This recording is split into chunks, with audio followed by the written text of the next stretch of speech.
Rating system in 2018. This enabled the enhancement of green features of buildings by bringing in innovative and futuristic technologies. IGBC certified green buildings resulted in a tremendous reduction of energy and water consumption and also provided healthier places for people. CII's IGBC, set up over 2 decades ago, has launched many impactful and innovative initiatives. Today, IGBC has 31 different rating programs, 29 chapters across India, and 6,000 accredited professionals. With the active participation of all stakeholders, Today, India has achieved a major milestone of 10.22 billion square feet of registered green building Hello. footprint. India has become the second largest country in the world in green built area. From the places we stay, work, study, transit, play, and worship. The green building movement is spreading across the country as India is witnessing enormous development over the next 5 decades. Going green and net zero is the only way forward. With the rich experience of over 2 decades, IGBC launched Mission on Net Zero on Earth Day 2021, which is in alignment with the Government of India's commitment of India becoming a net zero carbon emitter by 2070. We invite every citizen of our country to join the green and net zero building movement, spearheaded by IGBC, and make India the Jagat Guru in sustainability.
And now you're full.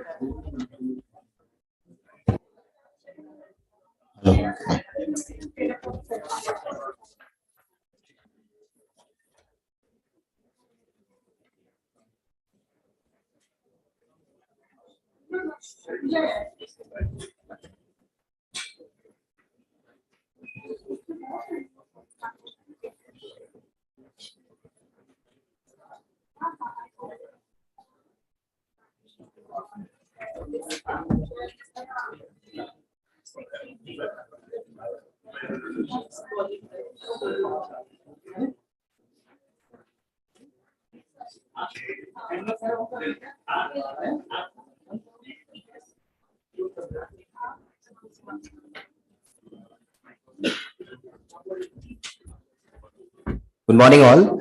Welcome to the Cii Partnership Summit, and the first session we are going to start in another 2 minutes. So kindly be seated.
Probably comes straight.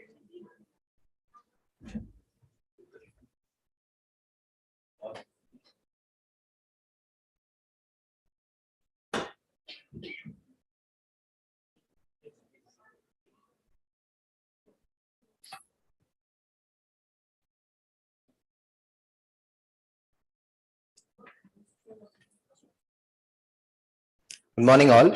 So now we'll be starting with the first session on sustainable finance for impact.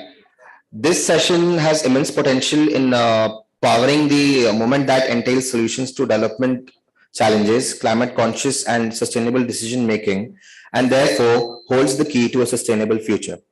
For this session, I'd like to first of all welcome Mr. Kamal Bali, who is the Deputy Chair, CII Southern Region, President and Managing Director, Volvo Group, India.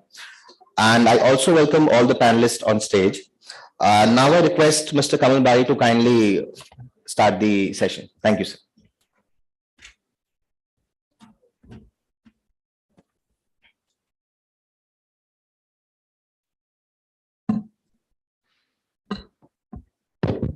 Good morning, ladies and gentlemen, and welcome to this very interesting session on sustainable finance for impact.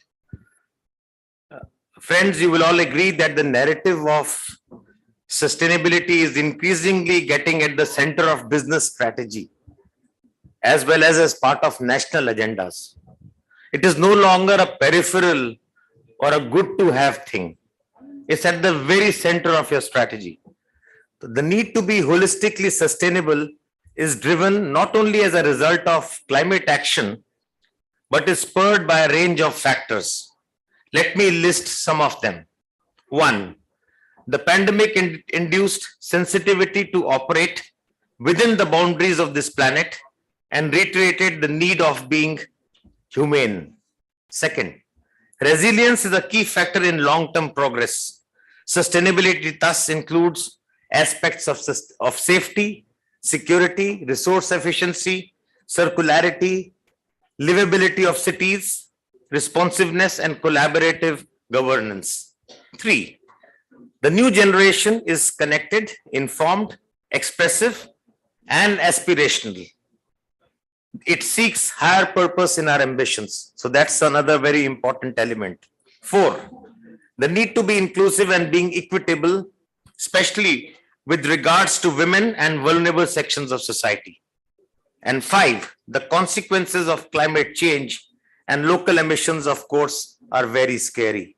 So with these main drivers of, I think the focus on sustainability is becoming, is increasingly becoming very, very strenuous on everyone. So when you put some of these drivers together, the challenges to come may appear daunting. However, friends, the good news is that today we have tools to not only meet these challenges, but shape an even more dynamic future with digitalization, connectivity, circularity, automation, and alternate non-fossil fuels. Accordingly, in the last 5 years, we see more and more corporates and nations committing to net zero. Just about 7 years back, we had 7% of the companies and countries committing to net zero. We now see close to 80% of global emissions being covered by serious commitments by nations. However, notwithstanding all of this, we realize that the journey to this transition is going to be both costly and complex. Let's not have some wrong perceptions about this, that this is going to happen in a jiffy. We will need to invest. We will need to accept the reality that this journey is going to be complex, where a lot of partnerships and relationships and networks will have to be formed and we need to work on. So we realize that the journey to this transition is going to be costly, I said, and complex, requiring a roadmap. Number one, it could be a roadmap on policy. It could be a financial roadmap. It could be a planning and building the necessary infrastructure for this transition.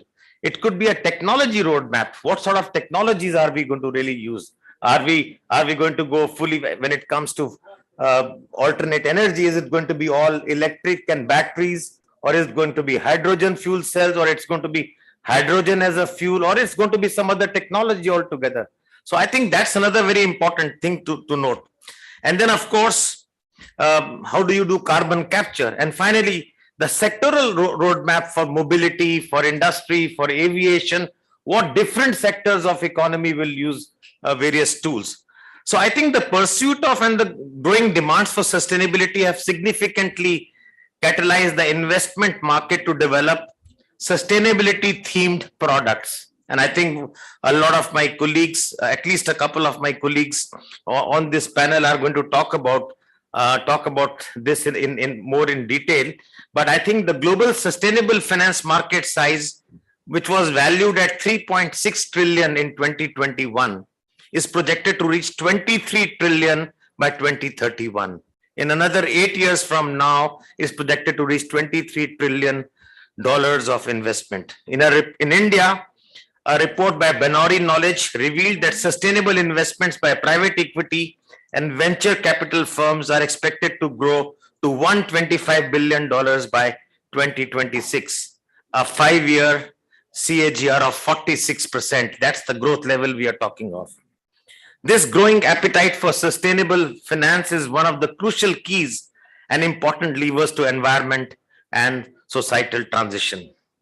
Further, as several of the sustainability challenges are systematic in nature, the two may often coincide. For instance, financial markets depend on sustainable economics, which in turn depend on sustainable social and environmental systems. While over time, sustainable investment approaches have gained traction, several challenges remain, such as barriers to investment, capacity constraints, lack of clear frameworks and definitions, difficulties in harmonizing ESG regulations and reporting standards. I think that's another big challenge. And unequal adoption of sustainability across the world. Every country, every jurisdiction today has different connotation of this. Further, the starting point for many developing economies often implies trade-offs between short-term growth and stability versus long-term environmental protection. That's another perception. It's a difficult balance to achieve, no doubt. For emerging markets like India, the challenges are more intense, as they also include greater reliance on core sector, which is also energy intensive and hard to abate. Socio-economic challenges around energy transition, high levels of dependence on overseas funding, and finally, limited availability of ESG data compared with developed markets, and high population of informal and gig workers, what we have. So many emerging markets are seizing opportunities by this transition, but they are falling behind as they don't have the budgetary space to deploy the kind of fiscal support that is required. Currently, these challenges have resulted in a huge investment gap, especially in the emerging markets. The UN Conference on Trade and Development says that achieving SDGs will cost between 5 trillion to 7 trillion annually, with an investment gap in developing countries of about 2.5 trillion. The regulations can play a key role, and sustainable finance areas. For instance, just a few days back, Shri Nitin Gadkari, our minister, while talking at an event on alternate fuel, mentioned that they are considering providing interest-free loans to construction equipment providers who opt to use alternative fuels in their equipment. So I think those are the kind of regulatory incentives which will really kickstart this journey in a good way. Of course, the government has many schemes already in place. In India, for instance, the PLI scheme. The PLI scheme is mainly focused on clean technology, and it's a big, huge success. Which is whether it is the ADAS system, whether the battery manufacturing, whether it is cell chemistry, many sectors, 14 different sectors, mainly focused on clean technology. However, all investments related to sustainability are not merely investments for good alone. I mean, I think this is another fad which we have. In fact, areas of energy management and improved energy efficiency, waste to fuel, stepping up on circularity can have a direct payback without any additional support. often many of these steps will pass by as general investments. Here, it is important to standardize on what improvements and changes lie under the label of sustainability. This also means the need for increased awareness on this account. Friends, with an eminent panel today with me, this session, which we're going to have over the next 45-50 minutes, will aim to draw, number one, a macro picture of the much needed sustainable financial system that would accelerate the transition towards more sustainable economies. Second, identifying gaps in financial sector in intermediating between sustainable capital needs and supply at one end, while exploring the financial methods that can help bridging these gaps. And finally, understanding the impact created by sustainable finance in the overall ecosystem. Experts in the session will deliberate on some of these issues. And let me introduce the panel now. And we have a very distinguished panel. We have on my left, in the center, we have Paul Holthus. Paul Holthus is the founding president and CEO, World Ocean Council, United States of America. Paul has worked with private sector and market forces to develop practical solutions for achieving sustainable development, addressing environmental concerns, especially for marine areas and resources. I think it will be very interesting to hear his presentation on this subject. He has worked with companies, industry associations, UN agencies, and currently he has a network of more than 30,000 stakeholders who work together. So Paul is a graduate from University of California and University of Hawaii with advanced degrees in coastal and marine resources and international business. Paul, welcome to India and thank you for joining us on this panel. Our next panelist is Mr. Christo Els, Senior Partner, Weber Wenzel. Christo is the chairman of Weber Wenzel and is a partner in the corporate practice. He specializes in cross-border and domestic mergers and acquisitions, capital markets, security regulations, corporate finance, and general commercial law. He has advised on a number of large transformational and cross-border transactions in sub-Saharan Africa. His matters include advising African aspects of AB InBev in takeover of Sam Miller, Woolworths, ZAR 23 billion takeover of David Jones in Australia, Mercer's Africa acquisition of interest in Alexander Force. He has BLC and LLB degrees, both with distinction from University of Pretoria, as well as an LLM degree from South University of South Africa. So Christo, thank you very much for joining us. You will bring in a very different perspective to how to stitch together these partnerships. I think that's something very, very important. And then, of course, we have Mr. Dibrat Sen, Managing Director and Head of Global Banking, HSBC. Dibrat is a career corporate banker with over 2 decades of experience in the industry. He has worked with Standard Chartered Bank and ICICI Bank prior to joining HSBC in 2010. Dibrat has, over the last 3 years, played an instrumental role in growing sustainable and climate finance practice in HSBC. I'm told HSBC is the largest bank when it comes to sustainable finance practice. And I think, and today HSBC stands amongst the top 3 sites for HSBC in Asia Pacific region. So Dibrat is an MBA and a science graduate. He is an amateur but an avid photographer as well. And I think more importantly, he's going to tell us he has got all the money. How will the money come to sustainable financing? I think that's something very important. We have 2 gentlemen who are joining us virtually. Mr. Manish Chaurasia, who's the Managing Director of Tata Cleantech. Manish, I hope you are with us. Yes. Is there? Manish is there? Yeah. Am I audible?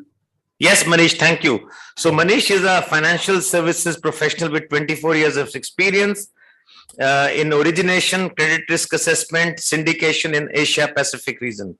He has handled various products covering project finance, trade finance, and investment banking.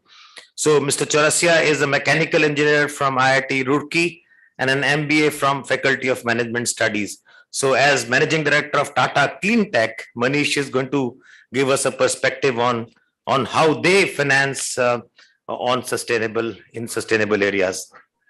And then our final speaker is Mr. Kamran Khan, Managing Director, Head of ESG for Asia Pacific, Deutsche Bank's ESG Center of Excellence. And he is also joining us virtually. Mr. Khan has served as an advisor on infrastructure finance to APAC, ASEAN, and the G20. He is a member of Senior Advisory Board at Fudan University FinTech Center. He holds an MBA from School of Business and University of Chicago. I think we have a very, very rich and a diverse panel who will bring a lot of value to all of us. So with this opening comments, I will request each of our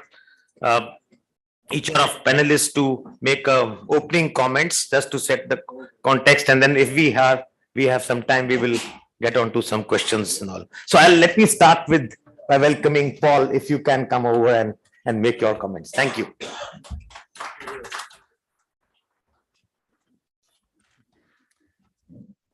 Well, thanks. I'm very grateful to the invitation, to CII for the invitation. And so what I'd like to do is kind of marinate the discussion here by talking about the 71% of the planet that's the ocean.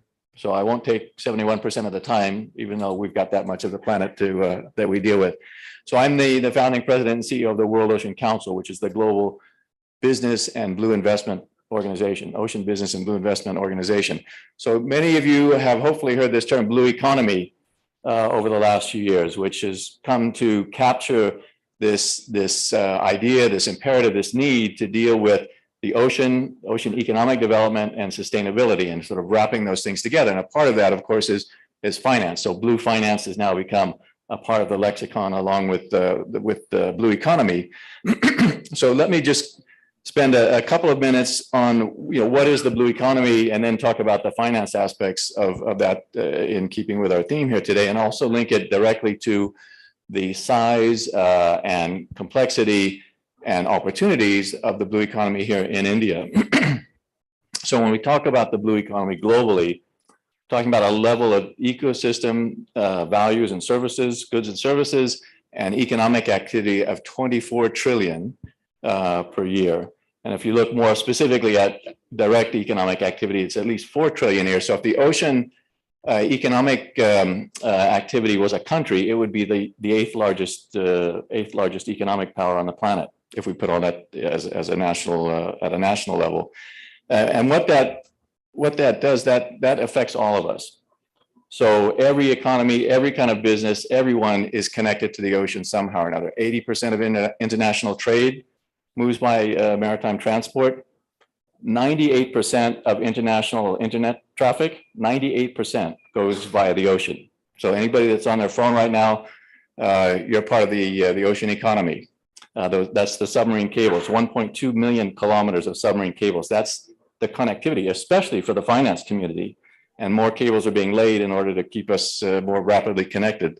And that's just a sense of parts of it. We've got 90,000 merchant vessels around the world, 3 to 4 million fishing boats, tens of thousands of offshore infrastructure platforms for oil and gas, for increasingly renewable energy, for aquaculture. And the fishing community is a huge, and industry is a huge part of the blue economy. So all of that together, and you add in ports and all the port-related facilities and operations, and increasingly the role of the ocean also in our carbon economy. The largest potential for carbon sequestration by far is sequestration of carbon in the ocean in terms of nature-based solutions and harnessing natural systems to take additional carbon out of the atmosphere. By the way, we would all be very hot right now and deprived of oxygen if it wasn't for what the ocean has done already. 25% of the additional carbon produced, the CO2 produced in the industrial age, has already been absorbed by the ocean. So it's been our friend for centuries now, and we're only realizing that and need to protect and manage that friend. And so this is where the role of industry and business and finance in being leaders and ensuring we've got a healthy and productive ocean come together. So the finance side of this then is, what are the opportunities for investing in the companies that are leading the way in sustainability? And that's where we get to this concept of sustainable blue finance as a subset of what the overall topic here of sustainable finance. There are companies on the large corporate side that are leading the way in all of those sectors I mentioned, ports, shipping, fishing, et cetera. Those are the kinds of companies that deserve the attention of the investment community. We are increasingly working with the finance community through our ocean investment platform that brings together different institutions in the investment and finance world to develop ESG standards and metrics and indicators so that companies who are mostly not from the investment community are not familiar with the ocean economy can have a framework for determining and evaluating investment opportunities. So all of those sectors, again, there are companies that are leading the way and deserve attention and merit a good look by leading finance institutions like HSBC and others that are leading the way on sustainable finance. So this is to create the sustainable ocean finance system and framework to help companies to be evaluated in a way that the investors can compare and look at who's leading the way, who's addressing the key issues, how they're doing it, what their timeline is, and therefore what kind of investment might make sense in terms of transitioning, helping that company transition. For example, in the shipping industry with maritime fuels, the need to move towards hydrogen and other non-polluting and decarbonized fuels, huge opportunities there. Another area of huge investment opportunity is in coastal construction, ports, infrastructure that is being affected by sea level rise, extreme weather events, cyclones, typhoons, hurricanes, major institutional investment needs there. And we need to help design the criteria, the means of evaluating and helping connect those opportunities to the finance community. And innovation as well is an area where finance can come in. There's a lot of needs for technology development, for innovation solutions for these various maritime industries that create possibilities for the finance community to come in and really help drive solutions that link to those major corporate players again in the ocean. Let me just finish by saying, mentioning a bit about India. So one of the longest coastlines in the world, 7,500 kilometers of coastline, the exclusive economic zone of 2 million square kilometers. So enormous ocean territory for India that has then huge implications and opportunities for the future of the economy of this country. And this is why it's become a very important topic nationally here in India, this whole idea of what is our blue economy, how big is it, what are the trends, what are the opportunities. There's 500 coastal towns, 12 major ports, and almost 250 smaller ports. The most recent statistics have the national blue economy at 7.2 billion a year. Maybe over 4% of the GDP is the largest estimate. India is the second largest fish producing nation of the world, the second largest, with over 250,000 fishing boats. So the blue economy is enormous in India, and it's just become over the last number of years a national discussion. And we, from our side at the World Ocean Council, as the global blue economy business organization, we are increasingly being asked to, and this is a great opportunity to be here today, to engage with the business and finance community here in India. And I would suggest that the time is right for a national blue economy gathering. And we're also we'd be happy to bring our annual event, the Sustainable Ocean Summit and the Global Blue Finance Summit here to India. So looking forward to developing the relationship with the key players in the business and finance community here to help connect up with the global blue economy and sustainable blue finance movement and really help develop India's opportunities and potential here.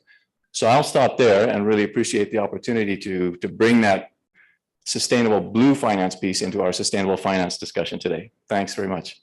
Thank you very much.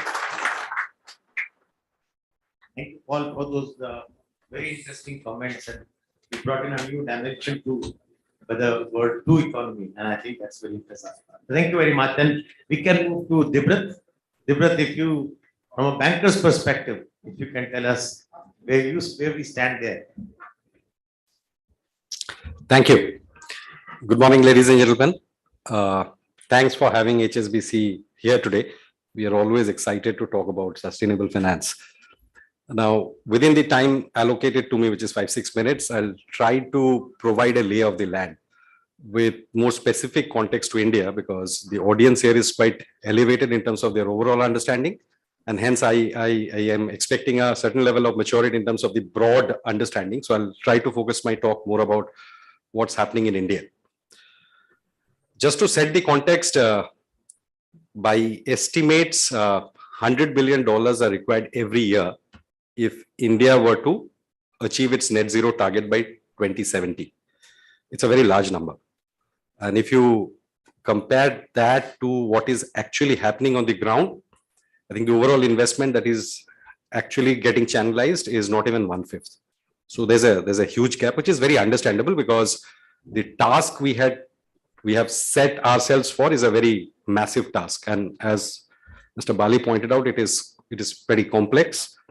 So it is no surprise that probably, in a very optimistic note, 1/5 of the investments are now getting channelized. So which leaves a huge gap. Now, in order to understand how we could bridge the gap, there are a few things which need to be spoken about. So when I talk about the investment, I'm talking about both equity and debt. So it's not only the bank finance or the bond market, it's also the equity investments that are coming in. Essentially, what is happening in India currently is that I would say in the last 3 years or so, there has been substantial progress made in terms of the financial sector's own understanding of sustainability and what's exactly happening within sustainability. And it is but natural that the finance industry has chosen some of the easier pieces to start with. By easier pieces, what I mean is pieces where the technology has been proven, the scale is quite large and therefore bankable, and the quality of the projects, more importantly, are bankable. So as a result of which, we have seen bulk of the investments that have flown into the Indian sustainable finance space has flown into energy transition. And by energy transition, I specifically mean renewables. I think broadly, India has got its act together as far as renewables is concerned. If you see the overall push the government of India has made in this sector, a lot of enabling policies, and notwithstanding some of the challenges that came on account of COVID or on account of the customs duties, etc., ALLM, the progress has been pretty substantial. What has also helped this space is the presence of very large counterparties as far as the financing system is concerned. So we've seen really large companies take on this space, backed by very solid names globally who have taken equity positions in most of these companies. So most of the renewable sector today, if you see, you will actually find that a lot of equity holders are globally well-known counterparties. So as a result of which, the quality of the counterparty and the quality of the projects, and with obviously the projects being undertaken under the aegis of SECI and NTPC, has provided more bankable in terms of those contracts. So we've seen large amounts of financing actually flow into this space. The other part of it is energy efficiency. When I say energy efficiency, most of the investments that we have seen flow into has been to the commercial real estate sector, which is more involved in the, say, platinum, lead gold kind of buildings. So a disproportionate amount of investments is going there, whereas the topic of energy efficiency is very vast. I mean, I would have loved to see more investment going into, say, helping the country move into, LED bulbs as opposed to, what is happening in the traditional space. But nevertheless, there is significant amount of investments going there. The third piece that the financial sector is just now grappling with, they have not still got their act together, is the electric mobility space. I think this is a space where I think the technology is sort of now getting well accepted, but the challenges around residual value, etc., are still to be worked out. But I think overall we are finding a good momentum in the electric mobility space. And I must concede that actually the NBFCs have taken a bigger lead than commercial banks in this space, which I think is the newer the players, more the innovation, more the varied ways of looking at it. But if you look at the overall needs of the country, this is just a drop in the ocean, because we are not even talking about financing flowing into just transition, financing flowing into areas which have a social impact. So while impact investing as a concept is pretty well known, but if I honestly put a hand on heart and ask the financial community as a whole that how much of our money has been channelized into impact investing, the answer is pretty embarrassing. So, any transition without taking the society together is not going to, have a good foundation. So from that perspective, we need to see more in terms of impact investing. Now, having said that, so what has prevented more capital flowing in? That's the question. And therefore, the other way to look at it is what will enable more capital to flow in. The biggest problem today for the Indian banking system is that the understanding or the level of maturity is pretty heterogeneous. It's not very homogeneous. And to that extent, I really thank the Reserve Bank of India in terms of bringing the first discussion paper on climate finance and sustainable finance in August of last year, which set the ball rolling in terms of what the RBI wants to see in terms of the overall banking sector, looking at this space. I think this is just the start, and sooner than later, we should have more prescriptive policies in place that will shake a bit of inertia which exists, and get more and more banks look at this not from a commercial point of view only, but from the very simple point of view that transition is a great risk. And the act of managing the transition risk in your own portfolio and to embed your risk management policies through a lens of transition risk management is very important. That's where RBI is coming from, that it's telling the banks that there is an inherent risk out there which needs to be assessed, mitigated, and capital has to flow in there to provide a sustainable finance portfolio. So one is the level of understanding which I expect will elevate. The second bigger problem is that, which has always been the problem, is the asset liability problem in terms of long-term financing. So commercial banks, they are pretty limited in terms of their ability to do long-term finance, broadly speaking. And therefore, there has to be more effective mechanisms of long-term financing takeout, because most of the sustainable finance projects we are talking about would have a very long gestation period. And to make them economically viable, they will need long-term means of finance, and which cannot alone be shouldered by the commercial banks. And therefore, we are talking more about blended finance structures, tapping the bond markets, etc. Now, I think 2021 was a momentous year for the global industry as far as bond issuances were concerned. So globally, 1 trillion of sustainable finance bonds were issued, including green bonds, in 2021. And sustainability linked loan volumes was about $700 billion. That was a pretty high moment. But 2022 had its own challenges in terms of COVID, etc. And I think currently we are in a risk of sentiment within the market, which has impaired the overall functioning of the bond market. So, but I expect this to be temporary. So one has to see more action in terms of the bond markets getting tapped as a source of capital. Thirdly, and just to make a quick ending on this, if corporates are at the forefront of leading this journey, and they are, because they are the single biggest counterparty who are doing the projects of impact, there has to be a mind shift change as well. I think in most of our discussions with corporates, the first question we get asked is how cheaper is it to borrow through a sustainable finance instrument? That question is absolutely wrong. The question is that how are you looking at diversifying your pool of capital? Because as I said, the gap is so high that your traditional pools of capital is not going to be sufficient enough for you to do this journey. So when you are looking from a diversification point of view, and also an accountability point of view, because when you are going and tapping the market with any of these instruments, you are accountable and you are auditable to deliver certain obligations that you have announced within those documents.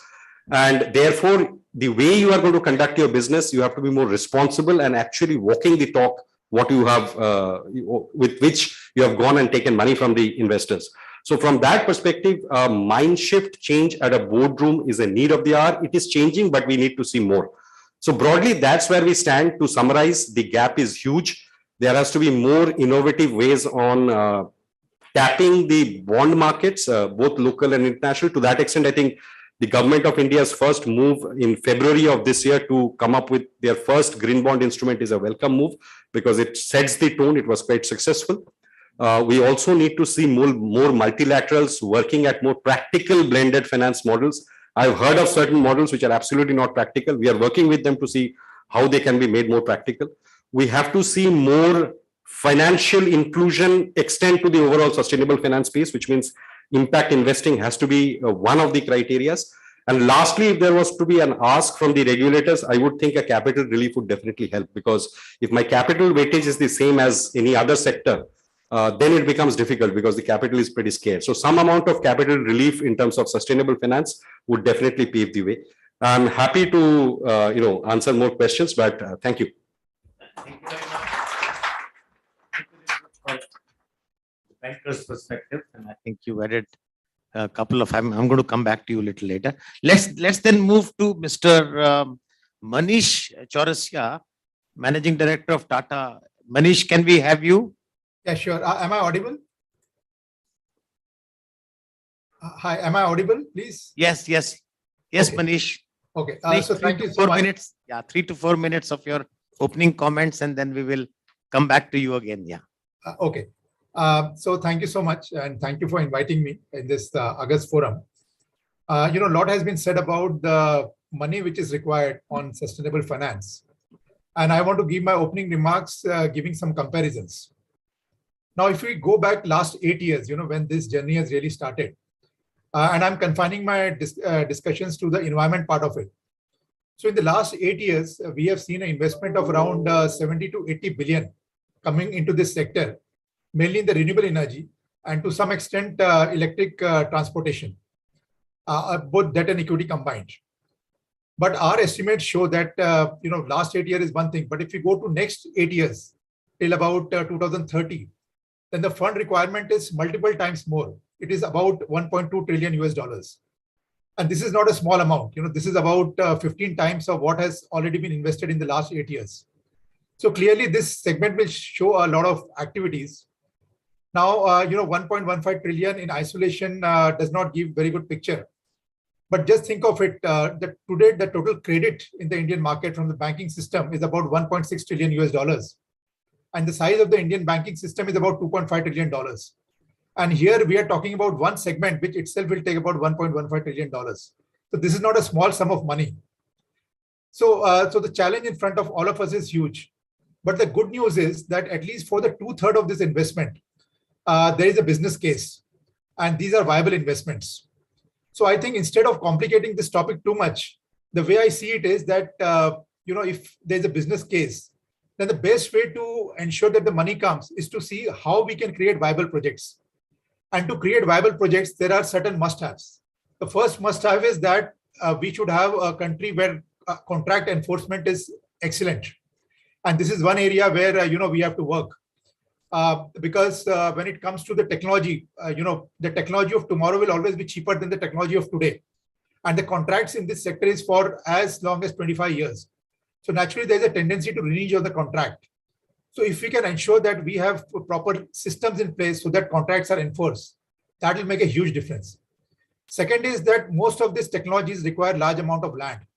If we take solar, it requires about 4 acres of land per megawatt of project. Plus, going forward, there'll be a lot of land required for agriculture. So clearly, we need to see how we are going to get that land. I think that we need to, as a country, we need to really start thinking on a very systematic basis. The other thing is that, while we talk about sustainable investment, but sometimes, because as was told earlier, there is no uniform definition. So a lot of greenwashing happens. A lot of companies claim that they are reaching net zero, but then, there is no uniform taxonomy. So everyone uses their own ways of making disclosures. I think something needs to happen here, and we need to look at more uniform disclosures through a proper taxonomy. Fortunately, a lot of work has already happened in this field in Europe, and I think same probably needs to be replicated in our country. Finally, what I want to say is that we have seen in life that something which is not measured is never monitored. So it is very important that we have disclosures in place. Already a lot of work has happened in this field. SEBI has now made it mandatory for the top 1,000 listed company, publicly listed company, equity listed company, to make disclosures on their business responsibility and sustainability. I think a lot of work needs to happen in this field. As long as there are proper disclosures, measurements will happen, and then we will know where we stand and we will understand what needs to be done. So these were some of my opening comments, and I hope I have not taken more than 3-4 minutes. Thank you. Excellent, Manish. I think you've made some excellent points, and I think that you have also talked about the myth where people think that sustainability or sustainable solutions are good to have thing, right? In fact, they are, as you rightly said, they have a great business case. I mean, if there is a business case, then what is the discussion all about? Why make it more complicated? So thank you very much for bringing that perspective. Then let me turn to my friend Christo. Christo, if we can have your perspective, from the how to stitch together the partnerships and other things which you do so well. Great, thank you, Kamal. Good morning, everybody. Thank you for the invitation to speak to you today. It's quite unusual for a lawyer to be asked to speak on sustainable finance. But as a lawyer operating in the African environment, ESG has become such a central part of finance and transactions that are done both in South Africa, but also throughout the continent. So much so that our firm itself changed its purpose, and our firm's more than 150 years old, to really have a sustainable and transformative impact through our work and actions. I think Africa, and similarly India, has really approached sustainability and impact through ESG with both caution and enthusiasm. It's a movement that's, of course, fundamentally critical to, our sustainability on the planet. But it's really important for developing countries to balance both the sustainability side with perhaps the environmental side as well. And for a large part, Kamal, you just spoke about that, how the importance of the demands initially really from our investors, stakeholders and companies, and how that is translating into new thinking around business and how that could actually enhance profitability as well. It's really important that in thinking about sustainability, to think about all 17 of the United Nations' sustainability development goals. And I think in developing nations, much more so than in already developed countries, it's not only on the environmental side, it really is the balance between the E, the S, and the G. And that's sometimes quite controversial in countries such as ours.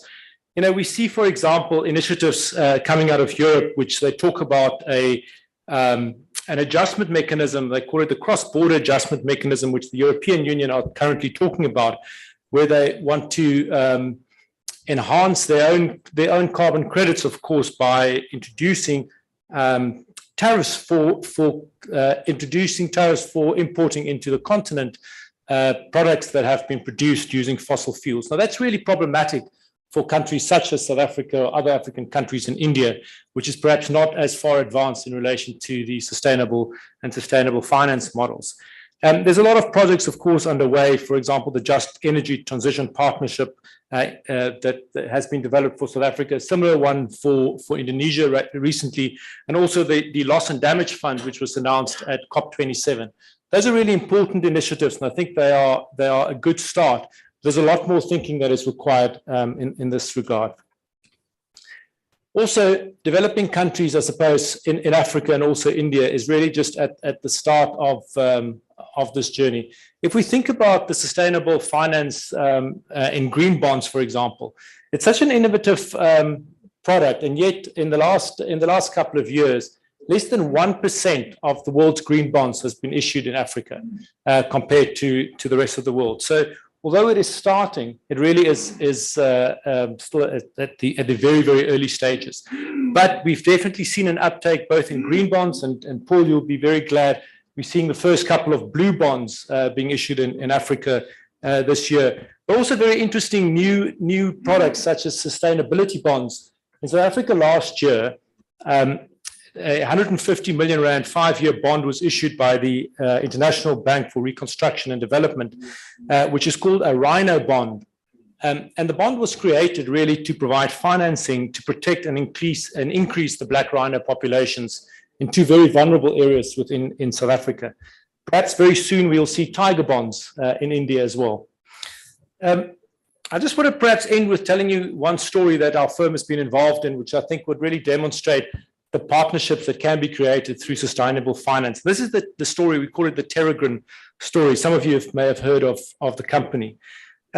We've partnered with a private company called Terragrin, which has the goal of creating sustainable biodiversity compliant forests in various African countries.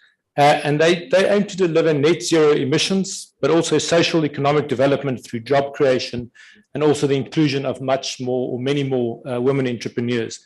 It was initially started in South Africa, it's grown into Mauritius, but the plan is to take that throughout various African countries as well. So one sunny day in Johannesburg, a couple of entrepreneurs came to see us and really told us about this very ambitious agro venture that they have that's ultimately going to be a for-profit organization that will address 16 of the 17 sustainability development goals. At the moment, the company is raising $2 billion in patient capital from green investors and other ESG funds within the developed markets to establish the initiatives first, as I said, in South Africa and then in Mauritius. And their prospectus will tell you that it anticipates delivering 8% yield on long-term debt and 25 to 30% IRR for the equity investors. That wealth that would be created in those projects would not only be shared by the equity investors, but also by women entrepreneurs, which they will attract in the projects that they are launching within the countries.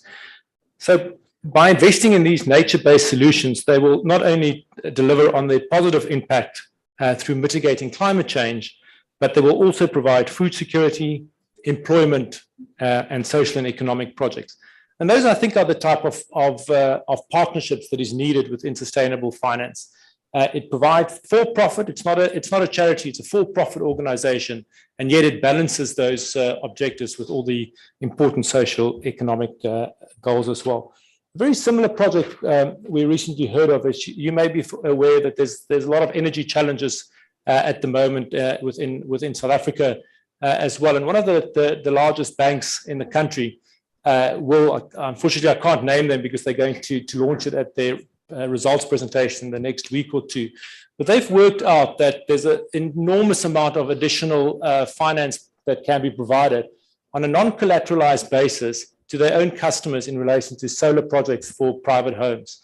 And they believe they could add a significant percentage to the country's energy requirements just by financing, as I said, non-collateralized to their existing customers for solar projects. Just in December alone, the increase in solar panels into South Africa increased by 700% across the previous 2 years of importation of solar panels. So that's an enormous undertaking, and I think that they are very confident that in doing so, by providing for-profit loans throughout the country, that they'll be able to shift not only the energy requirements as well, but also, of course, making a significant return on those investments. So those are the type of partnerships that we really talk about. As a law firm, that's the work we love doing with our clients, collaborating for the good of society in the end. Thanks, Kamal. Thank you, Mr. for your perspective. We then turn to Mr. Kamran Khan of the Deutsche Bank. Yes, I'm here. Thank you very much. Let me just make 4 quick comments to add on to what the panel has already discussed. Let me first distinguish between corporate behavior with respect to sustainability and what I describe as projects or infrastructure. I think Mr. Haltes and I believe Mr. Chaurasia also talked about the need for new kind of financing models for infrastructure. This is becoming, by and large, the domain of the multilaterals, public sector, blended finance, and things of that nature. Let me focus on the corporate behavior, because the $3.5 trillion number that was quoted about sustainable finance globally, a vast majority in corporate behavior. So let's see what are the drivers for that change on the corporate side. I would say most people will say, well, regulator. So European Union being the first one, and now it's catching on everywhere. I usually say the first and maybe the regulator, but the second driver immediately after that is the global consumer. And the consumer, particularly the younger generation in the urban centers, are decisively moving towards sustainable practices and demanding that the brands that they use display that kind of responsible behavior. That's what's driving corporates to actually change behavior. So then the third point becomes, okay, if my customer, my end consumer is moving towards this, what can I do as a corporate to speak to them? And that brings me to the third driver, which is where I think the financial services industry has a long way to go, because you have to now think about, how do I put ESG or sustainability into a corporate commercial strategy and make it better? Frankly, make it more accretive to valuation of the company, make the company more competitive. I usually tell clients, if you're looking at your sustainability strategy and you can't figure out how it makes you a better company, a more profitable company, chances are you're looking at a public relations document and not a sustainability strategy. So if those are the drivers, then we have to remember this. It sounds not very intuitive, but the financial viability of sustainability is very, very important. So sustainability has to be financially sustainable first for it to continue going forward. Otherwise, it's a very temporary thing that disappears once the grant or upfront expenditure goes away. So now let me bring it to the emerging economy context, particularly for India. People talk a lot about the climate in India. People talk about a lot of needs for the domestic economy. Let me submit to all of you that one of the key elements that we have to think about from the perspective of an India or other fast emerging economy is what I call India outbound. So this movement, the sustainability movement, with all the technological changes that are going along with it, presents a massive opportunity for markets like India to actually jump on this by building low-cost technologies that are sustainable and exporting that overseas. This would be way bigger than what we saw after the Y2K and the technology industry burst, which has helped India so tremendously and so many other emerging economies. The sustainable technology movement and the sustainable practices movement is even huger, and it would affect all kinds of industry. Think about all the different food manufacturers. I don't want to name brands, but you all know very well known, very well established brands. If they imagine companies like that establishing world-class ESG credentials, how much that will help them to expand overseas. Think about apparel companies, think about industrial houses, not to mention consumer banks and so on. So that's the part I hope under India's leadership for the G20 discussions and the B20 discussions, that we will focus the attention to this, because this is a very important incentive for emerging economies to jump into this market with full commitment, because it's not only good for the quality of life in these countries, it's also very, very critical to their economic future. Let me stop here.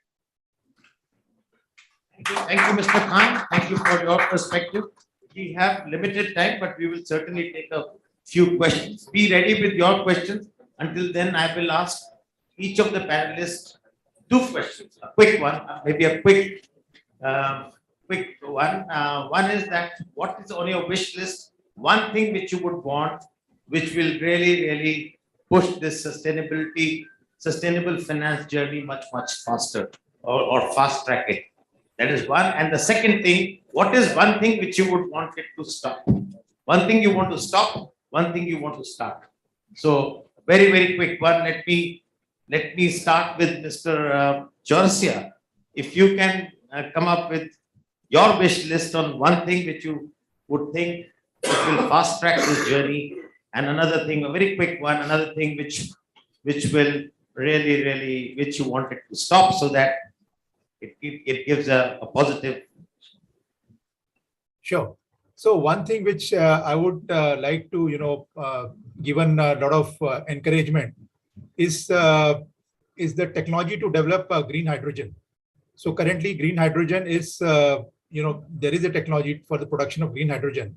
Right. But today the cost is high compared to the gray version of it.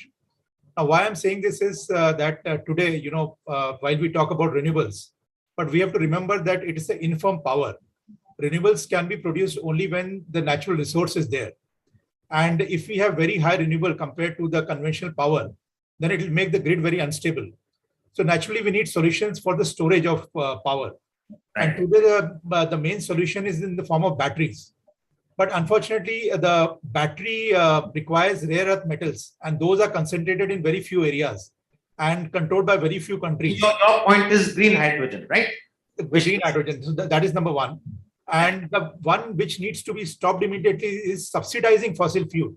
So today, while we talk about the fact that we have to eventually eliminate fossil fuels, but unfortunately, this actually is being subsidized in a good part of the world. At least those subsidies need to end. Okay. In fact, what needs to happen is that we need to tax carbon. But instead of taxing carbon, some few geographies are actually subsidizing carbon. I think that needs to stop immediately. So go for green hydrogen and stop subsidy on fossil fuels. So good 2 points. Mr. Kamran Khan, your wish list? Yes, sir. I would say to stop, I would wish that people would stop confusing CSR with ESG and sustainability, certainly with sustainable finance. It does a lot of disservice to both practices. What I wish would happen more of is also something like a stop, but that is, we hear this term blended finance a lot as a somewhat of a panacea for a lot of the ills, particularly on the project side. As somebody who spent decades working on infrastructure finance at the World Bank and a variety of other similar institutions, and having done some blended finance projects, I know what it takes to get one of those deals done. And most people can't do more than 2 or 3 in their lifetime. It is not that easy to do. And it becomes even harder when you add a commercial player, a private party, in the mix of the partners. So I think we need to, the sooner we figure out that that is not going to fix the gap, the financing gap, the sooner we will try to figure out what are the more practical ways to actually get things done. And I think our colleague, Mr. Sen from HSBC, also alluded to this problem with blended finance as a theoretical concept, which in practical terms is unlikely to deliver the goods that we are expecting from it. Okay, thank you, Mr. Khan. Thank you very much. Yeah, can I then go to, yes, Mr. Divrat? Yeah, you can. Forward to from the Indian context is classification of sustainable finance in the priority sector lending guidelines of RBI. The industry represented, but we couldn't get a success, but it's very important because it will definitely open up huge pools of capital. One thing I would want to see absolutely stop is non-compliance with the Contract Act. I think there have been ample number of instances. Manish did point out to that. As financiers, what puzzles us most is when a contract sanctity gets challenged by any entity. And it takes a long time to get that resolved. So I want as a country, we be recognized for honoring the contract law rather than violating it. Great. Thank you. Thank you. Christoph, your wish list. So I think from a wish list, consistent regulation from regulators and governments. And I think what I would like to stop is politicians thinking they could use ESG as a buzzword to fix all sorts of other ills. Okay, great. Paul, your final thing? Thanks very much. Great feedback, great questions and great feedback. So from my point of view, this development of an ocean ESG and impact investing framework of the metrics, the indicators, et cetera, that I mentioned briefly, really getting that sorted out and in place, nested within the overall sustainable finance and ESG global situation, and being consistent with that and the taxonomies that are emerging. The thing that I'd like to see stop is that there's this continuing impression that the ocean is only the domain of governments, the NGOs, the science community, and that we move to this understanding of the importance and the opportunity for leadership by the business and finance community as dealing with these ocean sustainable finance and sustainability issues. Great point. Great point. So we have time for maybe one or two questions. Yeah, please go ahead. Just introduce yourself and go ahead. Yeah, you can take this. Sir, country like India, we have the full of people who has a social, they think for the nature, climate. There are a lot of startups and SME, MSME, they already practicing ESG, but to scaling further, it's require also something kind of marketing. So currently ESG sustainable finance is only available to the large institution. Even we approach the World Bank, they told that you approach to the other large big corporate actually. So what kind of practice either where these companies, these enterprises should be approached any ESG consultant, or how the way to get the ESG funding to these kind of startup MSME, SME, so they can continue to expand their practices. Okay. Yeah. We'll take another question and then we'll answer them all together. Maybe you can look at this. I'll quickly answer your question because we have had some experience in this. What you said is a very, very practical problem, and there is no easy solution to that.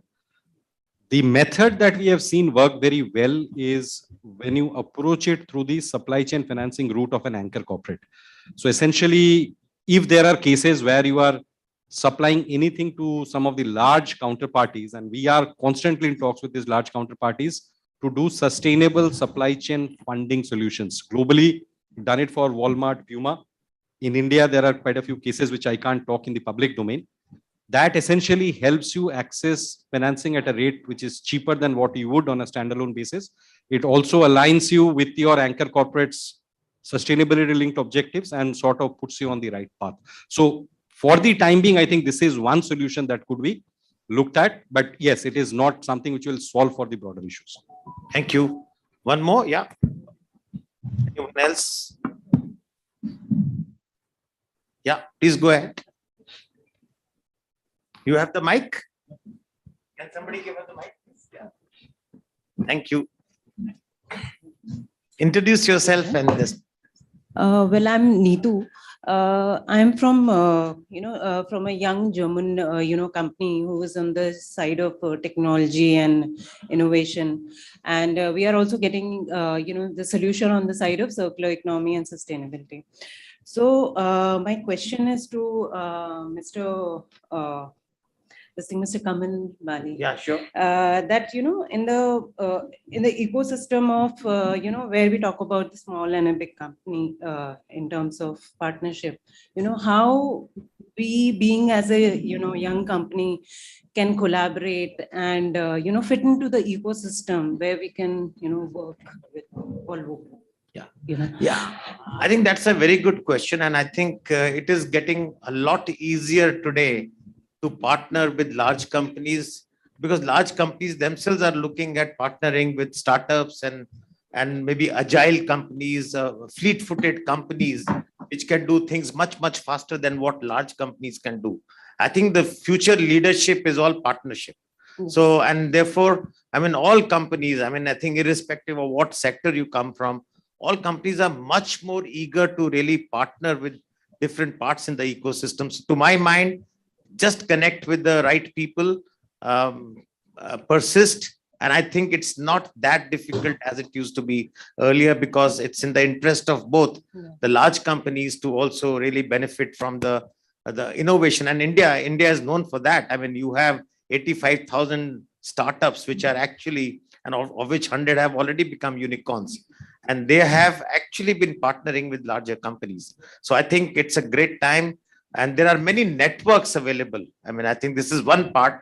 There are many networks available from the industry bodies. CII has the Institute of Innovation and Entrepreneurship. That's one.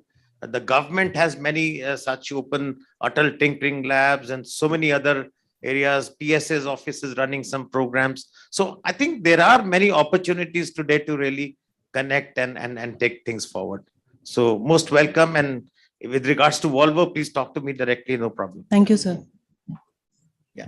Just Sir, add may a quick comment. May I respond to For this both of these question? questions, what's so very important is to focus on the issues. What's the pain point for the company at the corporate level? And we like to connect these four I's: the issue, the industry, the innovation, providing the solution, and then the investment.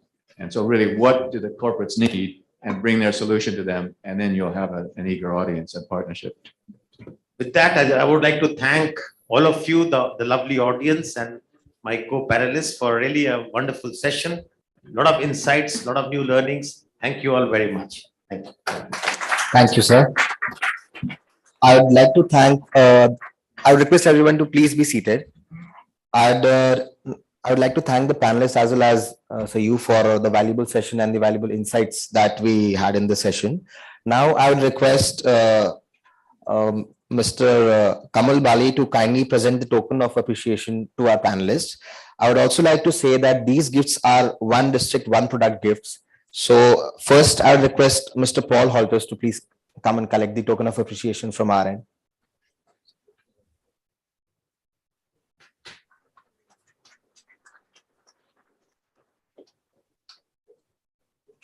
Now, I will request Mr. Christo Els to please come up and collect the token of appreciation.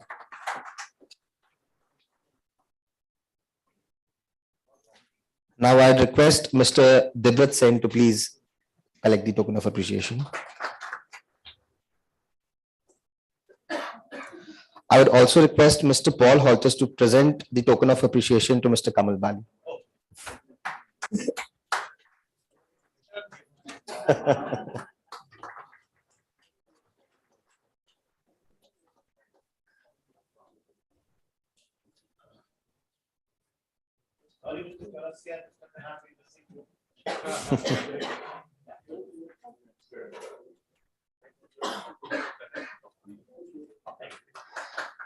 Thank you all. With this, we conclude the session.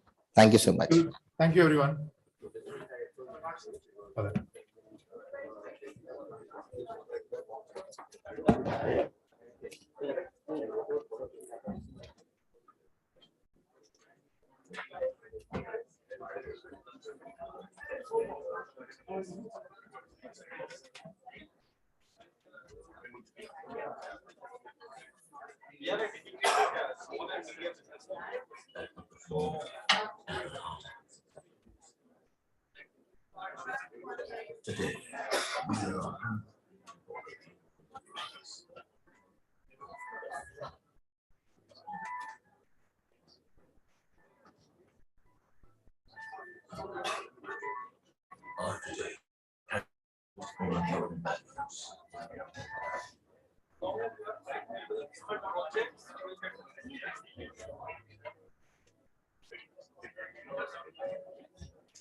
Art today has a strong foundation with community at its core.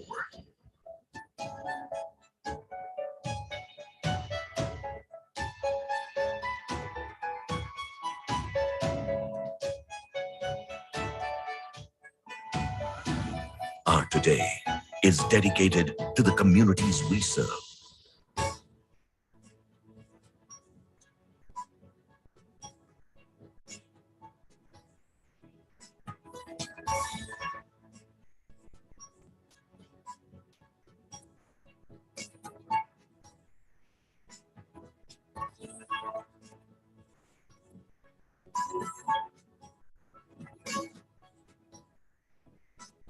Art today is always about more than just today.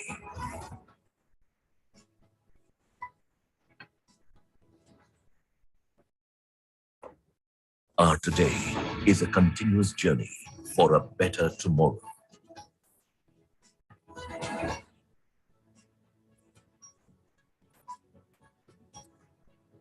Tata, leadership with trust.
Hello, audio check 1, 2, 3, 4. Hello, audio check. Hello, audio check. Hello, audio check 1, 2, 3, 4. Hello, audio check. Hello, audio check 1, 2, 3, 4.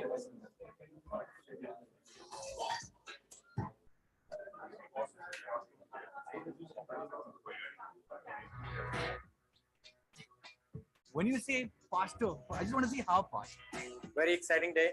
Let the games begin. So we bring to you Airtel 5G Plus.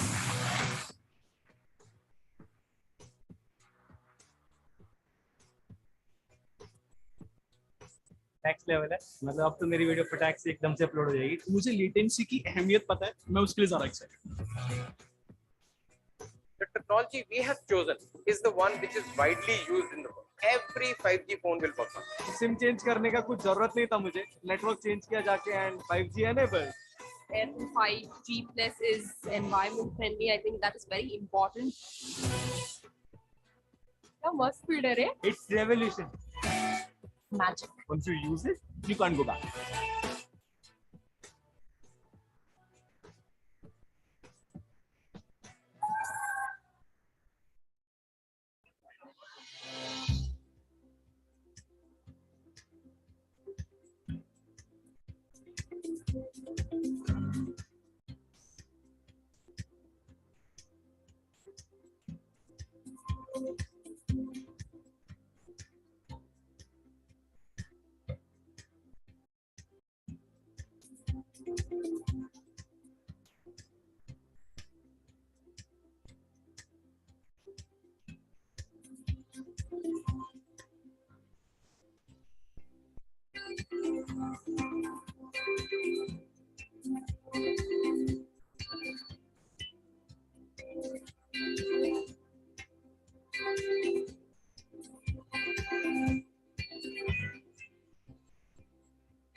Effective supply chain management gives power to fulfill what your customers need, when and where they need it.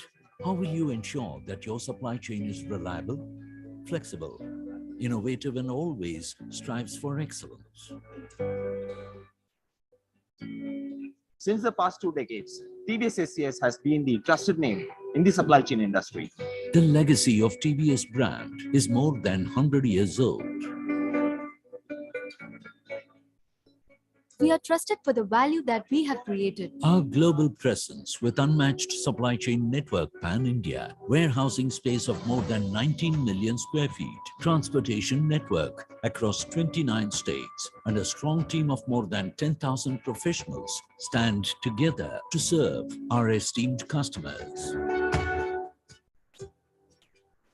We are trusted for the service that we provide. Our end-to-end differentiated service portfolio is fitted as per customers' demands. We are partners in customers' journey. We are trusted for the innovation that we can offer. Strong technology backbone, integrated digital workflows, automated dashboards, visibility through control tower operation. We are just the way you want us, equipped with all the tools to make your supply chain resilient and agile. We believe in the power of us. When we partner with you, we are committed to offer you quality solutions. Together, we strive to achieve newer heights. Together, we stand united to write new success stories.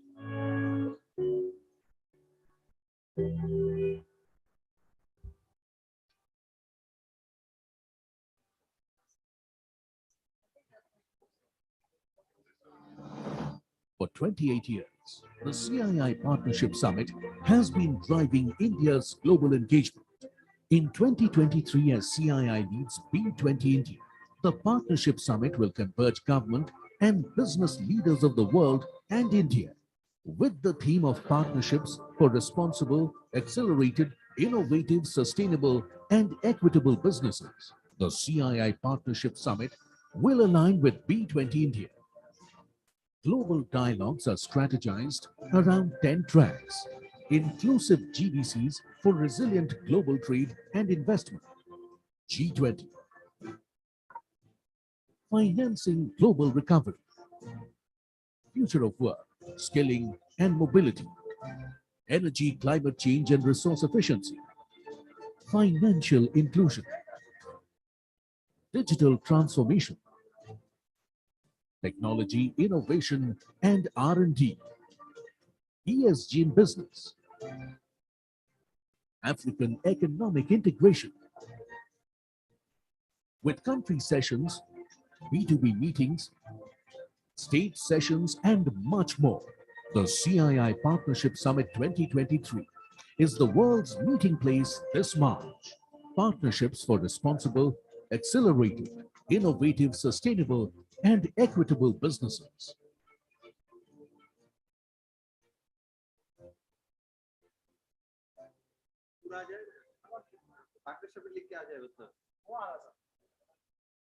एक थोड़ा दूर से ले लो पूरा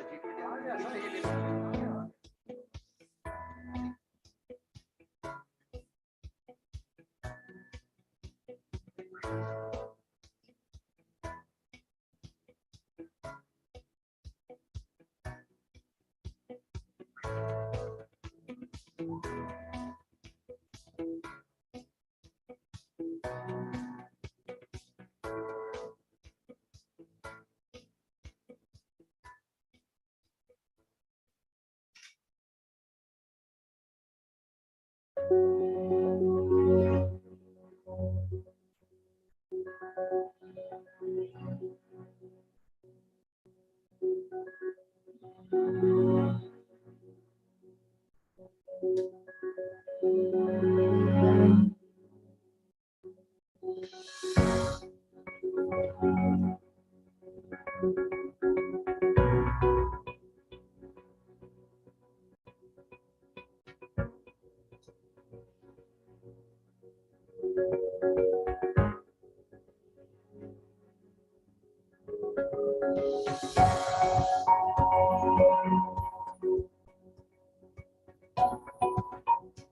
CII's green initiatives. Welcome to the world of green buildings. CII's Indian Green Building Council, IGBC, with the support of all stakeholders, launched the country's first IGBC Net Zero Energy Building Rating System in 2018. This enabled the enhancement of green features of buildings by bringing in innovative and futuristic technologies. IGBC certified green buildings resulted in a tremendous reduction of energy and water consumption and also provided healthier places for people. CII's IGBC, set up over 2 decades ago, has launched many impactful and innovative initiatives. Today, IGBC has 31 different rating programs, 29 chapters across India, and 6,000 accredited professionals. With the active participation of all stakeholders, today India has achieved a major milestone of 10.22 billion square feet of registered green building footprint. India has become the second largest country in the world in green built area. From the places we stay, work, study, transit, play, and worship. The green building movement is spreading across the country as India is witnessing enormous development over the next 5 decades. Going green and net zero is the only way forward. With the rich experience of over 2 decades, IGBC launched Mission on Net Zero on Earth Day 2021, which is in alignment with the Government of India's commitment of India becoming a net zero carbon emitter by 2070. We invite every citizen of our country to join the green and net zero building movement, spearheaded by IGBC, and make India the Jagat Guru in sustainability.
So, yes, of course. So the big reason for my views on competitive change was that I was myself a direct beneficiary of the Sex Discrimination Act in the UK. I probably wouldn't have got my job as a trade solicitor had that legislation not been in place.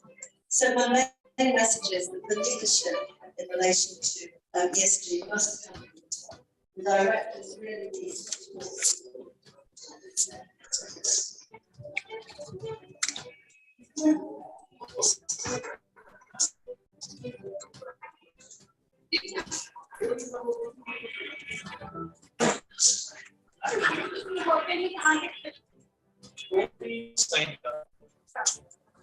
and all that happens. But table check कर दीजिए कर देना इसे हाय हाय हाय पे कर देना हाँ sir इसको नीचे वाले को हटा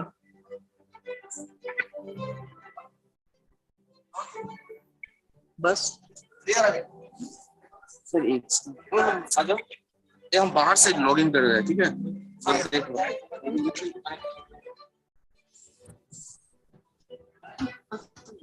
देखो कैसा आ रहा है देखो कर एक सेकंड कुछ नहीं भाई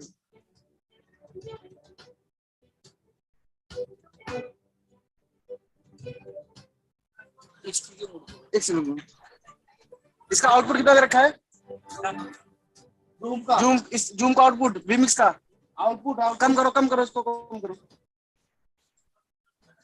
कितना है 20% खोलो बस 20% करना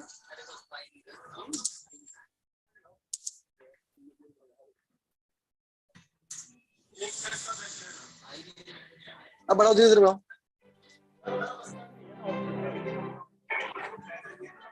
अच्छा ठीक है ये वापस कर दो थोड़ा माइक कैरी म्यूजिक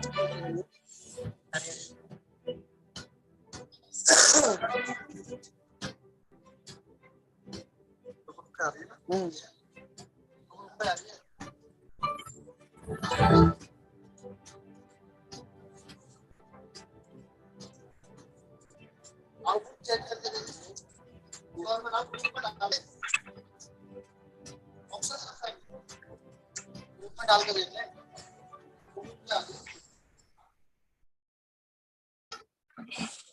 12 बजे शुरू केवल माइक ऑन है क्या हां mic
In 1868, the Tata Group was founded on a philosophy that put the community at the heart of its existence.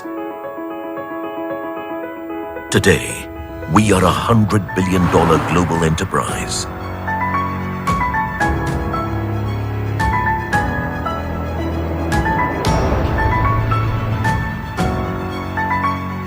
Our today has been built on enduring values.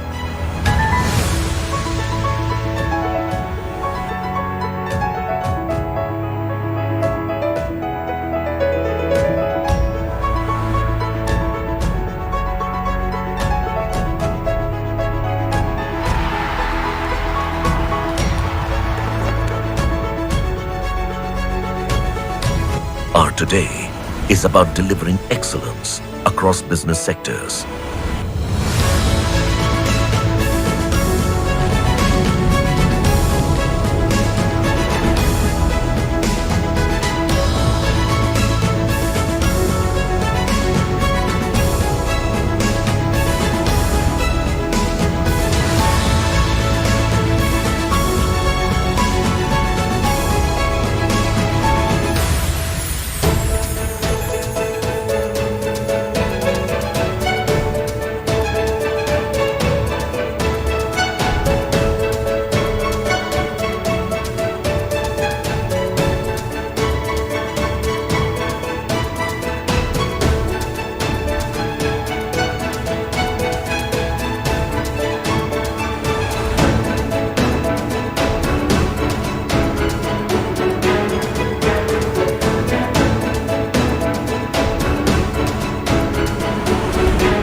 Our today is about building a future-ready nation.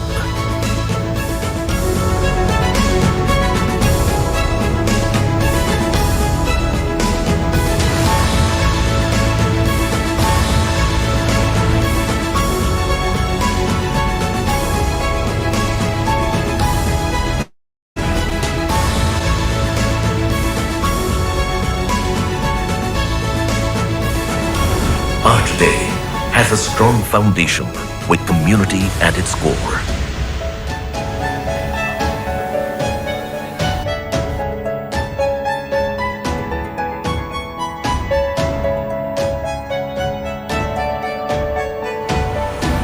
Our today is dedicated to the communities we serve.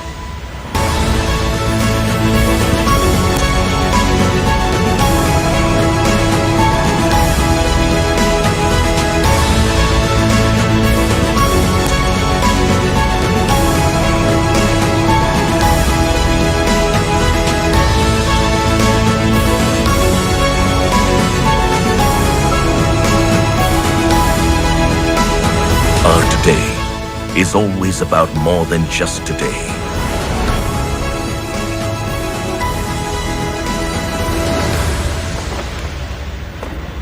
Our today is a continuous journey for a better tomorrow.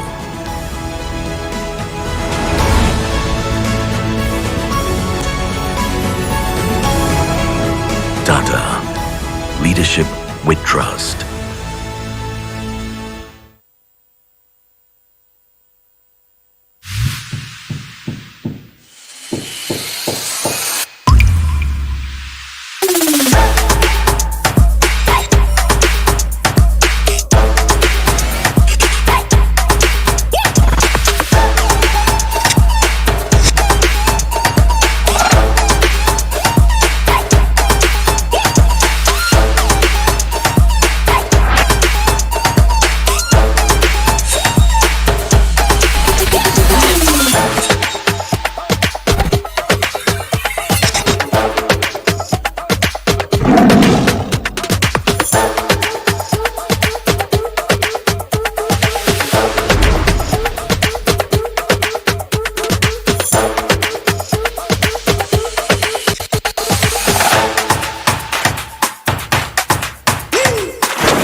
When you say faster, I just want to see how fast. Very exciting day. Let the games begin. So we bring to you Airtel 5G Plus.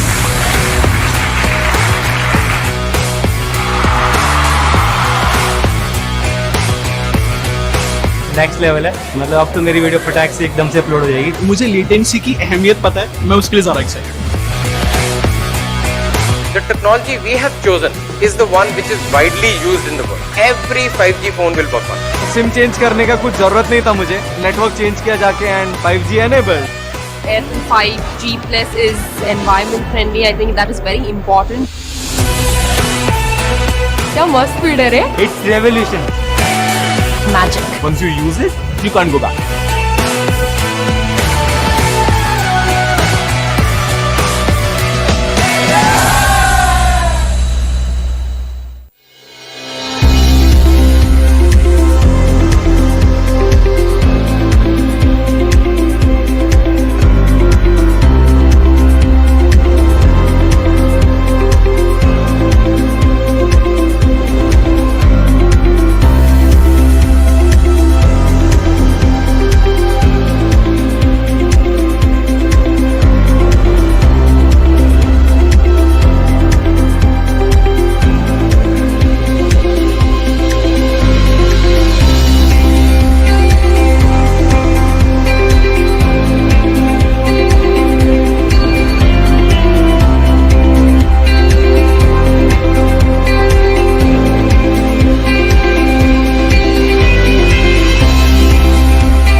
Effective supply chain management gives power to fulfill what your customers need, when and where they need it.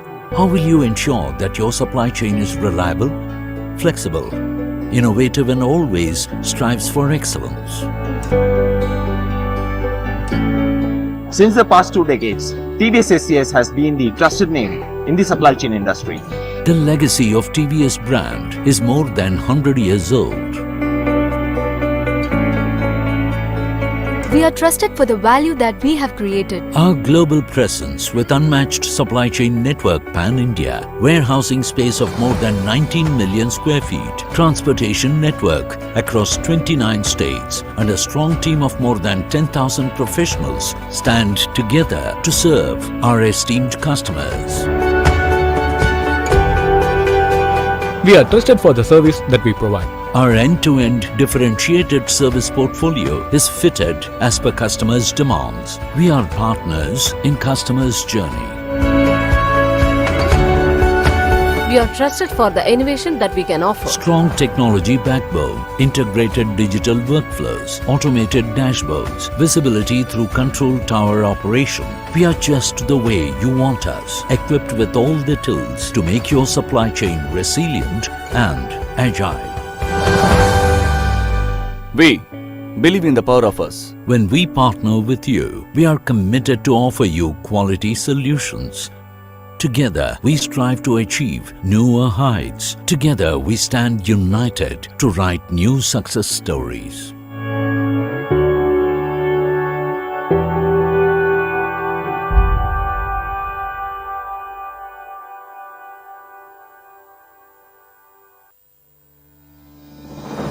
For 28 years, the CII Partnership Summit has been driving India's global engagement. In 2023, as CII leads B20 India, the Partnership Summit will converge government and business leaders of the world and India with the theme of partnerships for responsible, accelerated, innovative, sustainable and equitable businesses. The CII Partnership Summit will align with B20 India. Global dialogues are strategized around 10 tracks. inclusive GVCs for resilient global trade and investment. G20. Financing global recovery. Future of work, skilling and mobility. Energy, climate change and resource efficiency. Financial inclusion. Digital transformation. Technology, innovation and R&D. ESG in business. African economic integration. With country sessions, B2B meetings, state sessions and much more. The CII Partnership Summit 2023 is the world's meeting place this March. Partnerships for responsible, accelerated, innovative, sustainable and equitable businesses.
CII's green initiatives. Welcome to the world of green buildings. CII's Indian Green Building Council, IGBC, with the support of all stakeholders, launched the country's first IGBC Net Zero Energy Building Rating System in 2018. This enabled the enhancement of green features of buildings by bringing in innovative and futuristic technologies. IGBC certified green buildings resulted in a tremendous reduction of energy and water consumption and also provided healthier places for people. CII's IGBC, set up over 2 decades ago, has launched many impactful and innovative initiatives. Today, IGBC has 31 different rating programs, 29 chapters across India, and 6,000 accredited professionals. With the active participation of all stakeholders, today India has achieved a major milestone of 10.22 billion square feet of registered green building footprint. India has become the second largest country in the world in green built area. From the places we stay, work, study, transit, play and worship. The green building movement is spreading across the country, as India is witnessing enormous development over the next 5 decades. Going green and net zero is the only way forward. With the rich experience of over 2 decades, IGBC launched Mission on Net Zero on Earth Day 2021, which is in alignment with the Government of India's commitment of India becoming a net zero carbon emitter by 2070. We invite every citizen of our country to join the green and net zero building movement, spearheaded by IGBC, and make India the Jagat Guru in sustainability.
1968, the Tata Group was founded on a philosophy that put the community at the heart of its existence.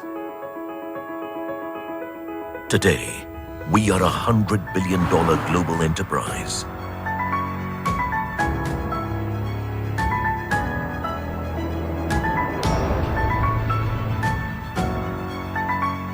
Our today has been built on enduring values.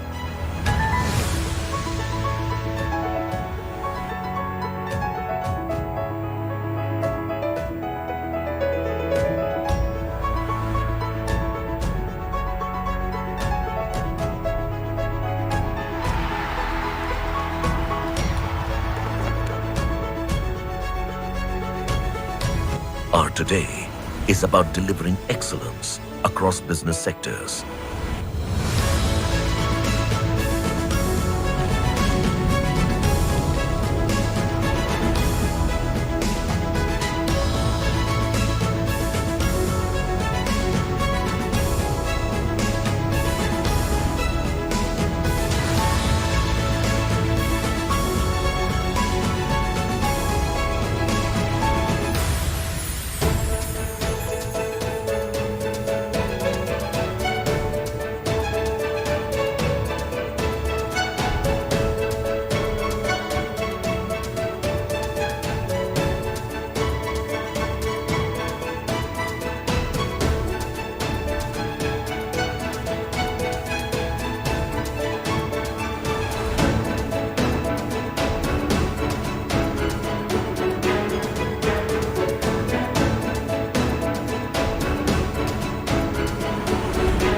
Our today is about building a future-ready nation.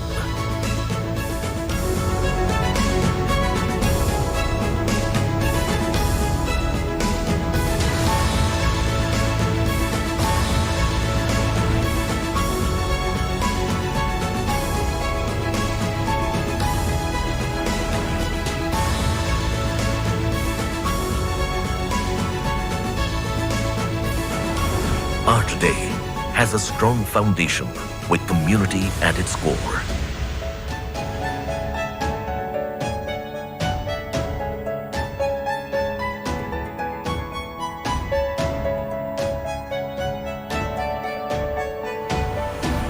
Our today is dedicated to the communities we serve.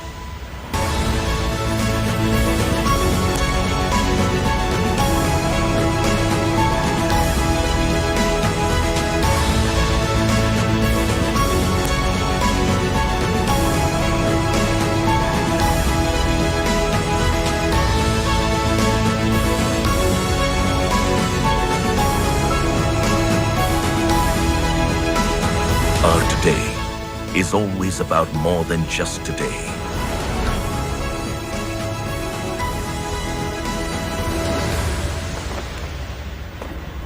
Our today is a continuous journey for a better tomorrow.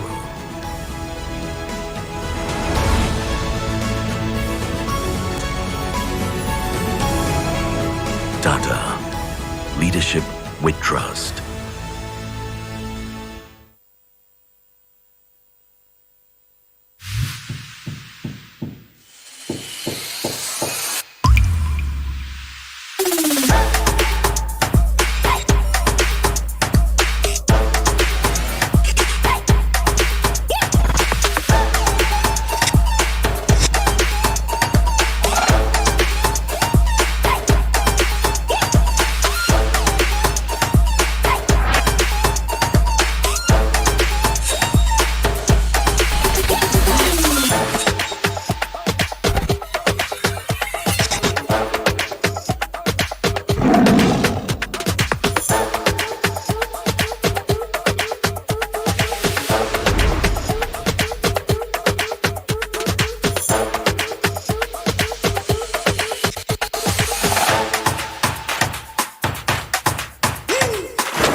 When you say faster, I just want to see how fast. Very exciting day. Let the games begin. So we bring to you Airtel 5G Plus.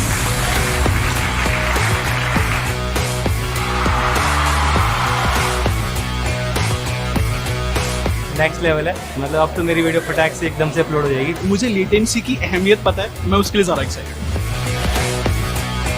The technology we have chosen is the one which is widely used in the world. Every 5G phone will work on it. SIM change करने का कुछ जरूरत नहीं था मुझे, network change किया जाके and 5G enabled. Airtel 5G Plus is environment friendly. I think that is very important. क्या मस्त स्पीड है रे? It's revolution.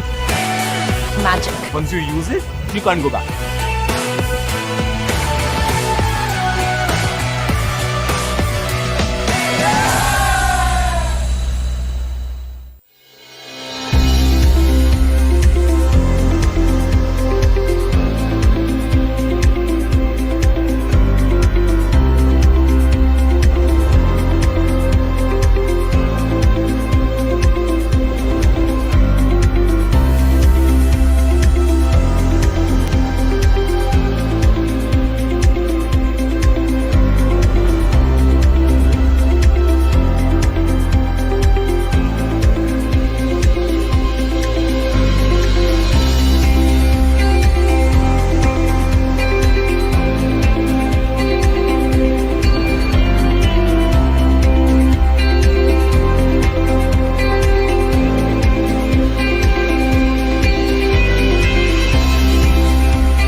Effective supply chain management gives power to fulfill what your customers need, when and where they need it. How will you ensure that your supply chain is reliable, flexible, innovative, and always strives for excellence? Since the past 2 decades, TVS SCS has been the trusted name in the supply chain industry. The legacy of TVS brand is more than 100 years old. We are trusted for the value that we have created. Our global presence with unmatched supply chain network pan-India, warehousing space of more than 19 million square feet, transportation network across 29 states, and a strong team of more than 10,000 professionals stand together to serve our esteemed customers. We are trusted for the service that we provide. Our end-to-end differentiated service portfolio is fitted as per customers' demands. We are partners in customers' journey. We are trusted for the innovation that we can offer. Strong technology backbone, integrated digital workflows, automated dashboards, visibility through control tower operation. We are just the way you want us, equipped with all the tools to make your supply chain resilient and agile.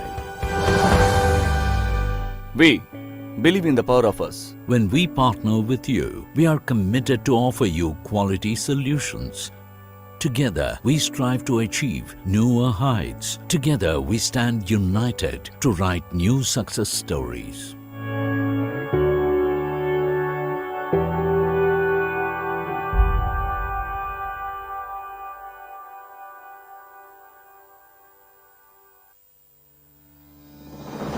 For 28 years, the CII Partnership Summit has been driving India's global engagement.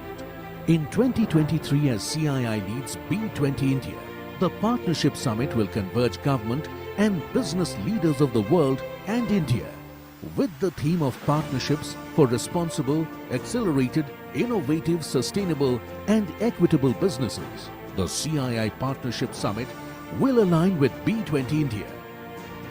Global dialogues are strategized around 10 tracks. Inclusive GVCs for resilient global trade and investment. G20. Financing global recovery. Future of work, skilling and mobility. Energy, climate change and resource efficiency. Financial inclusion. Digital transformation.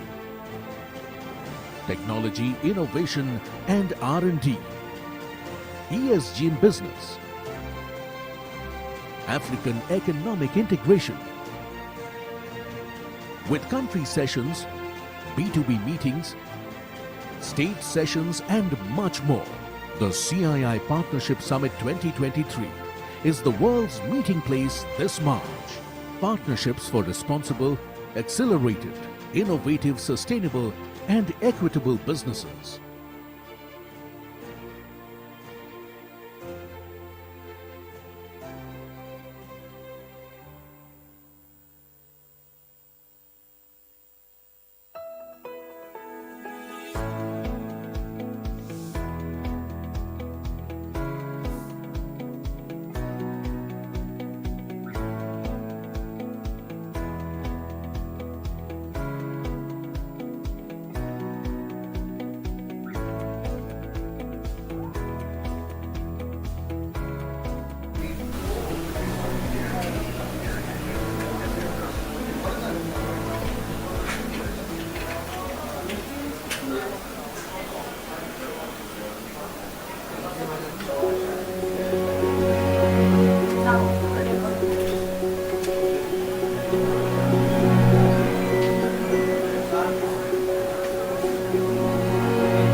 CII's green initiatives. Welcome to the world of green buildings. CII's Indian Green Building Council, IGBC, with the support of all stakeholders, launched the country's first IGBC Net Zero Energy Building Rating System in 2018. This enabled the enhancement of green features of buildings by bringing in innovative and futuristic technologies.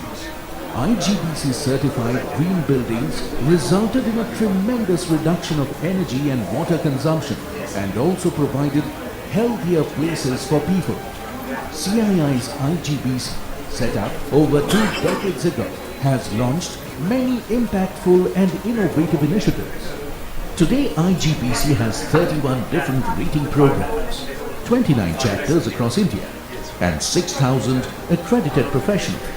With the active participation of all stakeholders, today India has achieved a major milestone of 10.22 billion square feet of registered green building footprint. India has become the second largest country in the world in green built area. From the places we stay, work, study, transit, play and worship. The green building movement is spreading across the country, as India is witnessing enormous development over the next 5 decades. Going green and net zero is the only way forward. With the rich experience of over 2 decades, IGBC launched Mission on Net Zero on Earth Day 2021, which is in alignment with the Government of India's commitment of India becoming a net zero carbon emitter by 2070. We invite every citizen of our country to join the green and net zero building movement spearheaded by IGBC and make India the Jagat Guru in sustainability.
Friends, we are waiting for the eminent speakers to come. We will start the session in a while, please. Thank you.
The Tata Group was founded on a philosophy that put the community at the heart of its existence. Today, we are a $100 billion global enterprise.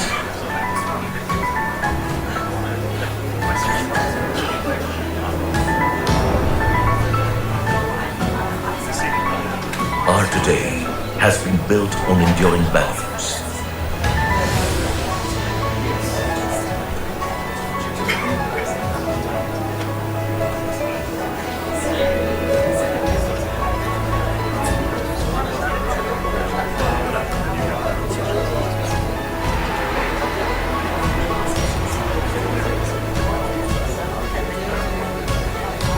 Our today is about delivering excellence across business sectors.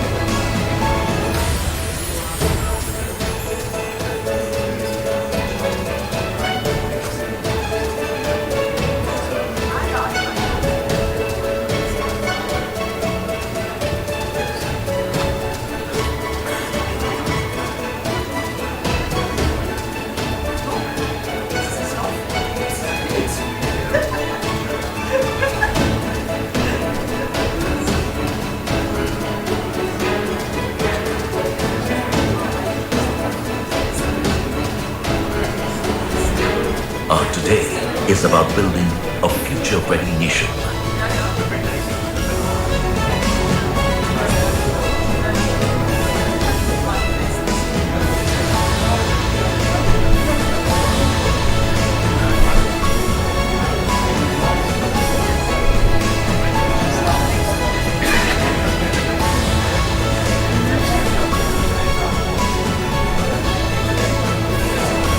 Our today has a strong foundation with community at its core.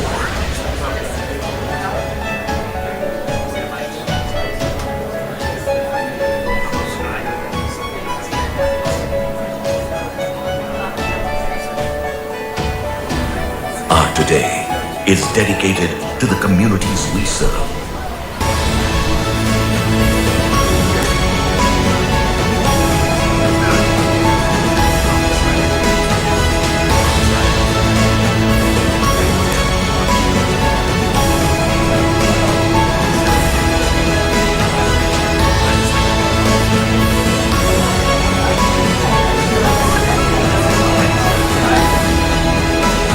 Our today is always about more than just today.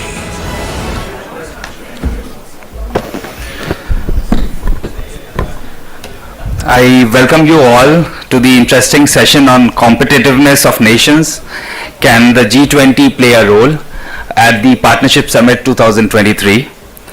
I welcome Mr. Sanjeev Puri, Chair B20 India Action Council on ESG in Business and Vice President CII and Chairman and Managing Director ITC Limited. Welcome, sir. I now hand it over to sir to take it forward. Thank you.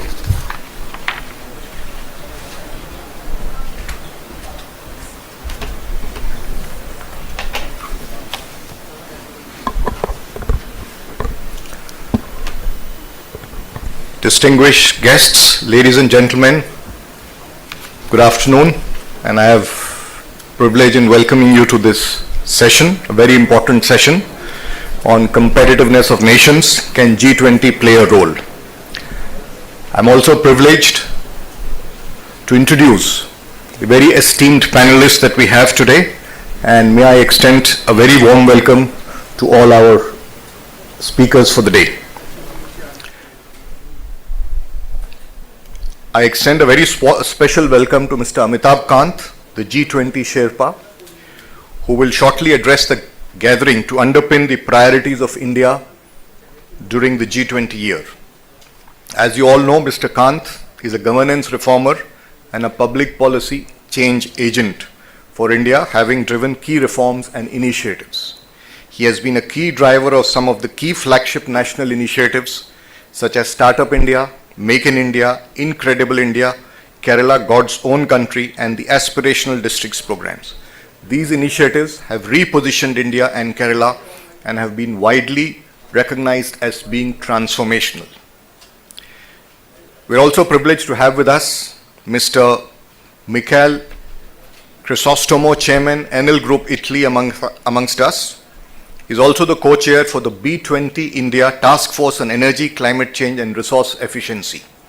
We look forward to your active participation today and support in driving the B20 sustainability agenda. I also have great pleasure to welcome Ms. Sumitra Rajgopalan, Founder and Chief Executive Officer, Biosphera Technologies Canada, who has joined us virtually. She brings extensive experience and knowledge of the world of biomed and biorobotics. We look forward to your innovative ideas and perspectives. Mr. Fernando Landa, President, Chamber of Exporters of the Argentine Republic, Argentina, is also amongst us today as a panelist. Very warm welcome to you. He has been an active participant in the B20 cycles, particularly related to trade, investment and energy, and provided policy recommendations to the G20 authorities since 2011. We hope for a very enlightening discussion today. Mr. Landa is also the co-chair of the B20 India Task Force on Inclusive GVCs for Resilient Global Trade and Investment. May I also welcome Ms. Patrician Lau, Vice President and Head, Inclusive Impact and Sustainability for Asia Pacific, Visa Singapore, who is a veteran in the field of social impact philanthropy. Thank you for joining us today and look forward to hearing your thoughts. Before I invite the panelists, just set the context. Well, the world we are experiencing today, and as we get into discussing competitiveness of nations, is very different from what it was just a few years back. The jargon you hear today is about polycrisis, permacrisis, uncertainty. Some of these issues are, of course, transitory, but much of it is structural. And we are facing certain structural mega threats, be it the climate crisis, the consequent impact on food security, structural inflation, and while natural resources have depleted, we still have a serious problem of generating sufficient livelihoods and social inequity. And the new world order, the geopolitical dynamic, has got its own share of challenges that it poses. And in this context, I think the theme for G20 that India has selected, Vasudev Kutumbaka, one world, one family, one future, I think is most appropriate because the world needs to come together collectively to address some of these serious challenges. And when we discuss competitiveness, I think it's very important today to add the word, which is also flows from the theme of G20, to add the word responsible competitiveness to it. Because ultimately, whilst becoming competitiveness, I think all sections of society, businesses, policy actions, civil society must come together to see how we can solve some of the societal issues that face us today, some of which are I alluded to, and how the benefits can go to all sections of the society, how the benefits can accrue to large and small enterprises, and how the benefits can also accrue across nations, so that, and how, for example, the developed economies, and G20 is about, it's the bulk of the people, the bulk of the GDP in the world. So how can the developed economies work with the emerging and the developing economies to mainstream them? So this is really the task of building back better. And how do we do that? I think is the real question that we need to address when we look at competitiveness of nations. We all have heard that what drives competitiveness, besides the strengths of a nation, is also the policy reform, the institutional frameworks, the infrastructure, the innovative capacity, the available of skilled talent. These are all important drivers of competitiveness. But today, as we look at it, I think it's important that certain facets that are being today, that have come alive on account of the mega trends or mega threats, as I said earlier, are also addressed. How do we create resilient supply chains? How do we adapt to the hot new world? Because decarbonization is going to benefit many decades later, but we have to live through the hot world. How do we deal with, in this extreme weather events, the issue of food security, the resilience of supply chains? How do we deal with issues when goods move from one country to the other, especially with respect to non-tariff issues? The climate crisis has to be addressed. Digital is opening up new avenues. How do we leverage that? How do we create sufficient livelihoods? And we have an interesting challenge. We have a lot of people looking for jobs, yet we do hear in many sectors that we don't have people to run our businesses. So there is a huge gap that skilling needs to fill up, and is going to get accentuated because the newer technology requires new kinds of skills. And if I was to look at some examples, and I just like to take two examples here. One is, for example, Denmark, that was number one this year on the World Competitiveness Index. Now, what has been articulated is their focus on sustainability and on digital transformation. The other country I want to talk about is India. I think India has also made immense progress, whether it's on the innovative capacity, jumped 41 ranks, whether it's on ease of doing business, had a quantum leap, whether it's on competitiveness. All these ratings have moved up, and therefore, when we look at how the economy is doing today, is the best performing economy, is the most resilient economy, and so it's a result of some of these transformative interventions that have happened over a period of time. Be it the policy reforms, be it the digital infrastructure, the agri-stack, the direct benefit schemes, amongst others. The work on sustainability in India. India also collaborated to create the International Solar Alliance, the direct benefit transfer, the Gati Shakti that is really making world-class infrastructure. So all of these, and of course India has the advantage that it's a large consuming market, a large market. So all of this have really positioned India well, and these are some facets that have added to the competitiveness. But we realize that it's a long journey and there is more to be done. So we look forward to a very engaging discussions from our eminent panel today that will provide some further perspectives on how we can take the next steps.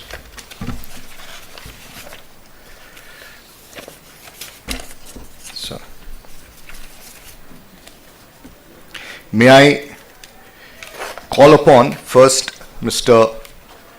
Michel Crisostomo for his opening comments, and after all the panelists have spoken, we will have Mr. Amitabh Kant give the keynote address, and depending on the time availability, we'll have some time for questions to the panelists. So, Mr. Okay, thank you very much, and for this introduction that I think gives the sense of this panel's discussion in terms of how we can develop competitiveness among nations, a sort of cooperative and collaborative, not just responsible competitiveness in the context of the G20, looking at the way the energy space is evolving. You know, we all know that from a technological perspective, the energy transition is something which is happening regardless of whether governments are intervening or not. It is happening because it is convenient, because electrification is proved to be actually the way we can decarbonize the energy systems, thereby achieving goals in terms of fighting against the climate change. And at the same time, because electrification associated with the carbonization of the energy mix is also showing how important it is for the purposes of making any energy system country by country, more secure, safer, and more sustainable. So the technological options are there, and we are not just in the among the energy community, but also in terms of any industrial business and any also consumers community are trying to exploit the possibilities given by the technological developments. If you look at the way energy transitions have always been impacting, you know, our societies at large, we have seen that in the past, the energy transitions were aimed at allocating, you know, natural resources essentially that would have allowed the cheaper possible mix in terms of energy sources. And this has been creating a very unbalanced scenario between countries having the resources and countries where there was economic system that didn't have the resources but had, on the other side, a consumer's capacity, you know, both in terms of industrial systems and, again, more the retail consumers. What we are seeing today with the renewables development is that the resource is available almost everywhere, which means that the way the energy transition is affecting our societies is entirely different than what we have seen in the past. And if we look at it in perspective, it will be allowing, you know, every country to have a more stable source, more predictable in terms of cost, a more stable source of energy, especially if we introduce in the equation of the energy transition all the storage systems.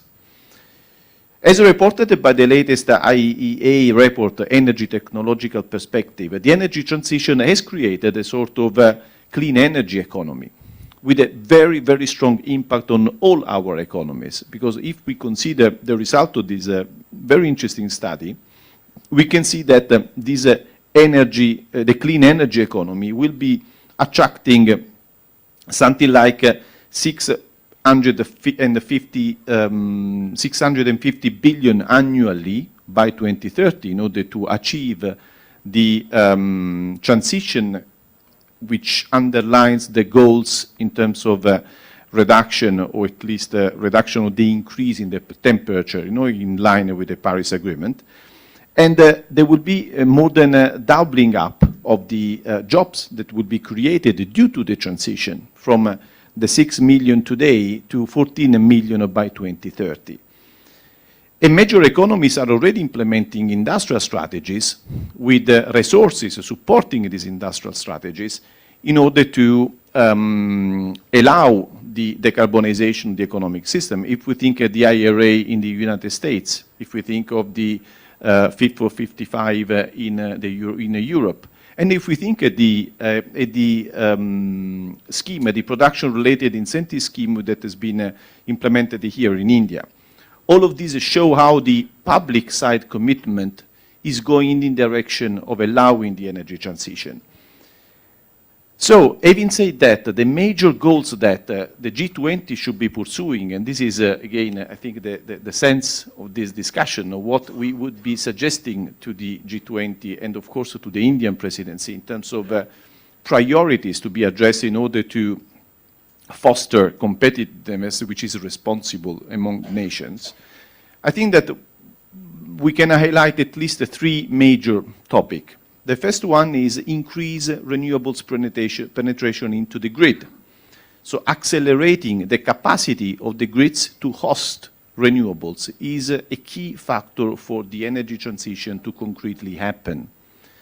And in respect of this, the role of finance is crucial. So in order for this to be achieved, we need a significant amount of investments.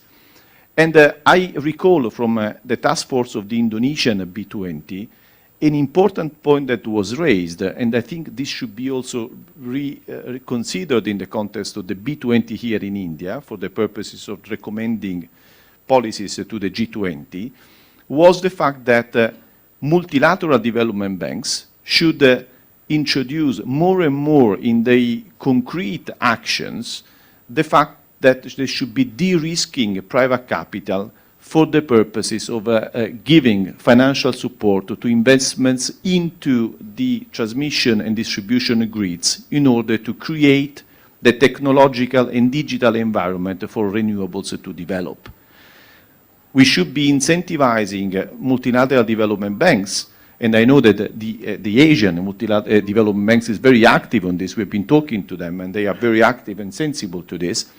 They should be developing de-risking strategy so that the blended finance can become actually the scheme to allow private capital to be allocated in respect of investments that, especially in developing countries, could really help and support the decarbonization. That's the first point. The second point has to do with the digitalization of the grids. Again, I talk again about grids and electric networks. Digitalization and the enhancement of reliability of the grids. So networks are going to be really the backbone, of the new energy world. Reliable and secure networks are really essential, again, from a technological point of view, to make the decarbonization and the electrification for the benefit, actually, of people and of businesses in a very granular way throughout the world.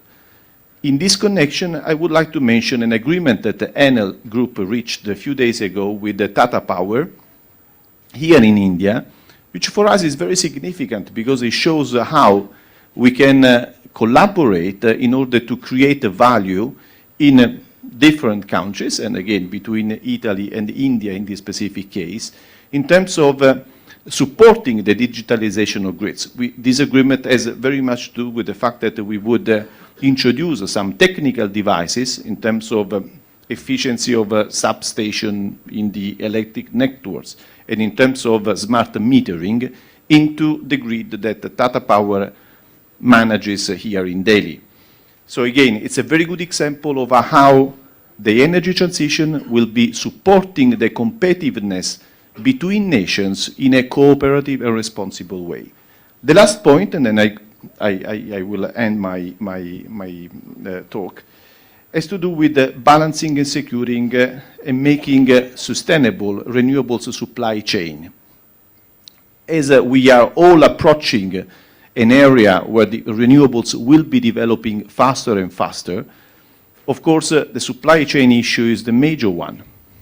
In this connection, I would mention a project that we have been developing in Europe and in Italy in particular, but in the context of the European Recovery Plan, so which is a project where we are setting up a manufacturing factory for solar panels in Italy, which will be the largest in Europe. We will be producing 3 gigawatt of solar panels every year starting from 2024, by the way, with a new technology that is makes the solar panels more efficient than the average Chinese competition. I'm mentioning China simply because, as we all know, the manufacturing or the most part of things that are needed for the energy transition is located in China. So this is a way to differentiate, always in a context of a responsible and sustainable competitiveness among the G20 nations, to really create a credible alternative, a more sustainable alternative. And again, in the context of a European framework, but that's, I think, gives the idea of how we should be all together in the US and here in India, think of how to redesigning the supply chain in order for them to be the sustainable and clean and responsible support for the development of renewables. Thank you. Thank you, Michel, for your perspectives on energy transition.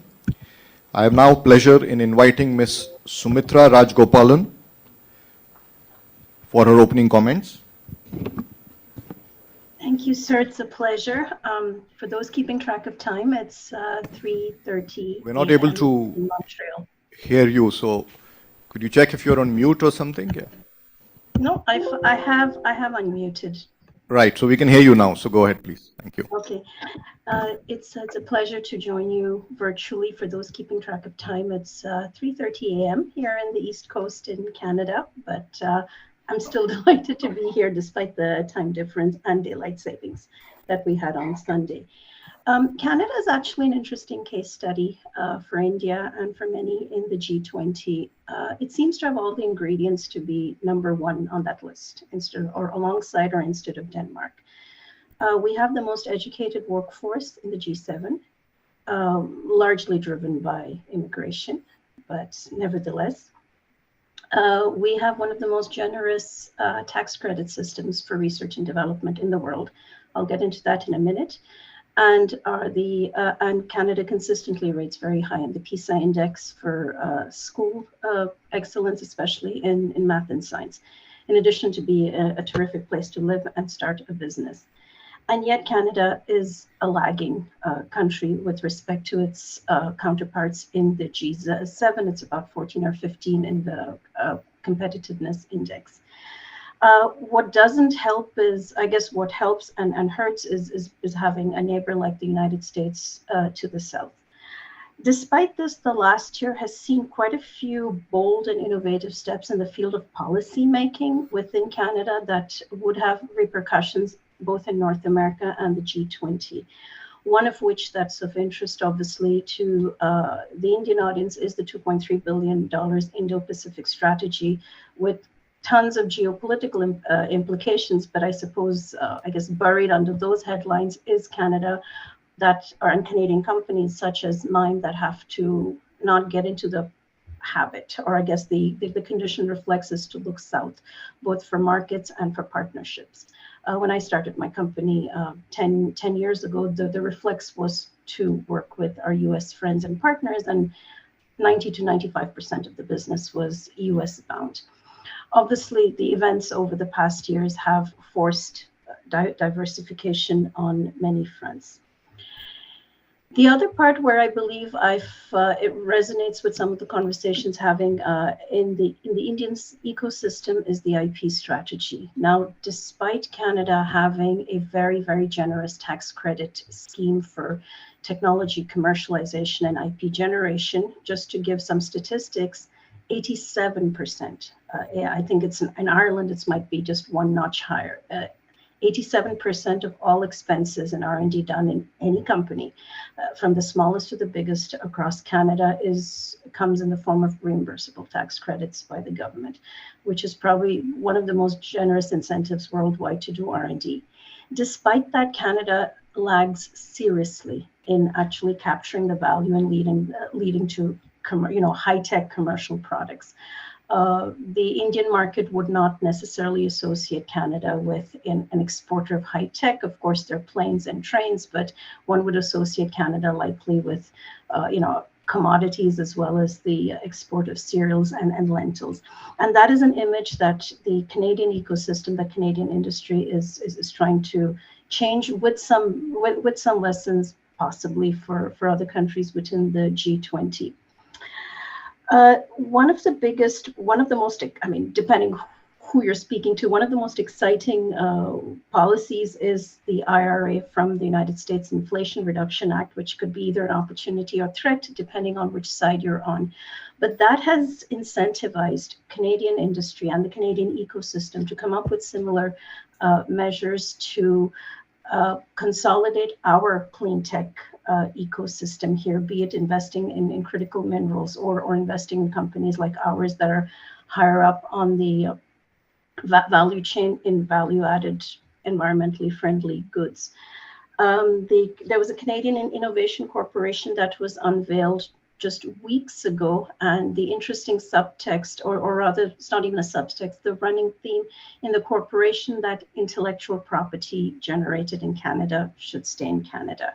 We could exploit it, we could license it, we could obviously sell goods, but there was a sense that it was becoming almost a national security threat to have this much of great IP generated in Canada, the value of which was hardly captured in Canada. And I suppose that might resonate across many countries in the G20, Canada just being an example. In terms of competitiveness, of course, is something very individual to each country, but in the context of the G20, how can we all come together and still, want to find our own berth on the competitiveness ranking? One is, of course, shared practices, such as, bringing the Canadian experience to the conversation. The second one, the previous speaker spoke a lot about supply chain. It's been written about a lot, but it's something deeply felt. It's one of the most painful points in technology companies at all levels, trying to commercialize new products based on green technologies. Just by way of example, just over the past 6 months, our company, where the R&D team is not huge, we're about just 15 people on the R&D side, we've been able to successfully scale multiple technologies within the green tech space, from biopolymers to plastics and what have you. Where things are not, where we're just simply not able to take flight beyond a point, is a complete breakdown in supply chain, and very specifically in renewable polymers. We would love within the G20 to see if there's a better way of harmonizing supply chains, or just sourcing in a way that doesn't require several audits. It's one thing to develop something in the lab in few grams and call it 100% bio-based or green, quite another thing to disrupt whole industries.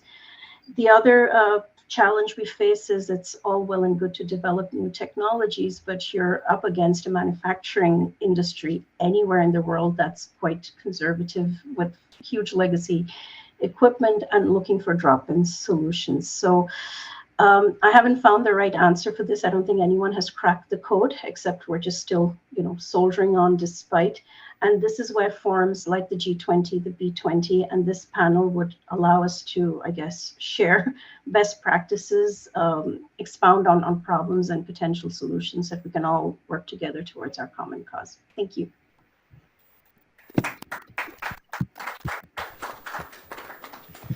Thank you, Sumitra, for sharing the Canadian experience. And you stayed awake so late, 2:30 a.m., so much appreciated. Thank you for that. And may I now request Mr. Fernando Landa for his opening comments? Yes. Well, thank you very much for the invitation to participate in this event. I represent part of what we call the Global South. That means we are in an hemisphere that is mostly comprised by water. That is a challenge because consumption and people are in the northern hemisphere. So we need to be competitive to participate in the global value chains. If we look at the history, despite very promising natural resources, the Latin American region has been lagging behind. And the IDB has demonstrated in a 2014 study that the main reason is the low productivity growth. Now, Douglas North, which is, you might remember, a very important economic science Nobel Prize 1993, explained that institutions and economic structures provide the economic incentives for societies, and in turn, these are the determinants of economic performance. As such, competitiveness and productivity are directly connected. The World Economic Forum indicated that competitiveness is the result of institutions, policies, and factors that determine the level of productivity of any one country. So a competitiveness leap can be made through strong political will and, as mentioned earlier, by utilizing best practices. Also with a very clear understanding of the global political economy situation. Now, the name of this session is what can the G20 do about competitiveness? This is the question that has been posed to us. Now, I would argue that by all means, yes. The G20 is all about avoiding disruption, achieving the UN economic goals, providing FDI increase and movement around the world. So how do we suggest policies to the G20 leaders? I would suggest one. If you remember, in August 2021, the World Bank stopped its Doing Business Index.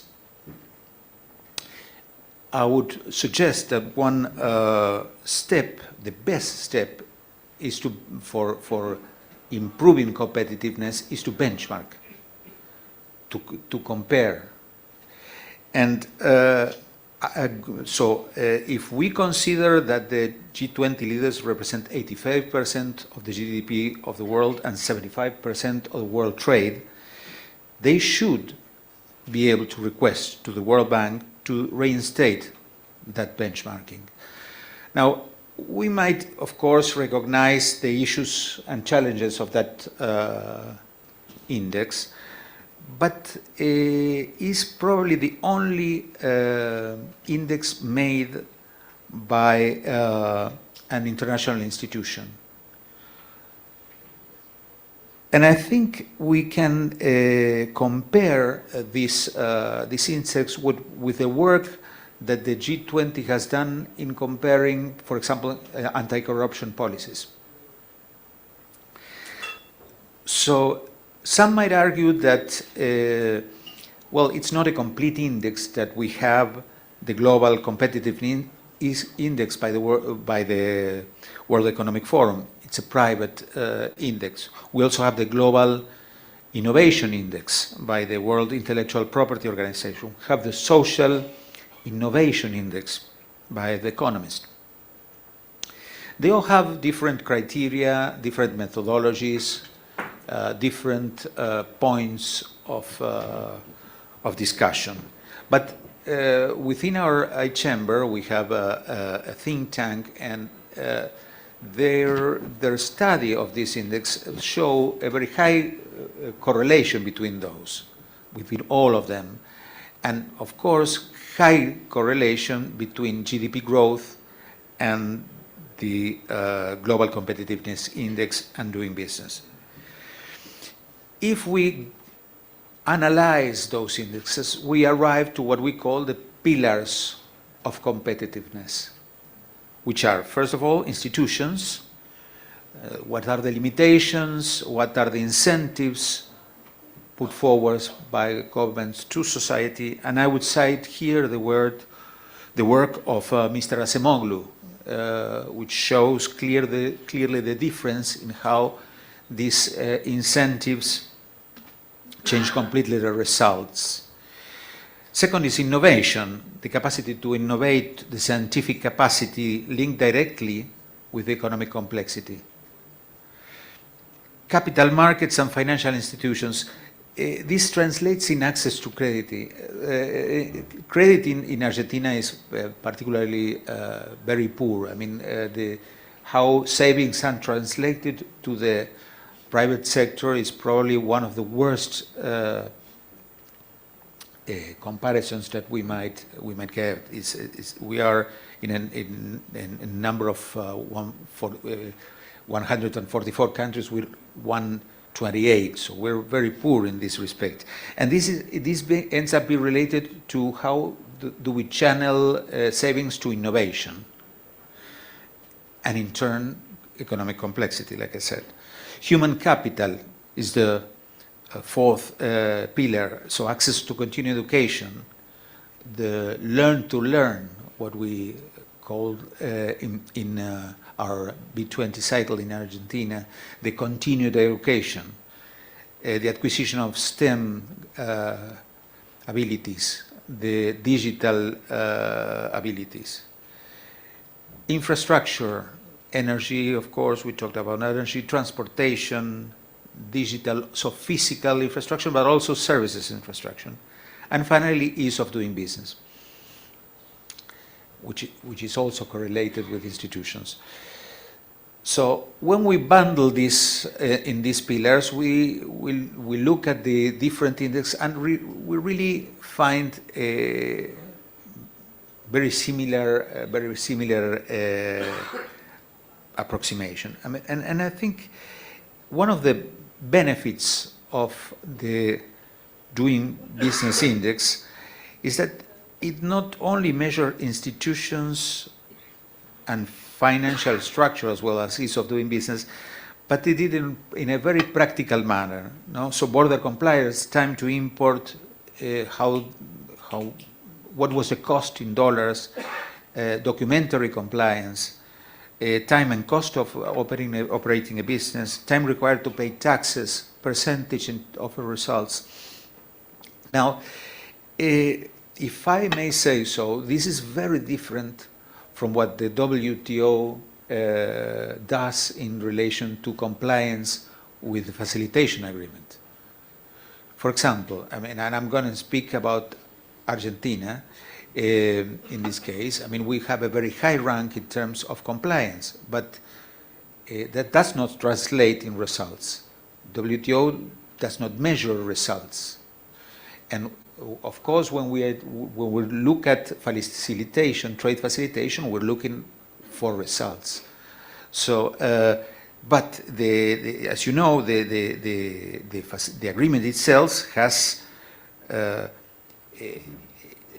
leaves a lot of room, no, with phrases such to the extent practical in a manner consistent with domestic laws. So I think that it's very important again to have comparison available. In sum, I think countries need two things. First, to put competitiveness in their table of command. It's one of the major important policies that they need to focus on. And secondly, to do benchmarking and adopting best practice. And well, to finalize, I believe this is one of the things that we should request the G20 to foster. So thank you very much.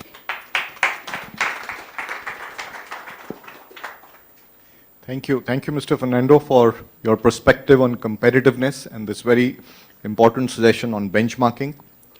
I have now pleasure in inviting Ms. Petistian Low for her comments. Thank you very much, and good afternoon, everyone. It's a pleasure to be here. I'm very glad that we have an opportunity today to talk about how nations can stay competitive in the context of G20.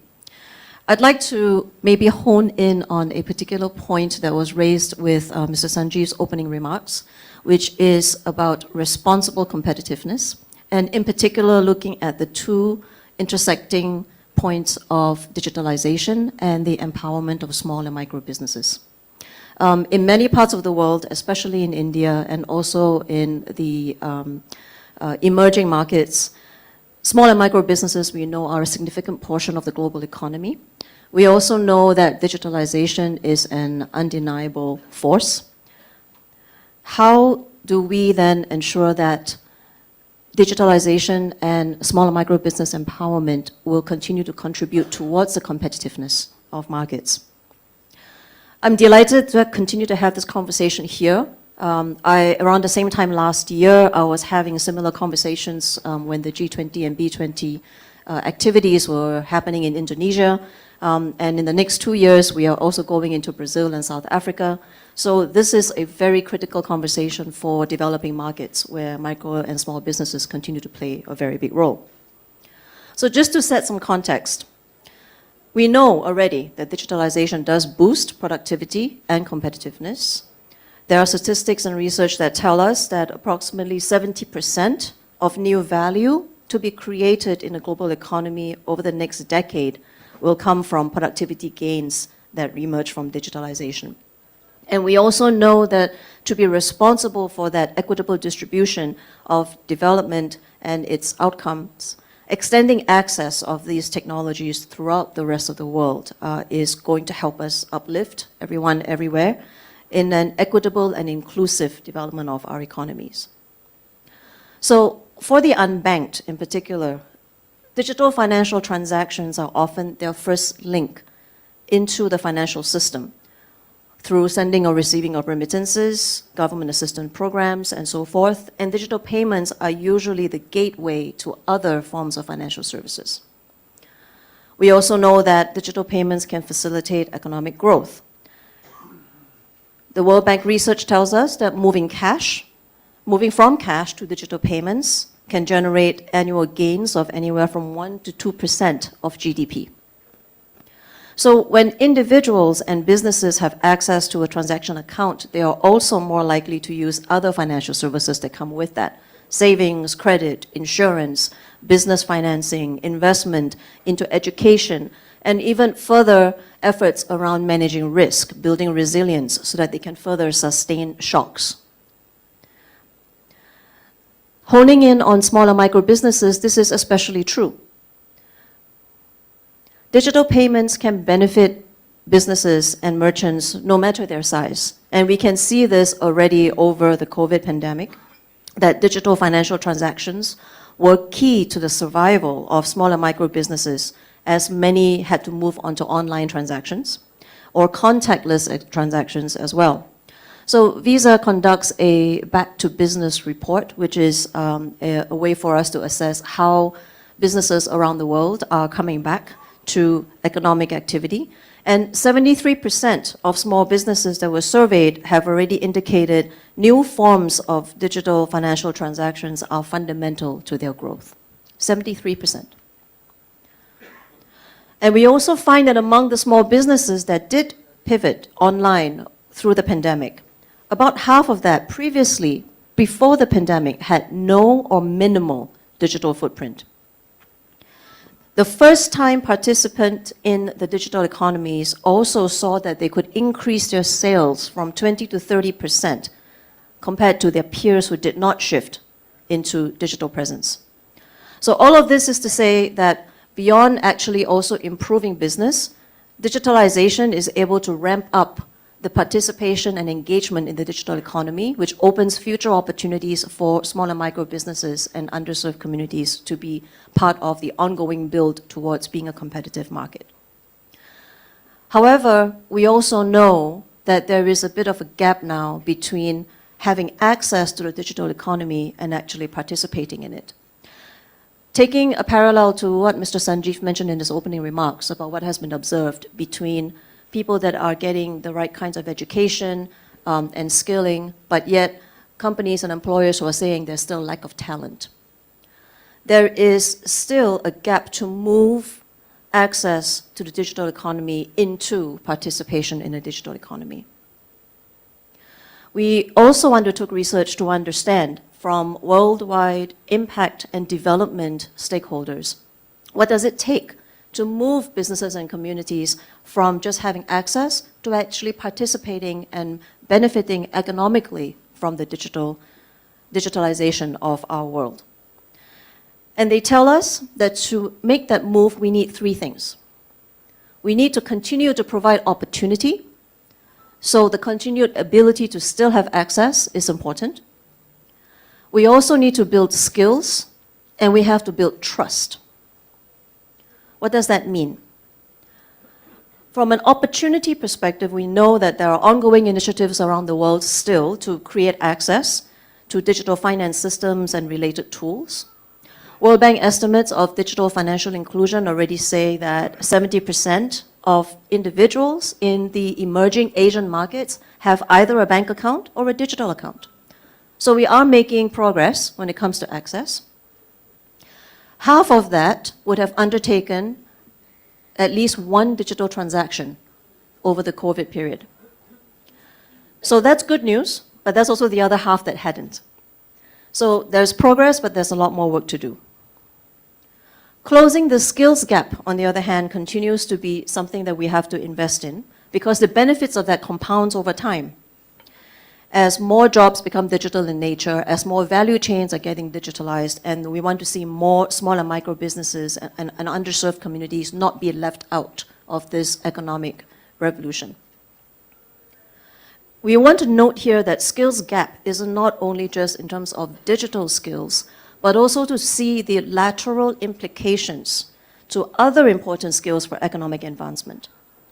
So financial literacy, for example, or business upskilling needs to continue to evolve with the digital economy, and likewise, the way that we upskill in digital economy also needs to be able to keep pace with that. So we should no longer see digital education as being distinct from financial literacy and business skills building. They need to come together and they have to be integrated. Last but not least is about trust. Trust is really about ensuring that individuals and businesses feel like they can feel safe and knowledgeable and well ready to participate in the digital economy. So we have to integrate skills and learning so that it becomes part of service delivery, and that consumers and businesses are engaged and attracted by the application of what they're learning. We also need to recognize that there are nuances around how digital skilling needs to be done between geographies, between industry verticals, between community dynamics, and be able to work with the right partners to ensure that the skilling is leading to an economic opportunity. So we have undertaken some work already in Southeast Asia, where we are working in the agriculture sector to digitally upskill smallholder farmers. And what's interesting is that we have the opportunity to draw on those learnings also with our colleagues who are doing the same in Latin America. So many of these learnings and experiences that we're having here in Asia Pacific will have that level of cross-border and international applicability. Last but not least, we cannot not talk about the importance of women empowerment. When I started having these conversations in Indonesia last year, clearly digitalization, MSME empowerment, and women empowerment continue to be three key themes that have already been drawing attention and are on the agenda of every discussion. And it needs to continue here. When we look at the doubling of digital participation over the pandemic period by individuals and small and businesses, we know that the similar statistic for women-run small businesses and women as consumers have only advanced by just barely a few percentage points. And we also know that the gender equity gap has broadened over the pandemic period as well. So in order to move forward with our work, and this will be my last comment, across building opportunity, building skills, building trust, ensuring inclusion for women and for underserved communities around the world, we need to have the kind of cross-sector and cross-border partnerships that make it possible so that we can have the kinds of learnings, we can see the integration of skills into economic opportunity, We can see the increase and improvement of trust because transactions can happen in a learned, informed, and safe manner, and that cannot be done by any one party unilaterally. We need to see governments, businesses, as well as development partners working together, and that is where I see an opportunity also for the continued work by the G20 and B20 to find opportunities for us to do more of the same. Thank you very much.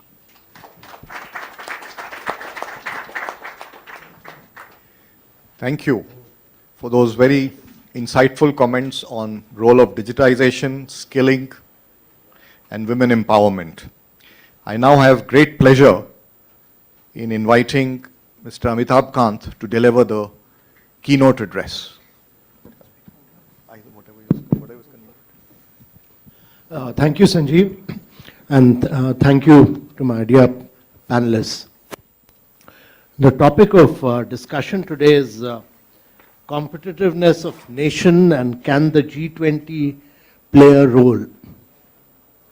So, ladies and gentlemen, first of all, we are meeting at a point of time when the world is passing through a very turbulent phase. It's going through a lot of upheaval.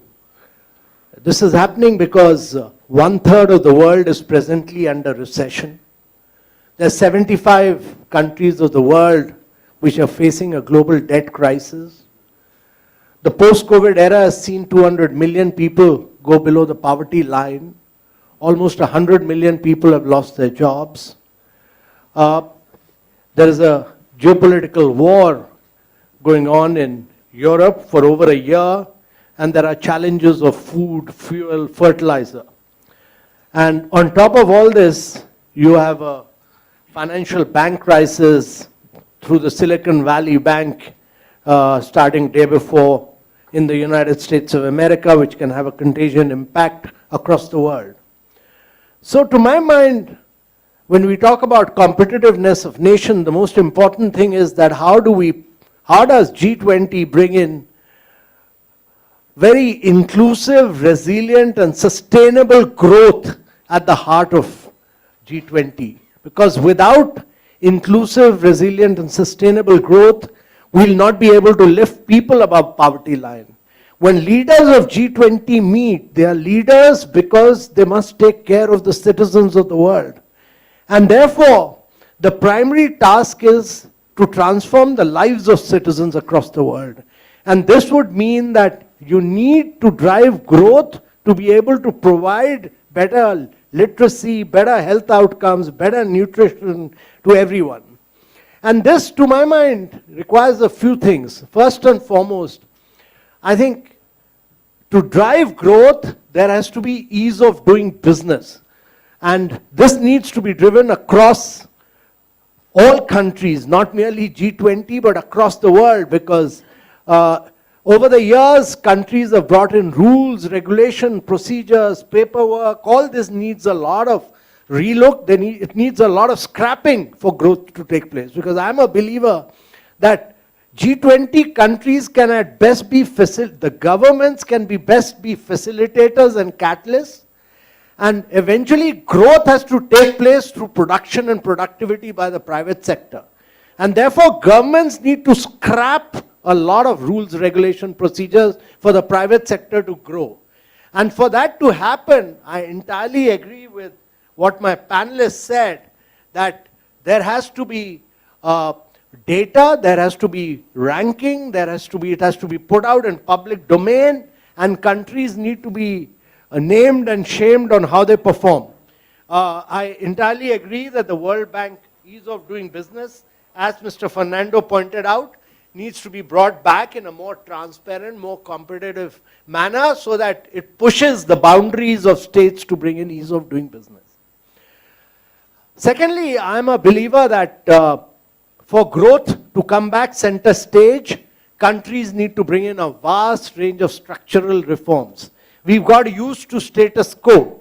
Leaders and countries have got used to status quo, and therefore structural reforms across a vast range of country by country by country, vigorous amount of structural reforms need to be pushed in each of these countries, and there needs to be political and administrative will to push for these reforms so that there's enhancement of competitiveness, because the traditional theory that states become competitive because there's land, labor, and capital does not hold true anymore. Later technology was brought in, so you need reforms across land, labor, you need capital reforms, you need technology reforms, but you need much more, and I'll dwell upon some of these issues. So firstly, ease of doing business, country by country by country, structural reforms country by country by country, major reforms need to be carried out. Thirdly, to my mind, increasingly, if you want to become competitive to land, labor, capital, technology, you need to bring in going green. And that is critical, because the world may survive, but human beings will go extinct if we are not able to reach the target of 1.5 degrees centigrade by 2050, and therefore it's incumbent upon all of us to be competitive in becoming increasingly green, and therefore require that not merely countries like us, which are not responsible for carbonizing the world.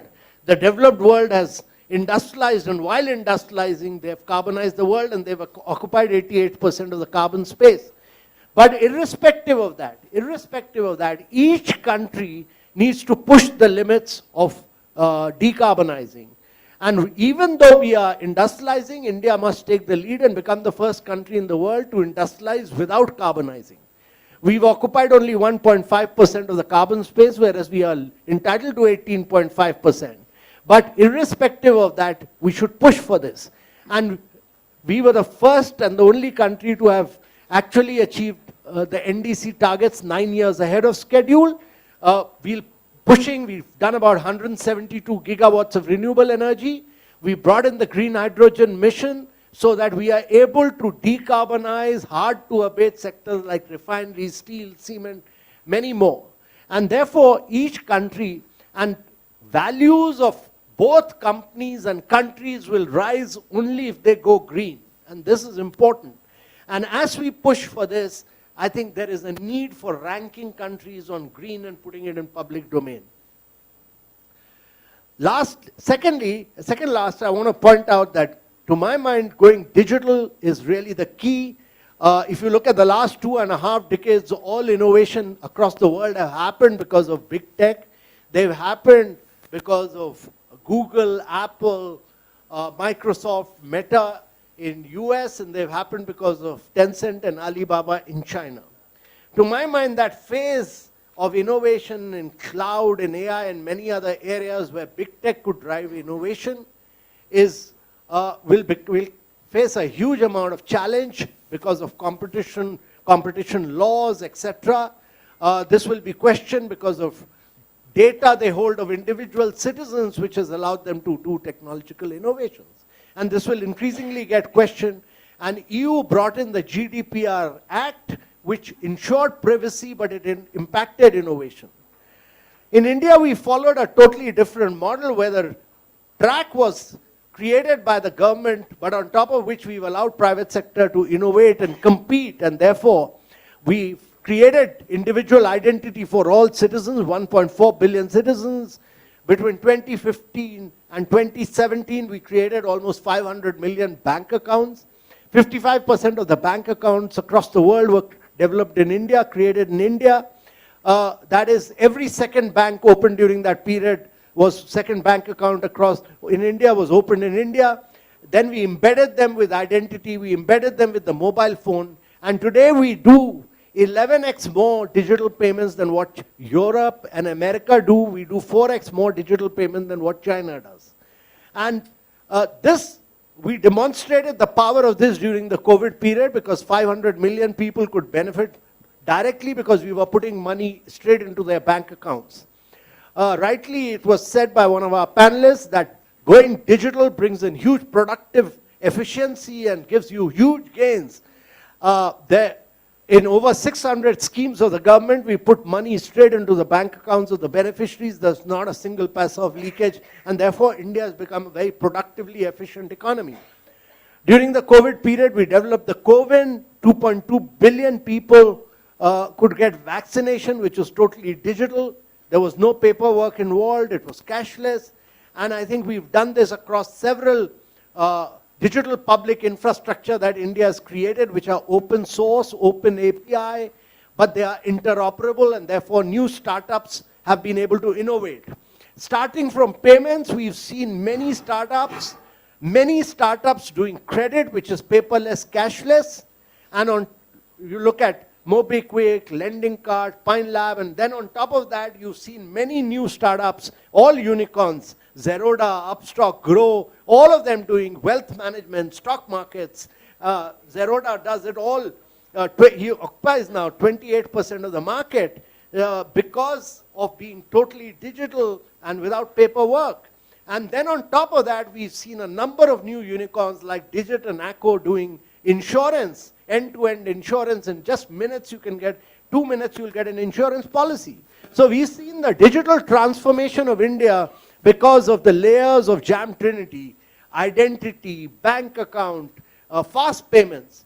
Now the world today, 4 billion people do not have a digital identity. 2.5 billion people do not have a bank account. 133 countries do not have a fast payment mechanism. And this is the opportunity to push this. And if we are able to push this, we'll transform the lives of citizens. And the last point I want to make is that this will not happen without technological leapfrogging. The world will not become competitive till we do not absorb more and more technology. We drive in a range of areas. There are new technologies emerging, from electric vehicles, battery storage, to renewables. I mean, just look at renewables. The biofacials, there are heterojunctions, there are tandem technologies, a whole range of new technologies which will give you enhanced productivity at low cost. So how do we enhance maximum productivity gains at low cost will be the key. And this will not happen without huge technological innovations across sunrise areas of growth. So to my mind, the growth of the world will come in sunrise areas of growth. This will require technological leapfrogging, and that would really require a huge amount of technological innovations across the G20 nations. So ladies and gentlemen, this is a challenge to my mind for the G20. G20 needs to bring consensus on a range of areas, making things easy and simple for the private sector to flourish, making sure that every country pushes for structural reforms, that every country makes a major quantum jump on going digital, and also ensures that it goes green, and lastly, how it uses technology to make a pole vault across the world. Only these things will enable the world to become more and more competitive and to really make a huge difference to the lives of citizens across the world. Thank you very much.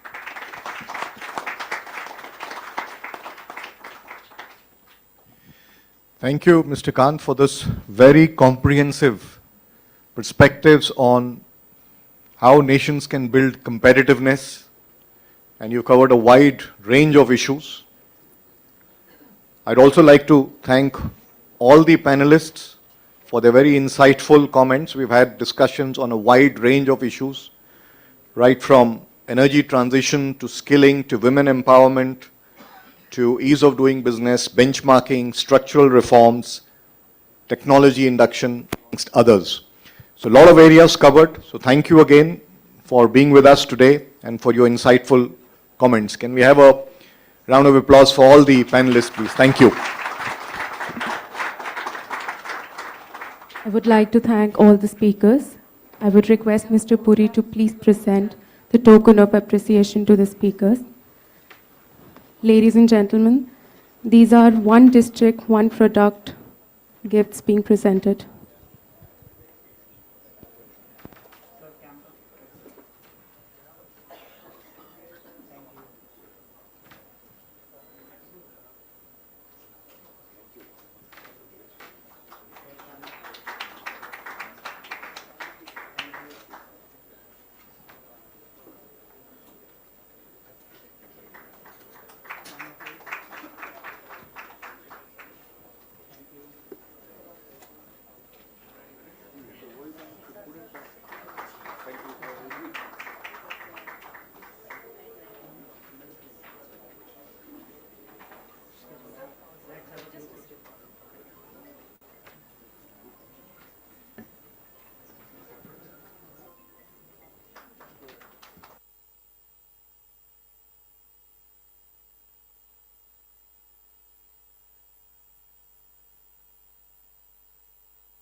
today is about building a future-ready nation.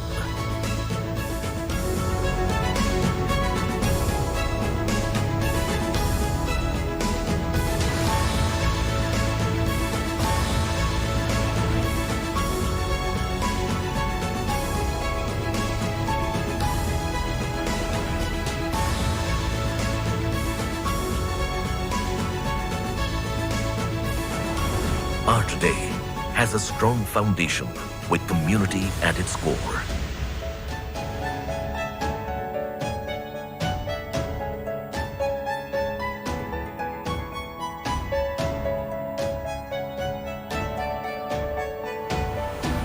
Our today is dedicated to the communities we serve.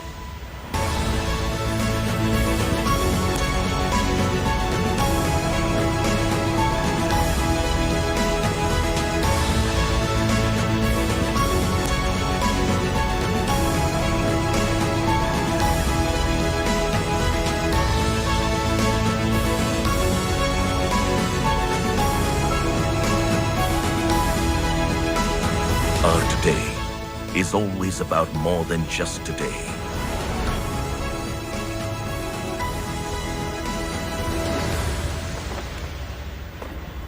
Our today is a continuous journey for a better tomorrow.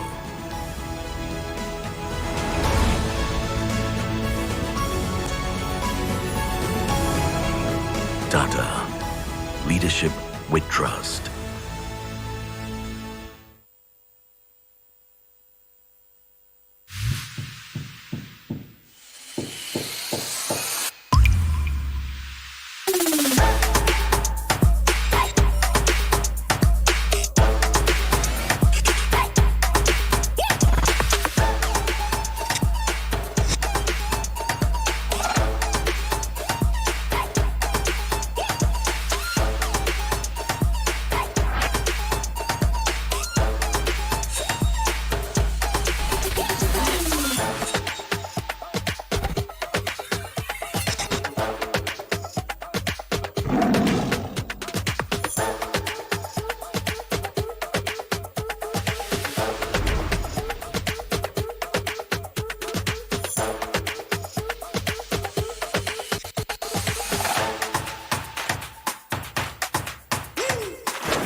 When you say faster, I just want to see how fast.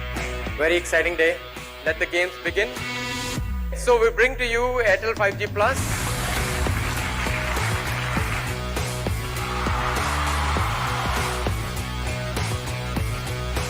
Next level है, मतलब अब तो मेरी video फटाक से एकदम से upload हो जाएगी. मुझे लेटेंसी की अहमियत पता है, मैं उसके लिए ज़्यादा excited. The technology we have chosen is the one which is widely used in the world. Every 5G phone will work on it. SIM change करने का कुछ जरूरत नहीं था मुझे. नेटवर्क चेंज किया जाके and 5G enabled. Airtel 5G Plus is environment friendly. I think that is very important. क्या मस्त स्पीड है रे. It's revolution. Magic. Once you use it, you can't go back.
Effective supply chain management gives power to fulfill what your customers need, when and where they need it.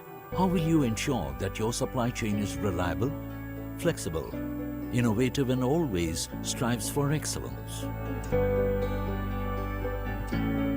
Since the past 2 decades, TVS SCS has been the trusted name in the supply chain industry. The legacy of TVS brand is more than 100 years old. We are trusted for the value that we have created. Our global presence with unmatched supply chain network pan-India, warehousing space of more than 19 million square feet, transportation network across 29 states, and a strong team of more than 10,000 professionals stand together to serve our esteemed customers.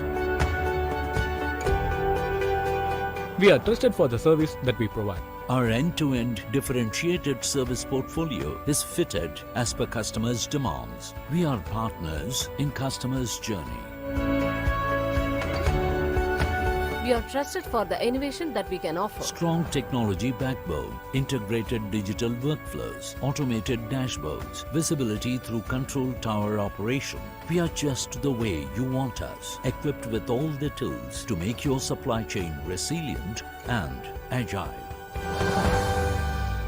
We believe in the power of us. When we partner with you, we are committed to offer you quality solutions. Together, we strive to achieve newer heights. Together, we stand united to write new success stories.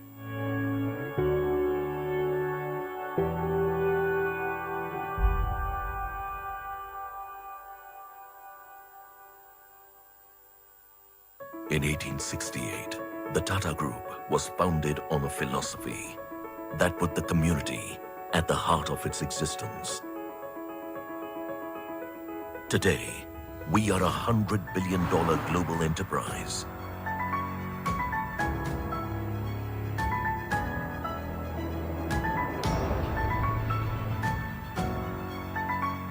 Our today has been built on enduring values.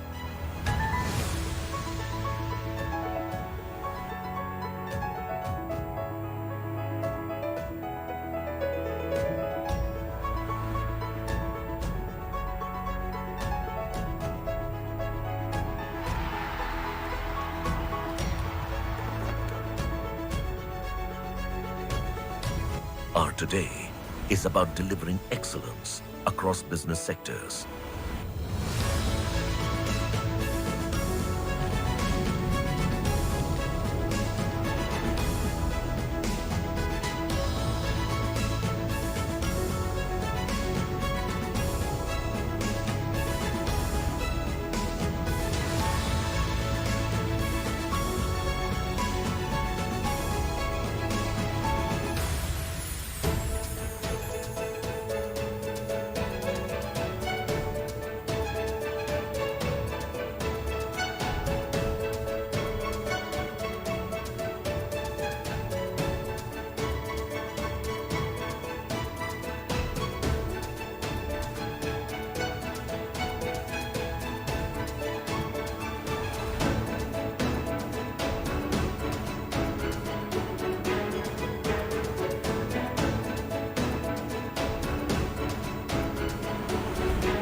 Our today is about building a future-ready nation.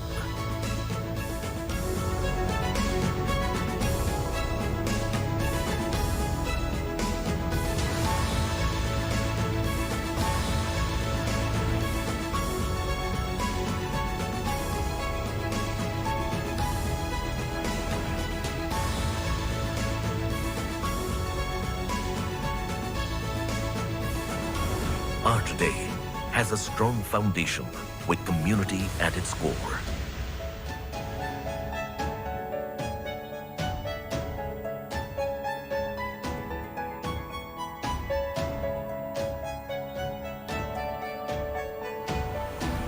Our today is dedicated to the communities we serve.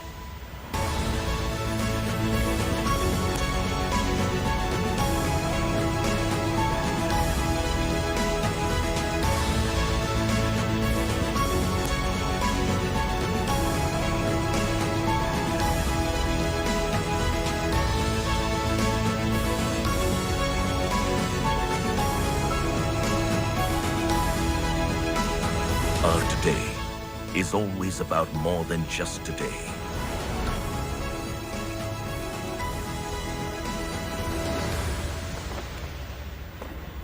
Our today is a continuous journey for a better tomorrow.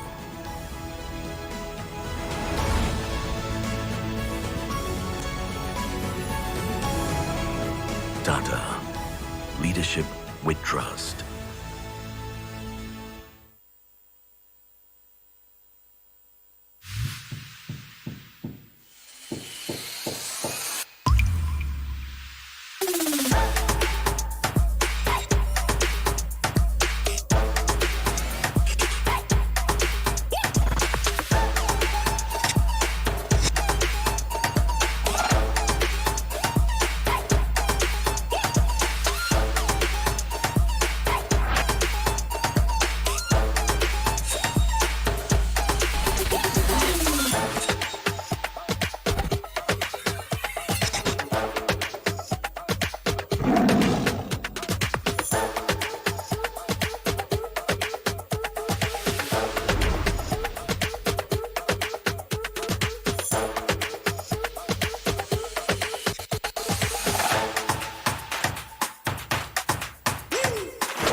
When you say faster, I just want to see how fast. Very exciting day. Let the games begin. So we bring to you Airtel 5G Plus.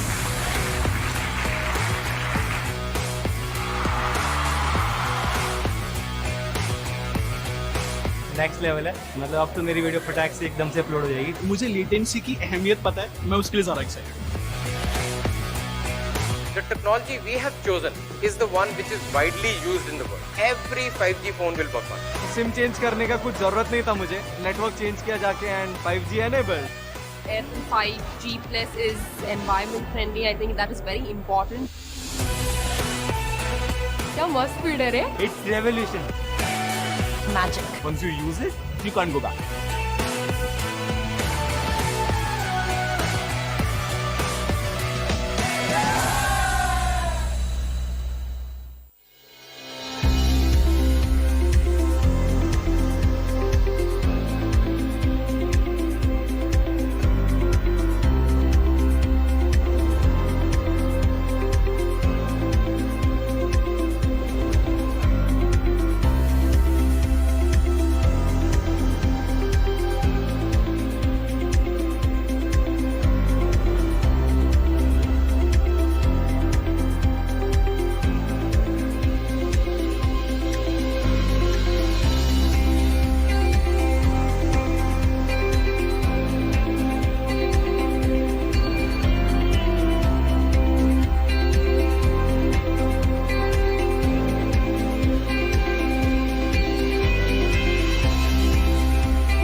Effective supply chain management gives power to fulfill what your customers need, when and where they need it. How will you ensure that your supply chain is reliable, flexible, innovative, and always strives for excellence? Since the past 2 decades, TVS SCS has been the trusted name in the supply chain industry. The legacy of TVS brand is more than 100 years old. We are trusted for the value that we have created. Our global presence with unmatched supply chain network pan-India, warehousing space of more than 19 million square feet, transportation network across 29 states, and a strong team of more than 10,000 professionals stand together to serve our esteemed customers. We are trusted for the service that we provide. Our end-to-end differentiated service portfolio is fitted as per customers' demands. We are partners in customers' journey. We are trusted for the innovation that we can offer. Strong technology backbone, integrated digital workflows, automated dashboards, visibility through control tower operation. We are just the way you want us, equipped with all the tools to make your supply chain resilient and agile. We believe in the power of us. When we partner with you, we are committed to offer you quality solutions. Together, we strive to achieve newer heights. Together, we stand united to write new success stories.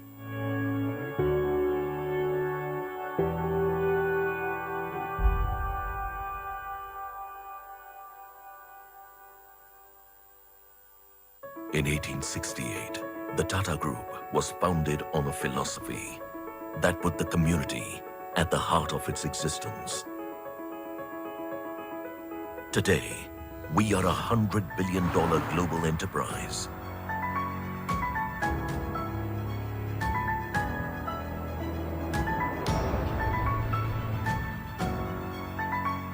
Our today has been built on enduring values.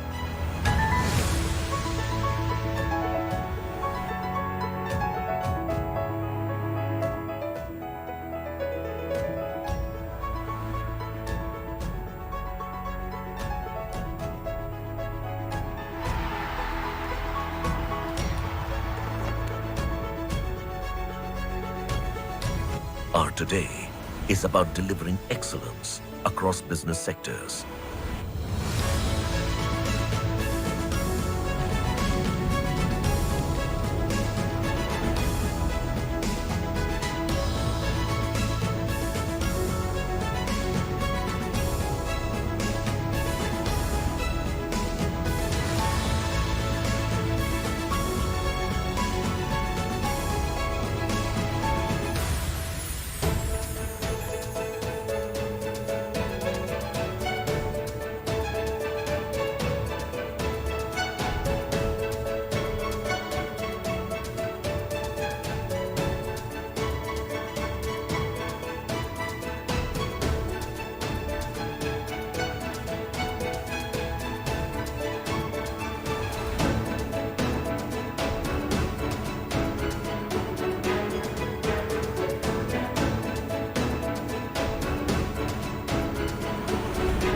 Our today is about building a future-ready nation.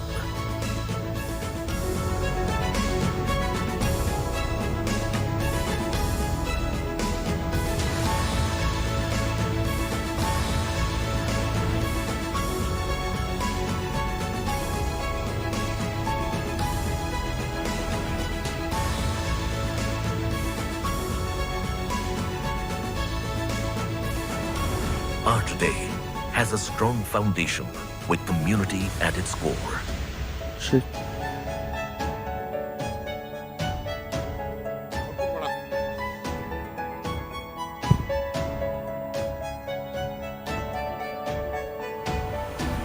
Our today is dedicated to the communities we serve. Check 1, 2, 3.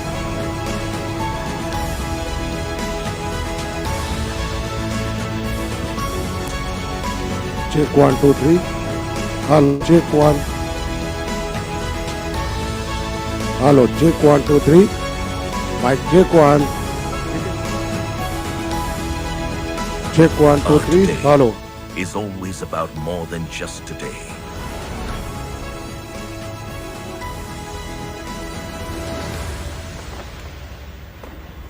Our today is a continuous journey for a better tomorrow.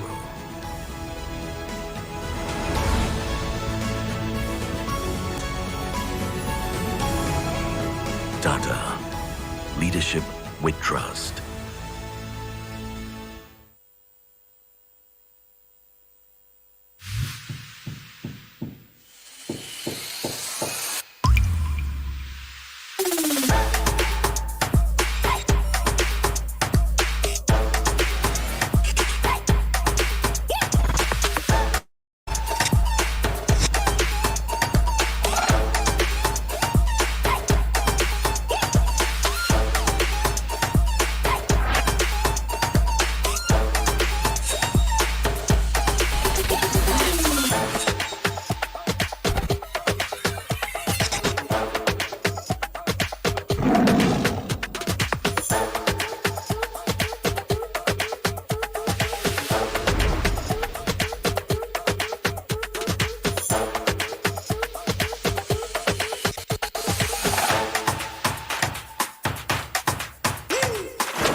When you say faster, I just want to see how fast. Very exciting day. Let the games begin.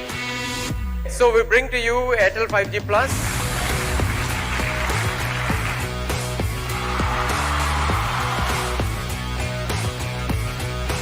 Next level है, मतलब अब तो मेरी video फटाक से एकदम से upload हो जाएगी। मुझे लेटेंसी की अहमियत पता है, मैं उसके लिए ज़्यादा एक्साइटेड हूँ।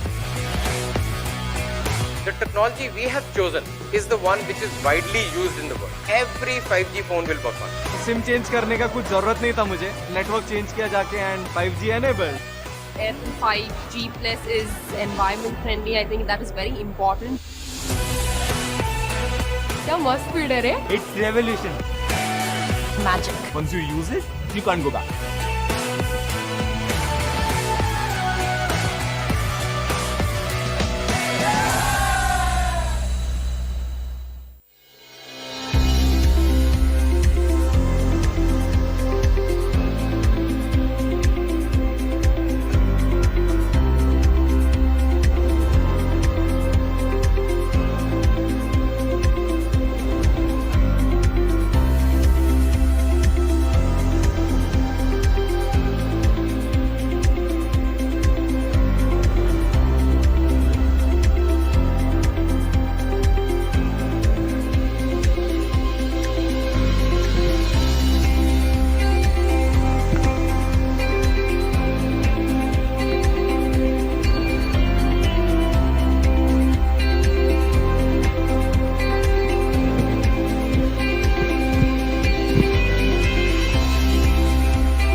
Effective supply chain management gives power to fulfill what your customers need, when and where they need it. How will you ensure that your supply chain is reliable, flexible, innovative, and always strives for excellence? Since the past 2 decades, TVS SCS has been the trusted name in the supply chain industry. The legacy of TVS brand is more than 100 years old. We are trusted for the value that we have created. Our global presence with unmatched supply chain network pan-India, warehousing space of more than 19 million square feet, transportation network across 29 states, and a strong team of more than 10,000 professionals stand together to serve our esteemed customers. We are trusted for the service that we provide. Our end-to-end differentiated service portfolio is fitted as per customers' demands. We are partners in customers' journey. We are trusted for the innovation that we can offer. Strong technology backbone, integrated digital workflows, automated dashboards, visibility through control tower operation. We are just the way you want us, equipped with all the tools to make your supply chain resilient and agile. We believe in the power of us. When we partner with you, we are committed to offer you quality solutions. Together, we strive to achieve newer heights. Together, we stand united to write new success stories.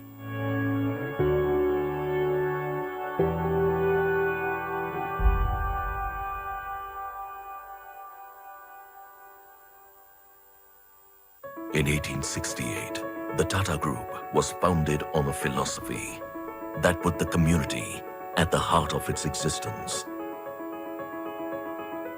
Today, we are a $100 billion global enterprise.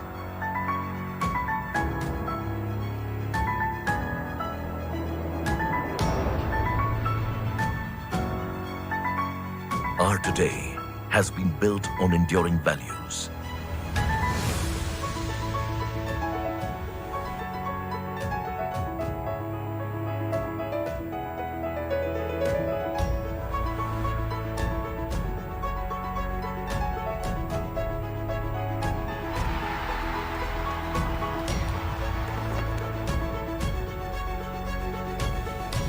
Our today is about delivering excellence across business sectors.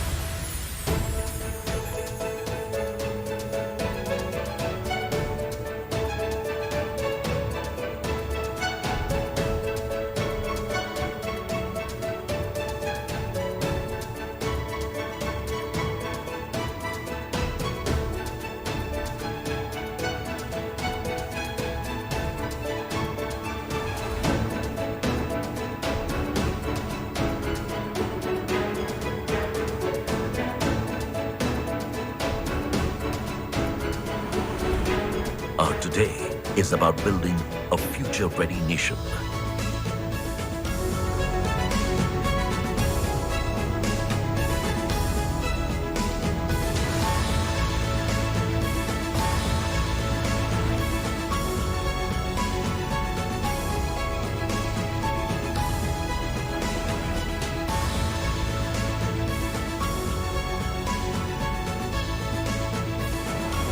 Our today has a strong foundation with community at its core.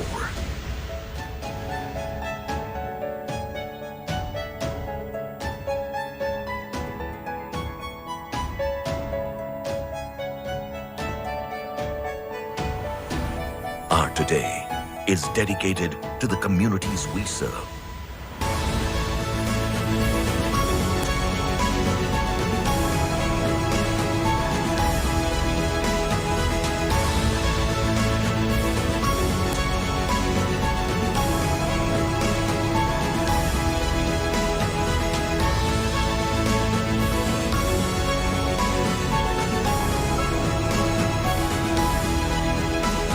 Our today is always about more than just today.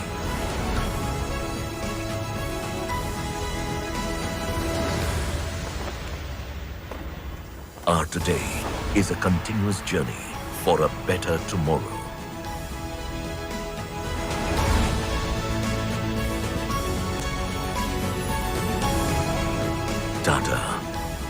leadership with trust.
When you say faster, I just want to see how fast.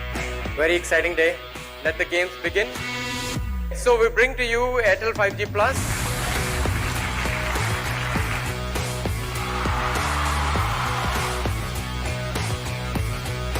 Next level है, मतलब अब तो मेरी video फटाक से एकदम से upload हो जाएगी। मुझे लेटेंसी की अहमियत पता है, मैं उसके लिए ज़्यादा एक्साइटेड हूँ।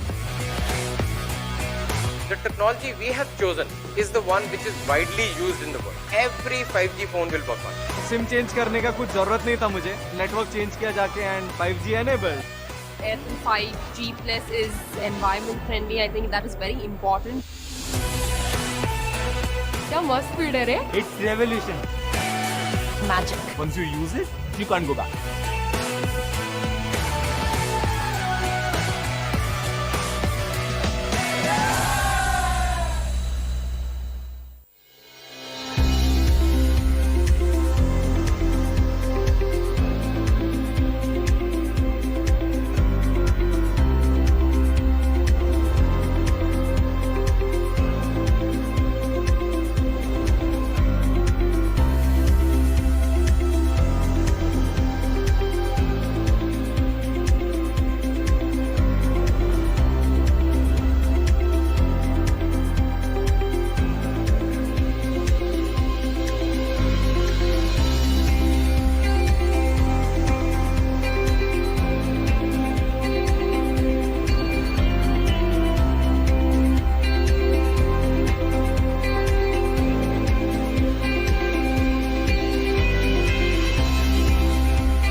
Effective supply chain management gives power to fulfill what your customers need, when and where they need it.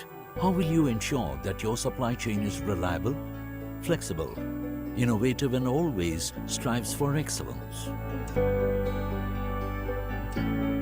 Since the past 2 decades, TVS SCS has been the trusted name in the supply chain industry.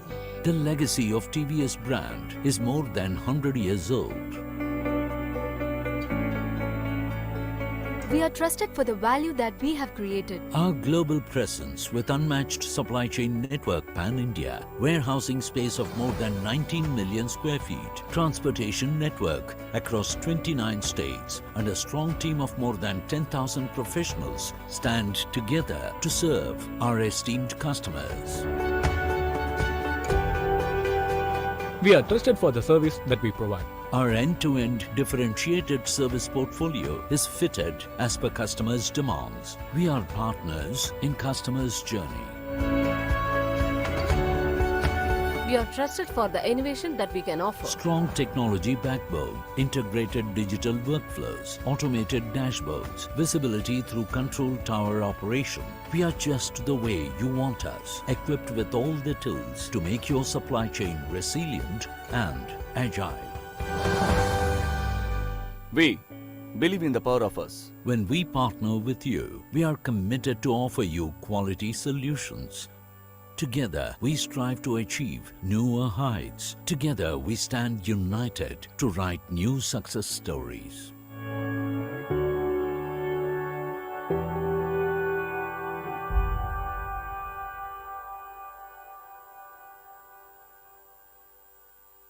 In 1868, the Tata Group was founded on a philosophy that put the community at the heart of its existence.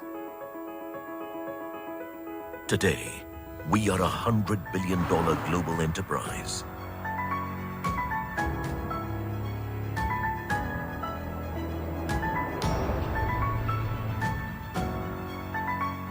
Our today has been built on enduring values.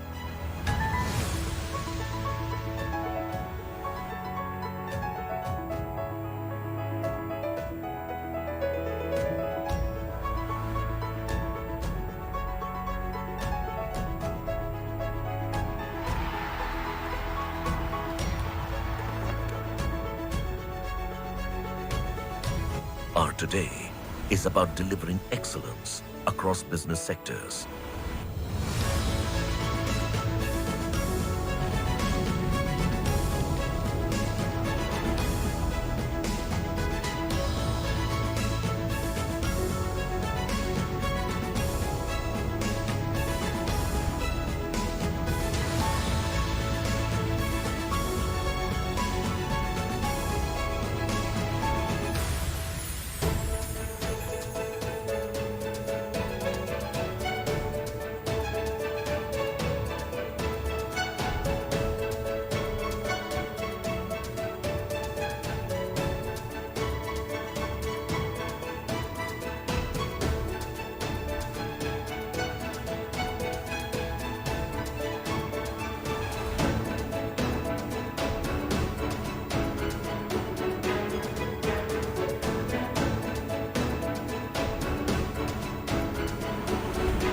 Our today is about building a future-ready nation.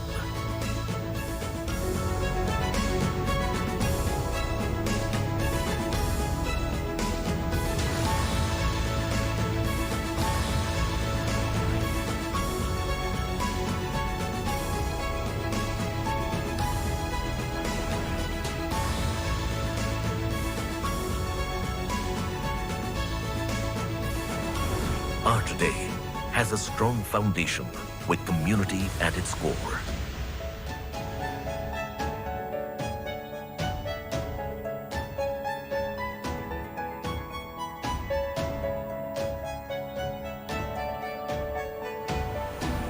Our today is dedicated to the communities we serve.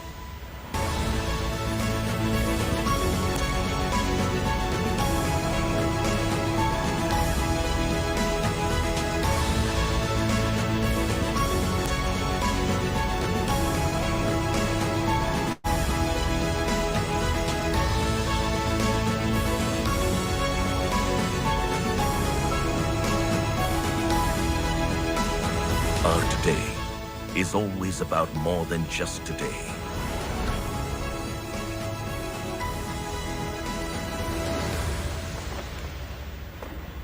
Our today is a continuous journey for a better tomorrow.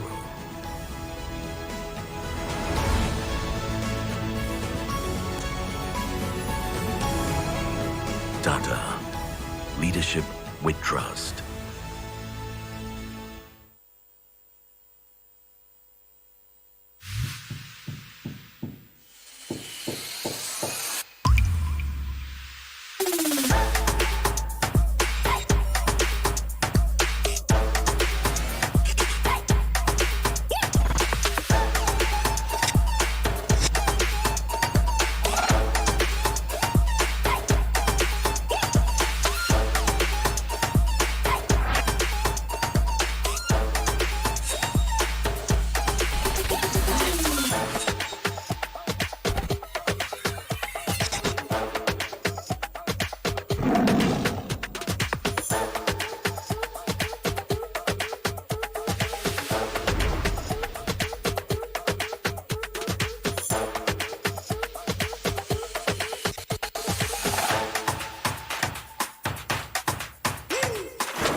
When you say faster, I just want to see how fast.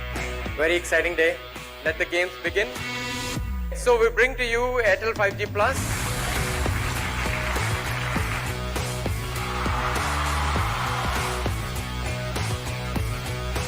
Next level है, मतलब अब तो मेरी video फटाक से एकदम से upload हो जाएगी. मुझे लेटेंसी की अहमियत पता है, मैं उसके लिए ज़्यादा excited. The technology we have chosen is the one which is widely used in the world. Every 5G phone will work on. SIM change करने का कुछ जरूरत नहीं था मुझे. नेटवर्क चेंज किया जाके and 5G enabled. Airtel 5G Plus is environment friendly. I think that is very important. क्या मस्त स्पीड है रे. It's revolution.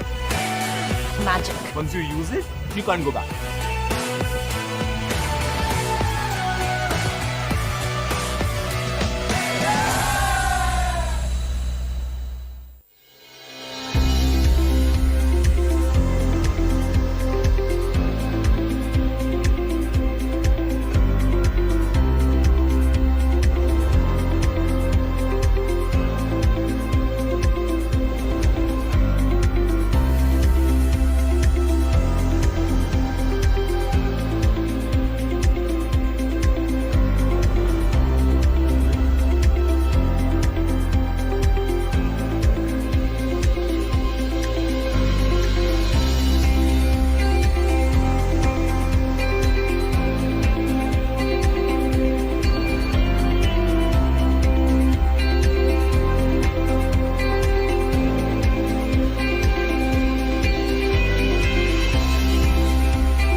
Effective supply chain management gives power to fulfill what your customers need, when and where they need it.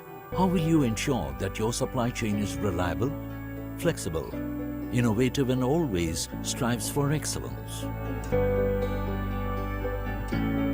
Since the past 2 decades, TVS SCS has been the trusted name in the supply chain industry. The legacy of TVS brand is more than 100 years old.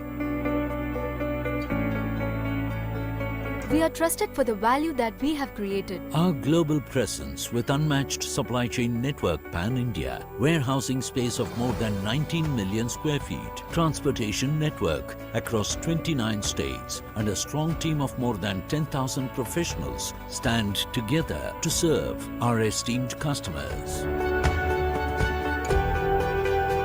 We are trusted for the service that we provide. Our end-to-end differentiated service portfolio is fitted as per customers' demands. We are partners in customers' journey. We are trusted for the innovation that we can offer. Strong technology backbone, integrated digital workflows, automated dashboards, visibility through control tower operation. We are just the way you want us, equipped with all the tools to make your supply chain resilient and agile.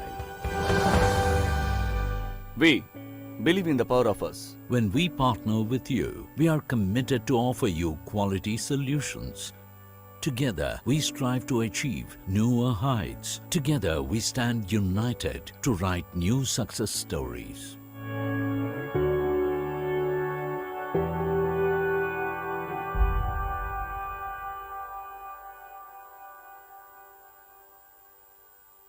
In 1868, the Tata Group was founded on a philosophy that put the community at the heart of its existence. Today, we are a $100 billion global enterprise.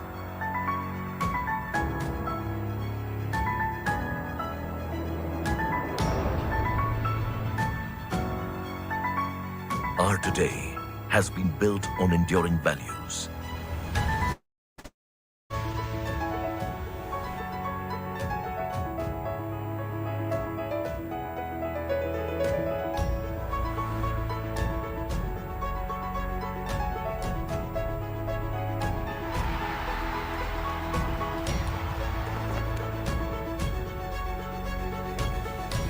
Our today is about delivering excellence across business sectors.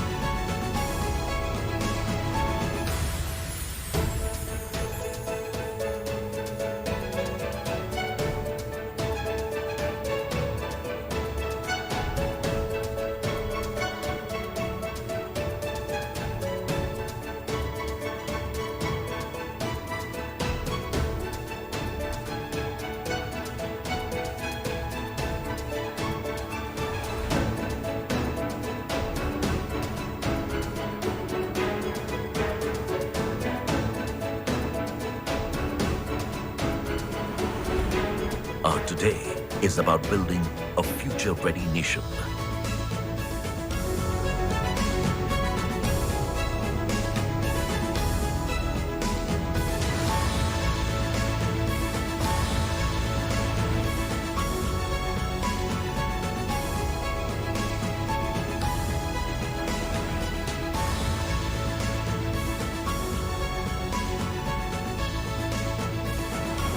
Our today has a strong foundation with community at its core.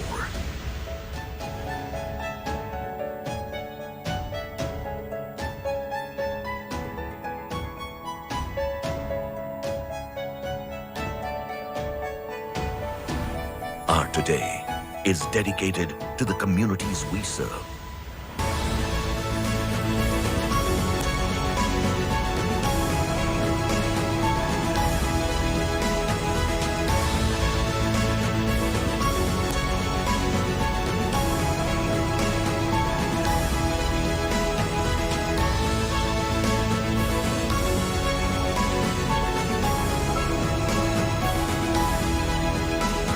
Our today is always about more than just today.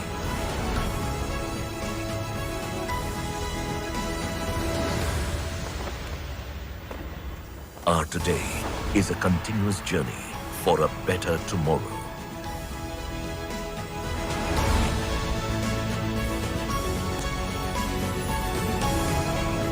Tata. Leadership with trust.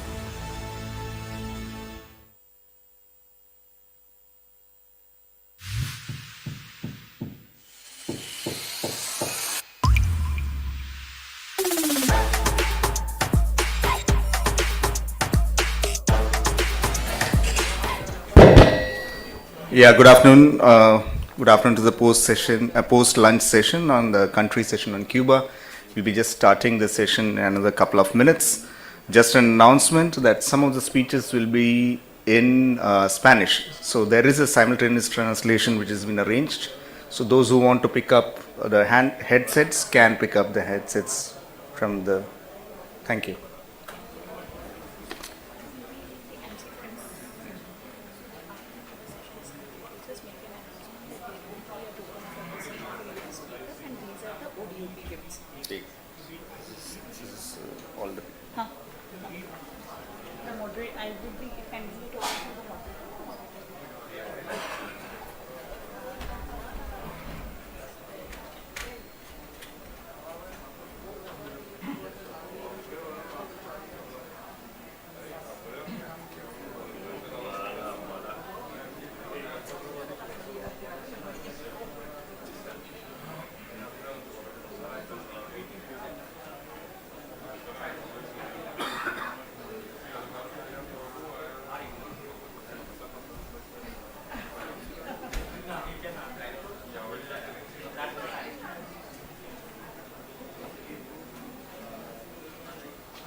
In 1868, the Tata Group was founded on a philosophy that put the community at the heart of its existence. Today, we are $100 billion global enterprise.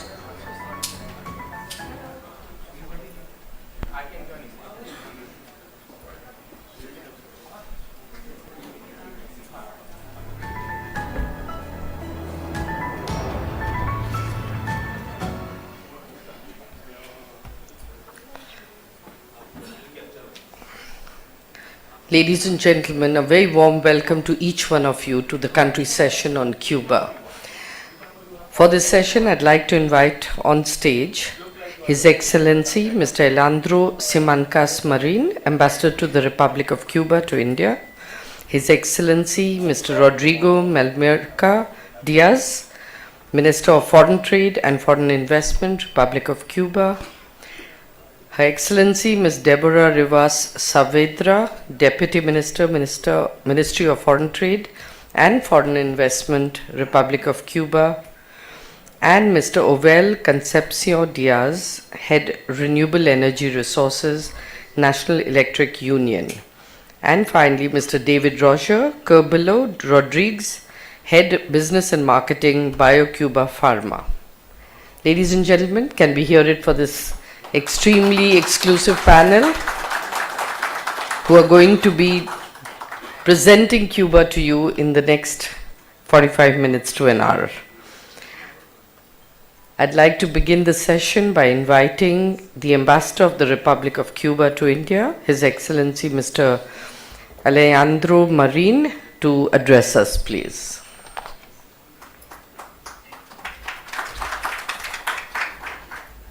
Namaskar, everybody, dear friends, colleagues. I will be very brief because I think the most important is to have a very important exchange about the possibilities of improving, increasing our bilateral trade or economic commercial relations.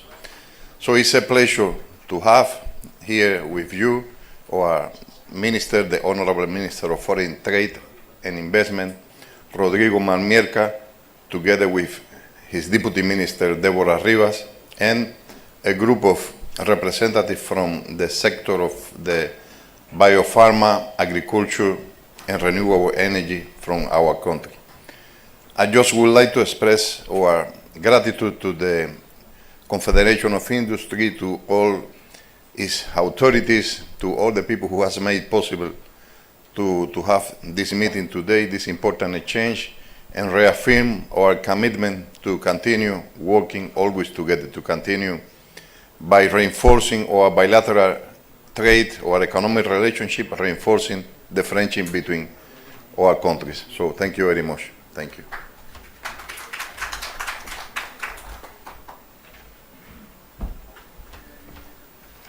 Thank you, Excellency. I'd now like to invite His Excellency Mr. Rodrigo Malmierca Diaz, Minister of Foreign Trade and Foreign Investment, Republic of Cuba, to give us the keynote address. Over to you, sir.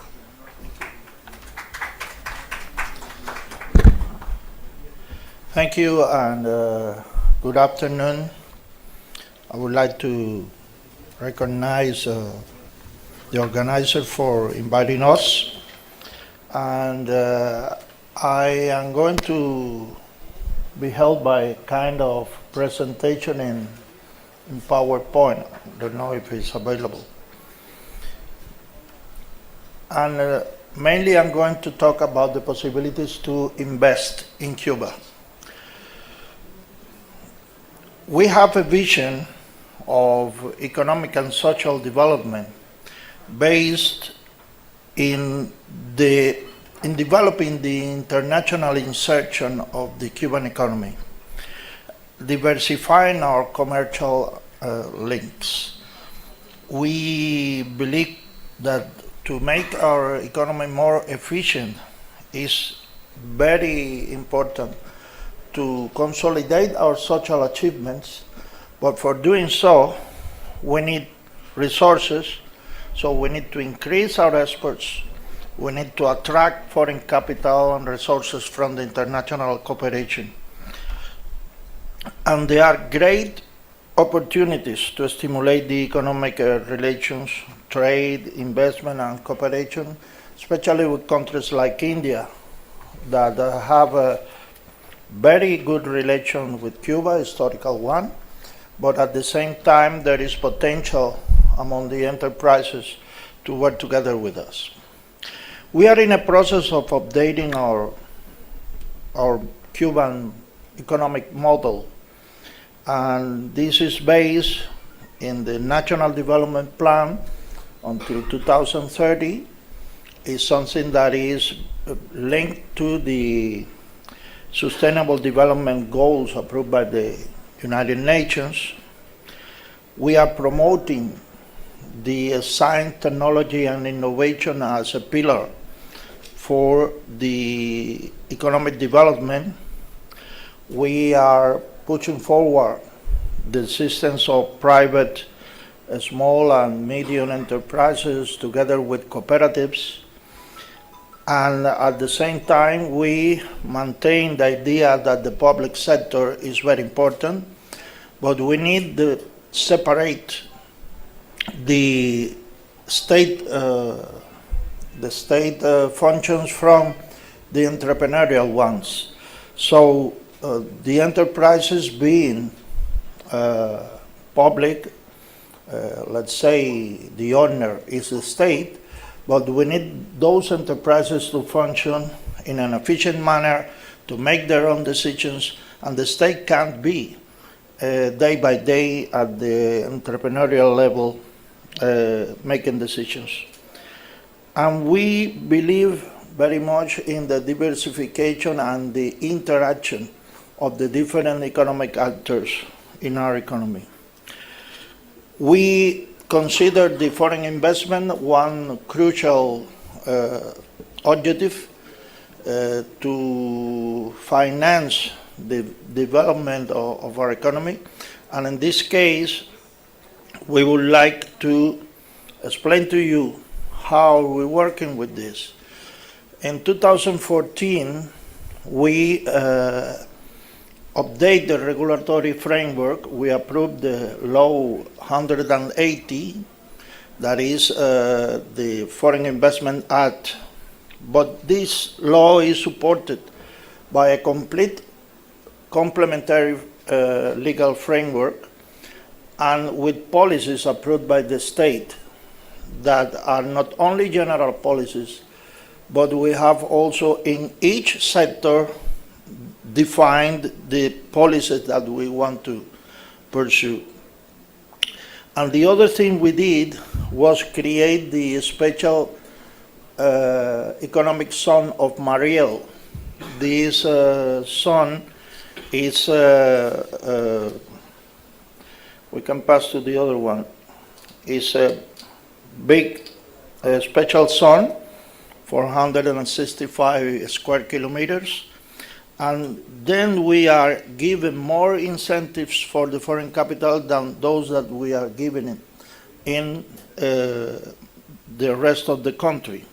So there is a quicker approval process, there is a better taxation system for the enterprises that are working there. And we have defined in all this territory the sectors in which we are going to develop a certain sector of the economy. So there are parts of the zone, you see A, B, C, where we are going to have a vocation for industry or for agriculture or for logistics, etc. What we would like to achieve with the foreign investment? Financing, technology, new markets for the Cuban products, and of course, new jobs, management skills. We want to increase the exports. Now, to reach that, we need, or we are giving priority to the exports, the economic activities that could contribute to increase and diversify the exports, the substitution of imports, and at the same time try to add value to the products. We need to introduce ourselves in the chains of value internationally. There are several modalities established by law to conduct the foreign investment. In certain cases can be 100% foreign capital enterprise, or can be a joint venture, or can be an administration or production contract. The benefits and guarantees. Well, Cuba has a natural incentive, that is its location, you know, in the Gulf of Mexico, in the middle of the Americas. We have a scientific potential. We are practically open to all the sectors to the foreign investment, with only 3 exceptions that are public services, the armed forces, the education, and the health system. But the rest of the economy is open. And we have prepared a portfolio of business opportunities in which you can receive information about different projects going to explain later, we have more than 700 projects in this portfolio, which is online available for information. We are in a stable country. There is legal protection for the different associations, and we have a highly qualified labor force. So, to attract the foreign capital, we are, in one hand, we are trying to articulate all these opportunities with our national development plan. We are trying to remove any obstacles in terms of business in the negotiations or in the approval process. And we are, as I said, promoting new opportunities. This portfolio that is available in this here. This is the website where you can access to the information in different languages. And there you have 708 projects in different sectors with a capital to commit over $30 billion. Which sectors are we trying to promote the best? The food production, and here you can find projects in the sugar industry, in the production of meat, in the production of grains, fruits and vegetables. And we want to integrate the agriculture with the industry and try to have agro-industry projects. We have capacities that are available and they're not functioning for some reasons, and we can use them, and it's a way to facilitate the investments. Other sector is energy. We need to change the matrix of generation of energy in Cuba. My colleague later is going to talk about this in more detail, but we only generate 5% of the electricity from renewable sources. All the rest is burning oil that we can't produce completely in the country, so we need to import, you know, all the consequences this have to the environment, etc.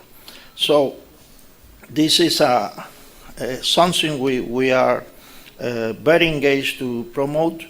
There is a special, I think you are too fast. I'm in the previous one. This one. We have a special tax regime for the projects in this area, and we are promoting specifically the photovoltaic solar farms, the wind farms, and also the generation using the biomass, for instance, in the sugarcane industry.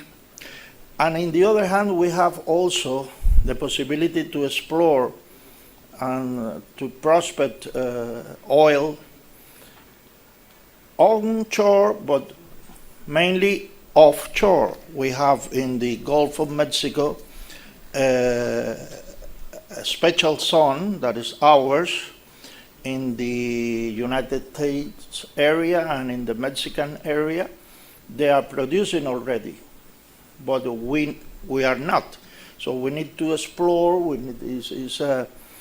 There are heavy investments on this, but the results could be very important.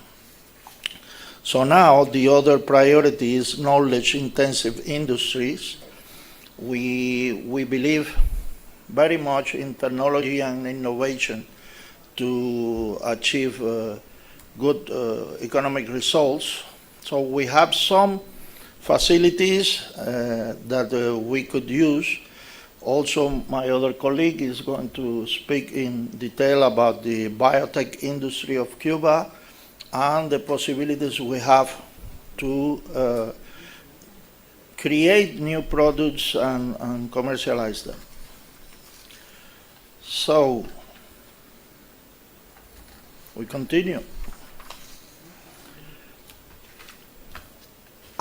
We in these three sectors that we are trying to promote, this is a kind of consolidation of the information, and we are trying to promote all these with all the actors and try to complement each other, interact in order to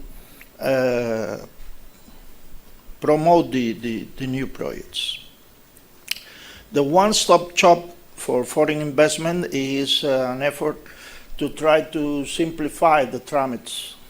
And in a single place, and with the help of the informatization, we can process different kind of permissions and tramits that the foreign investors should do.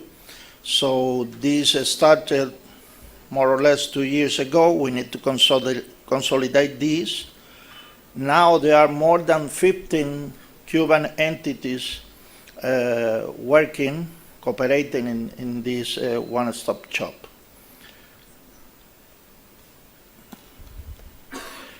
Just an information about what has happened in the foreign investment after the approval of the new law in 2014. Since then, we have approved more than 250 new business out of the special Mariel zone, 50 in the Mariel zone, and there are more than 30 reinvestments, companies that were already in Cuba investing, and they decided to reinvest their profits in the country. And this investment involves $10 billion. We have business with companies from 40 different countries and in different sectors. Tourism is a very important sector for us, maybe the most dynamic economic activity in Cuba, and in construction, in energy, in the industry and the agriculture.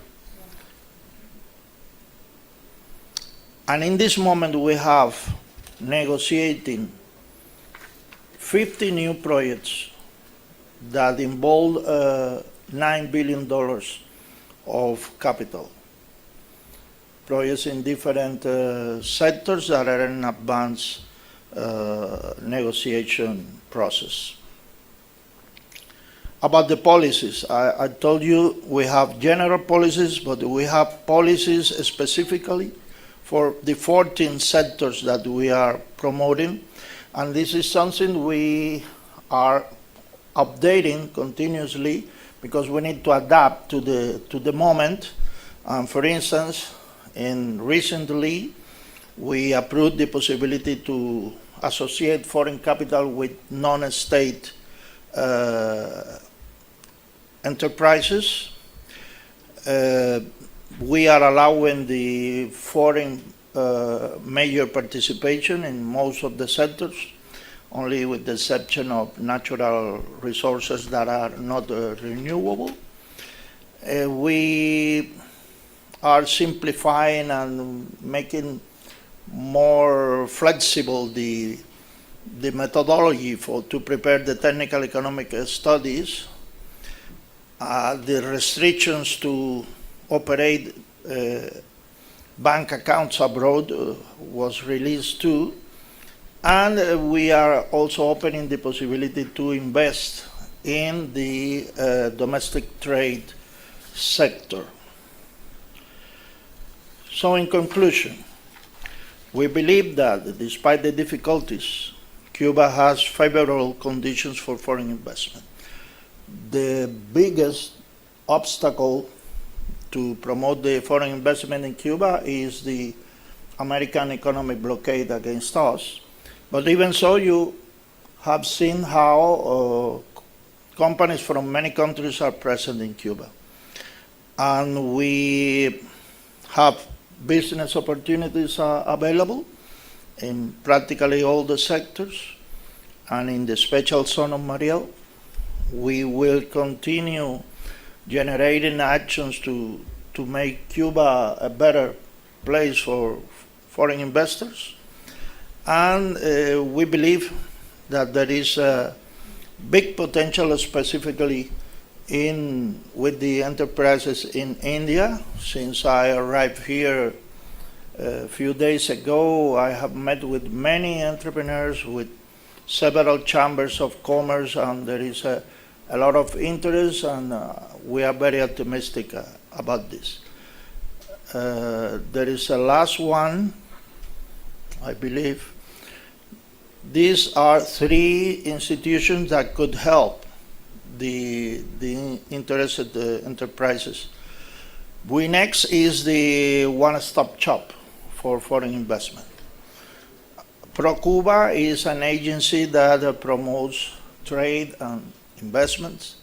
And the Chamber of Commerce of the Republic of Cuba is the one who has associated the majority of the Cuban enterprises that work in the international arena. So I thank you very much, and I leave you with my colleagues with more details. Thank you.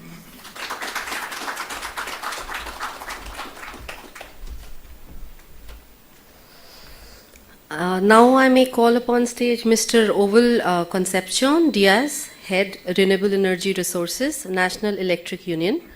And may I please request the audience to use the interpretation device. The channel would be channel number 1 for the same, so that you're able to understand exactly the speech. Thank you so much.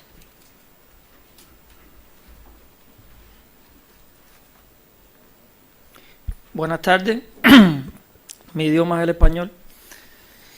No.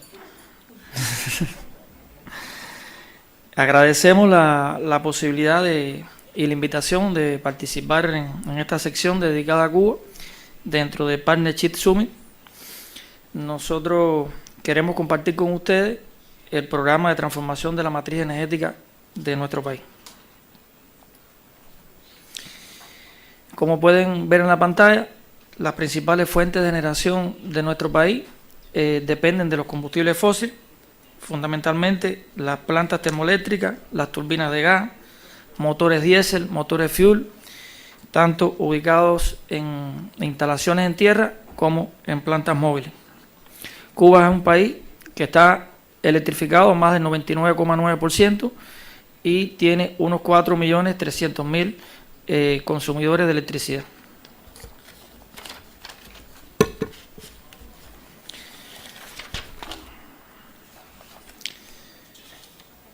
La electricidad en Cuba tiene un alto costo, fundamentalmente por el consumo de los combustibles fósiles, que es más del 95%, y también tiene un significativo contaminación ambiental. Dentro del programa de desarrollo de las fuentes renovables de nuestro país se han alcanzado algunos resultados que mostramos acá en la pantalla. Fundamentalmente en la energía solar contamos con 260 megawatts instalados en parques solares fotovoltaicos y otras aplicaciones, como es el caso de la electrificación rural. Más de 16.280 hogares reciben la electricidad a través del sistema fotovoltaico con acumulación de energía. También hay instalado un nivel de bombas solares, 1.833. Tenemos instalado plantas de biogás, 2.644, y algunas plantas piloto de biodiesel, de gasificación y de transporte eléctrico. Para Cuba, el cambio de la matriz energética es una de las grandes prioridades y está dentro de la estrategia de nuestro gobierno, y hacemos un intenso esfuerzo por llegar al 100%, la estrategia es llegar al 100% en la generación de electricidad con fuentes renovables de energía. En este camino tenemos concebido instalar 612 megawatts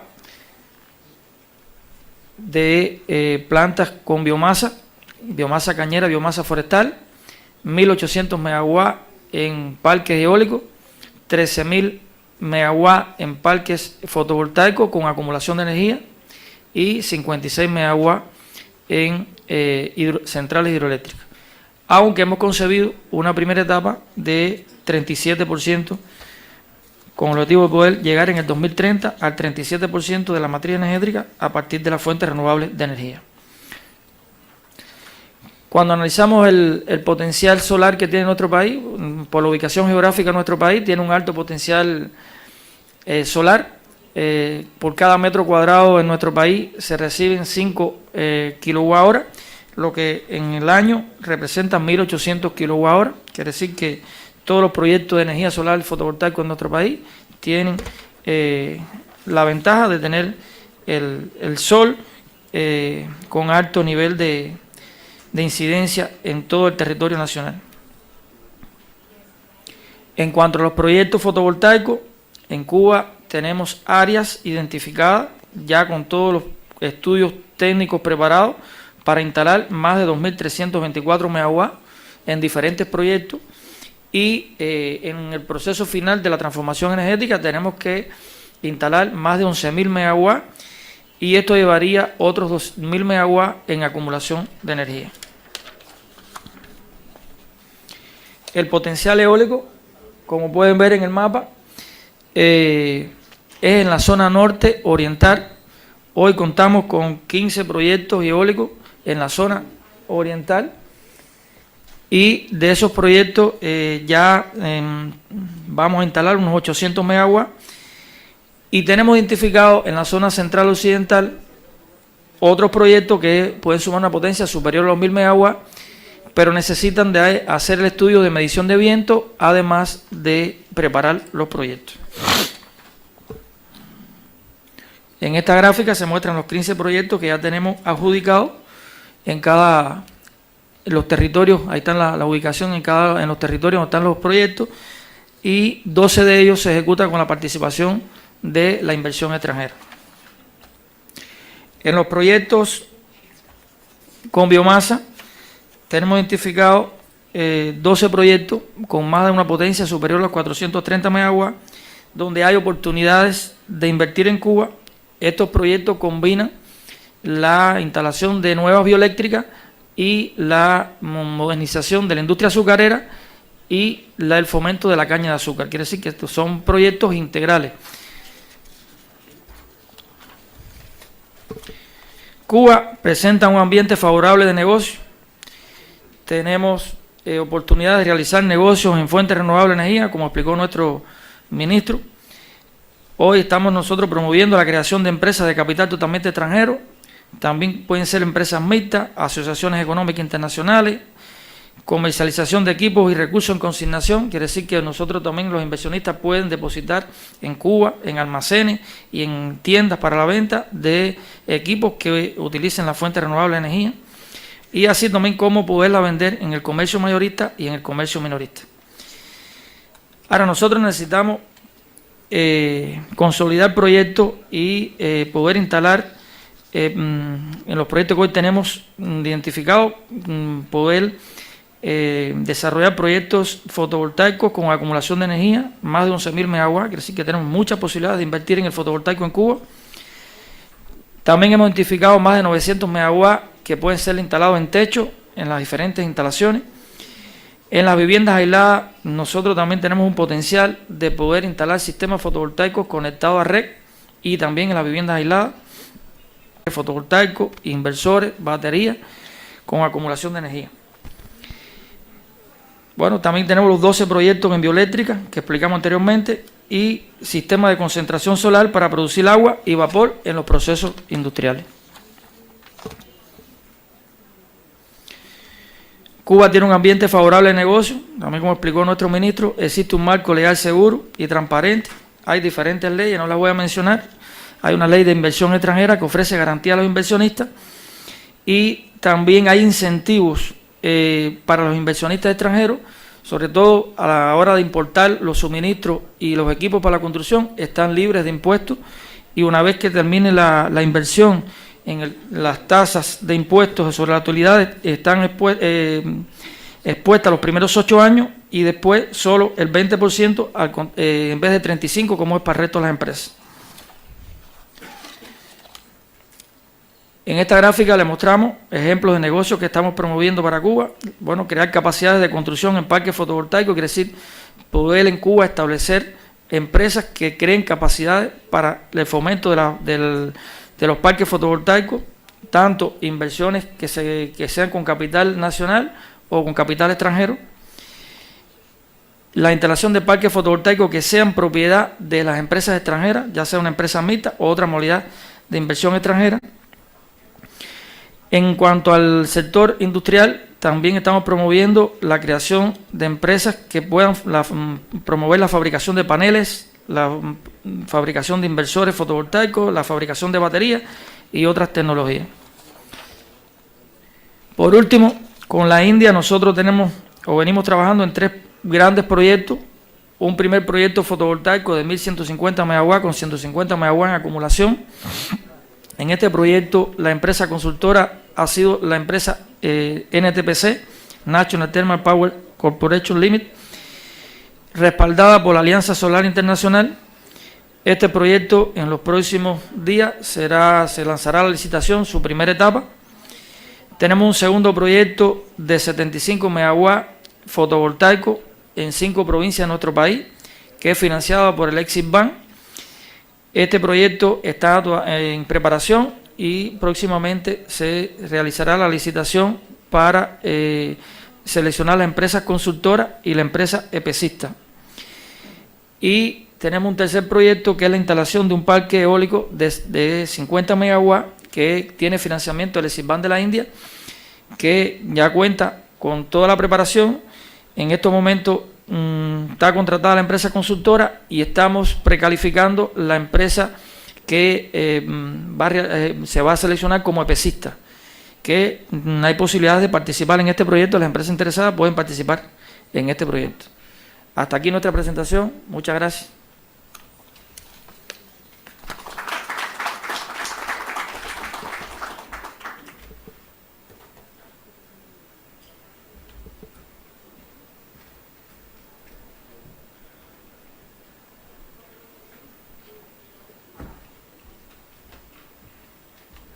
Now I may invite over at the stage Mr. David Roher Carbelo Rodriguez, Head Business Marketing, BioCuba Pharma, to address the audience, please.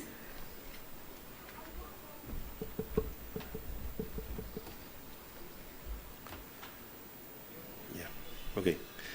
First of all, thank you very much for the invitation of the Confederation of Indian Industry and for your attendance to this country session. So I will try to introduce briefly the biopharmaceutical industry of Cuba. I will just going through some of the slides because due to the time, maybe it's too much information, but we have the opportunity after the presentation. You can just asking some questions after we finish this session, okay? So then the group of biopharmaceutical industry in Cuba contains 45 companies. 45 companies, from then 31 companies are running business in Cuba and 14 companies are running business abroad. From then, 20 of those companies have a potential scientific and technology activities. So they run by themselves research and development activities, 20 of those companies. In total, we have 115 production lines, and we have more than 17,000 workers in our staff. From them, more than 1,200 are Master in Science degrees, and more than 260 are PhD degrees. This is just a representation of the worldwide network that we have, where we are making business and exporting our products. So we have in total more than 800 marketing approvals worldwide, and we are exporting to more than 50 countries.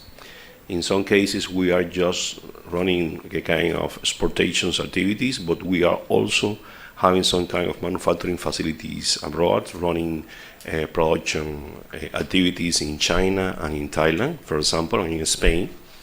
We have also some wholly owned companies established in some Latin American countries. And we have some joint venture companies running business in Cuba with some companies from abroad who has made some investment in Cuba. And at the same time, we have a lot of alliance for the co-development of innovative products. And most of them are biological products, okay? We have been running business with Chinese companies, with European companies, even with US companies, as I will explain later on. So in total, the whole group is producing more than 1,000 products, different products. From them, close to 800 products are dedicated for the national healthcare systems. And many of those products are medicines for the national healthcare, and some reagents, but we also produce some medical equipment, some natural products, some products for dental use, in the whole supply that we have for the national market and for exporting. The main of those products that I will explain some of those products only. most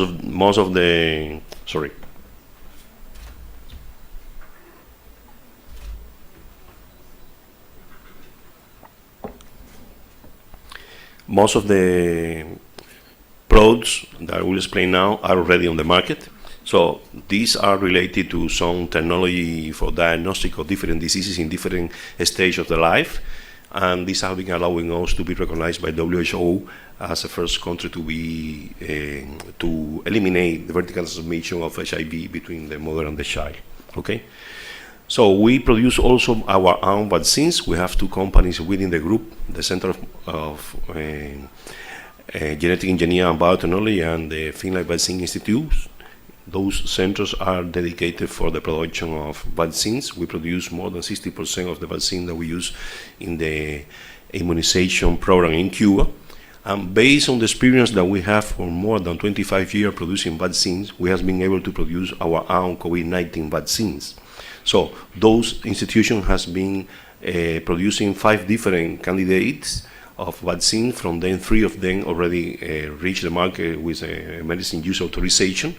Not only in Cuba, but also in several countries like Venezuela, like Iran, like Vietnam, where we have been exporting our vaccines with very good results. Just briefly to show some results, this is a curve that everybody can find in the website of where you can trace the data of how many people has been infected by the COVID-19. And when you see in this curve,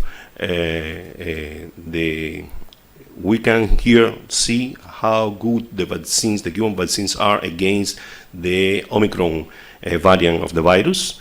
So you see the last I don't know if I can point out here, but anyway, this last wave is the waves when the Omicron variant go into Cuba. And when you compare this wave with other countries, usually the Omicron infection was 3 to 5 times higher than the Delta variant. And in Cuba, this is real data of the whole population, more than close to 10 million people vaccinated.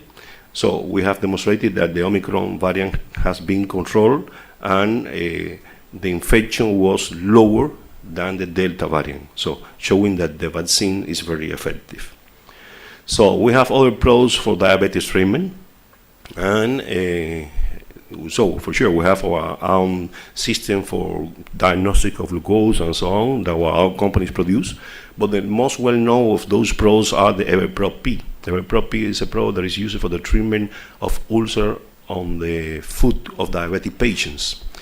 Usually, those patients who have ulcer, those diabetic patients who have ulcers, around 30% of them go for amputation, okay?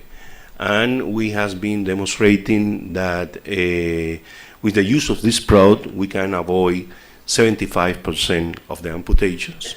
We have been treating more than 350,000 patients worldwide. And just taking an example of 1 year, we have established 1 year kind of study in the whole Cuban population for those diabetic patients. And we have been able to demonstrate that controlling very well all the effects of those patients, we can reach up to 87% of the amputations that has been avoided. This is the results that we have with this product. For cancer we have a whole pipeline of products for diagnostic, for treatment. Even we are running some trials on prevention. So the most well-known, so for sure we have some cytostatics products that we produce by our companies, some generics drugs. We also produce some biosimilar products. But from those innovative products, the one product that is already established in India is this monoclonal antibody that is nimotuzumab. Here in India is well known like Biomap. It's a product that is used for the treatment of head and neck cancer, esophageal cancer, brain tumors, even pancreatic cancer, with very good results. The product is already registered in 23 countries and have treated more than 200,000 patients worldwide. Another product that is on the process to be to be introduced here in India is this vaccine. Simavax vaccine is in fact it's an immunotherapeutic agent because it's not a prophylactic vaccine, it's a therapeutic vaccine for the treatment of a very advanced lung cancer. So we have already been running 10 clinical trials worldwide, not only in Cuba, and we have been demonstrated with very good results in terms of overall survival of the patients.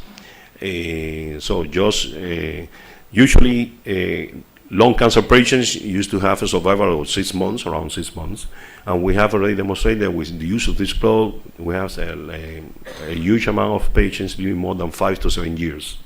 So the product has been demonstrating very good results. Nowadays, the product is running clinical trials in US, and the Roswell Park Cancer Institute from New York, in Buffalo, has been licensed the rights of this product for America, and then they are running some clinical trials on some therapeutic setting, but also are running some trials to demonstrate that the product have some preventive effects also for those patients with very high risk to get cancer, lung cancer. Another product is ivermectin. It's a product for the use for the treatment of non-melanoma skin cancer, and we have also very good results with the use of this product, not only in Cuba but also worldwide. Okay, and we have demonstrated even that the rate of appearance of new lesions is very low when the product is applied on the lesions on the skin. So we have another branch in the group that is for natural products, and the most well-known of natural products is the polycosanol. It's a mixture of aliphatic alcohol extracted from the sugarcane wax. Has been demonstrated very good effects on the control of cholesterol. And nowadays is running some trials also for some neurodegenerative diseases. In the group, we have another company that is dedicated for the production of some products from human placenta, and there has been demonstrating very good results for the treatment of vitiligo and psoriasis with very high effectiveness. And this company also have their own clinics where they treat foreign patients going there, because for sure for the Cuban population is also I love the product. So in terms of business models, okay, all those products that has been explained up to here are already established on the market, and usually they are going abroad through representation and distribution agreements. But in some cases we need to run some clinical trials on some countries, and then we need to move to the licensing and co-development agreements. Okay, but we also promote some joint venture companies together with Cuban companies and foreign companies in Cuba or abroad, and we have the possibility to run some manufacturing contracts and to promote some projects to be used as investment in Cuba. Those potential for the co-development, so we have in our portfolio more than 400 projects nowadays in different phases of development. From them, most are biopharmaceutical and chemical pharmaceutical products, and 385 of them are product-oriented projects, okay, in the pipeline. just briefly to show that they are in different stages. Here are the high priority projects on the group. Maybe we can talk later on if some of you are interested. I will just introduce some of them. Simavax is the one I have been explaining about the lung cancer vaccine, but now demonstrating the effect that the Simavax have on those patients that has been some chronic obstructive pulmonary disease, and we have very good results on this preventive scenario. This is another vaccine. Is an anti-angiogenic biopharmaceutical product for use for the deprivation of the vascular endothelial growth factor. This is a protein that is used for the tumors to grow. So the tumors need this kind of protein to growing, and then we have been controlling the level of this protein through the use of this vaccine in a way that the tumor can shrink and avoid to grow in the tumors. NeuroIPO is another protein, another project that we have in the group. Is used for the treatment of Alzheimer's disease with very good results. Usually the erythropoietin is a protein that is used for treatment anemia patients. Okay, so we have demonstrated that with some selected glycoforms of this protein, we can treat Alzheimer's patients or even some patients from neurodegenerative diseases. And up to now the results are very good. We have been improving the perfusion on the brain of the patients, and we're delaying the evolution of those Alzheimer's patients. So we have other projects in the pipeline. Also, we have more than 300 different collaborations running worldwide in more than 30 countries. And in terms of tech transfer, we have been running in the past some business already here in India with Biocon. Nowadays, they are having a facility that has been a result of a technology transfer from our companies to here, but we also have some business running in China and Thailand, as I already explained. This is a company where we own 46% in Beijing for the production of monoclonal antibodies. This is another company in China for the production of recombinant proteins. This is another company also in China for agrobiotech products. This company in Thailand produces monoclonal antibodies and recombinant proteins. And this facility, once we finish the facility in Thailand, the Kingdom of Thailand has been asking the joint venture to be used to the production of the AstraZeneca vaccine due to the very high quality of the facility. So even they were renting the facility for producing AstraZeneca for Thailand territories. So we have other companies in Spain for production of medical equipment and for clinical trials in Singapore. And in Cuba, in the special development zone, we have the company which is in charge of the development of the lung cancer vaccine. This is the Innovative Immunotherapy Alliance. That's the company, the joint venture company with US. And we have another joint venture company which have the rights for the product for the Alzheimer treatment. In fact, this company is called Incubio, and this company is allowing to receive some investment in several models, even non-dilutive funds, on equity funds, investment to acquire some shares, or even some out licenses to another big company, depending. So at the end of the day, our purpose is to speed up the validation of the results that we already have obtaining in Cuba, okay, with the use of this product. However, we have other projects to promote the investment in the special development zone in some facilities to increase the capacities that we have in the country for the production of monoclonal antibodies and recombinant proteins, for some commercialization of corn and soybean seeds and grains obtained from biotechnology, and also for some logistics and some semi-solid, so for the production of some semi-solids. And we also have some projects, not only in the special development zone, as has been explained by our minister, where you have a lot of incentive, but also we have some projects promoting some investment in the company. So we have in order to increase the standards and to increase the manufacturing capacities already existing there. Okay? That is here explained. Thank you very much for your attention.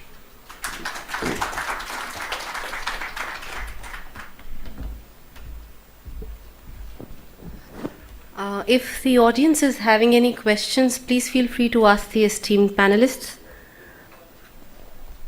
Any questions regarding, yes. Can we provide the mic here, please?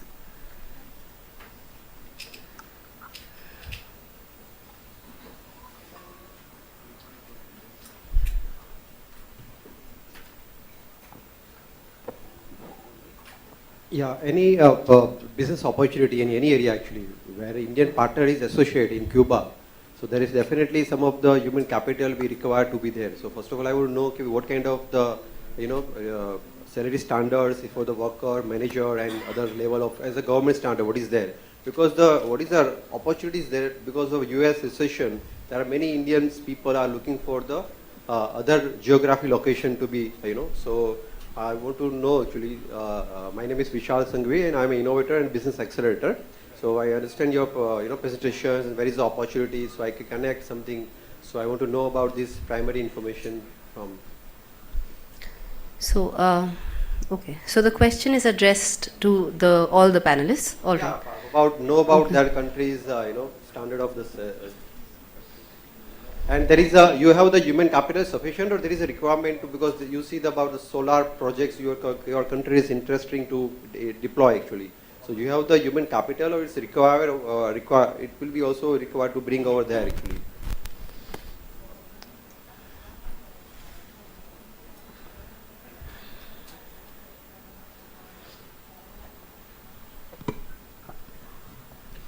A ver, en cuanto a los proyectos de energía renovable, no tenemos requerimiento desde el punto de vista de tecnología. Solamente esa tecnología tiene que cumplir un código de red que tenemos establecido nosotros, procedimiento de interconexión a la red. Cumpliendo el procedimiento de interconexión a la red, puede establecerse el parque fotovoltaico o el parque eólico en nuestro país. Desde el punto de vista de la parte constructiva y el financiamiento, bueno, el financiamiento lo pone el inversionista extranjero que va a invertir en Cuba. Y en Cuba hay empresas que dan servicio, que se puede contratar en Cuba a esas empresas y pueden participar. No necesariamente tiene que ser la empresa radicada en Cuba, quiere decir que pueden contratar empresas que vayan a construir, que se homologan en Cuba y construyen los parques fotovoltaicos, o también pueden contratar servicios de las propias empresas que existen en Cuba.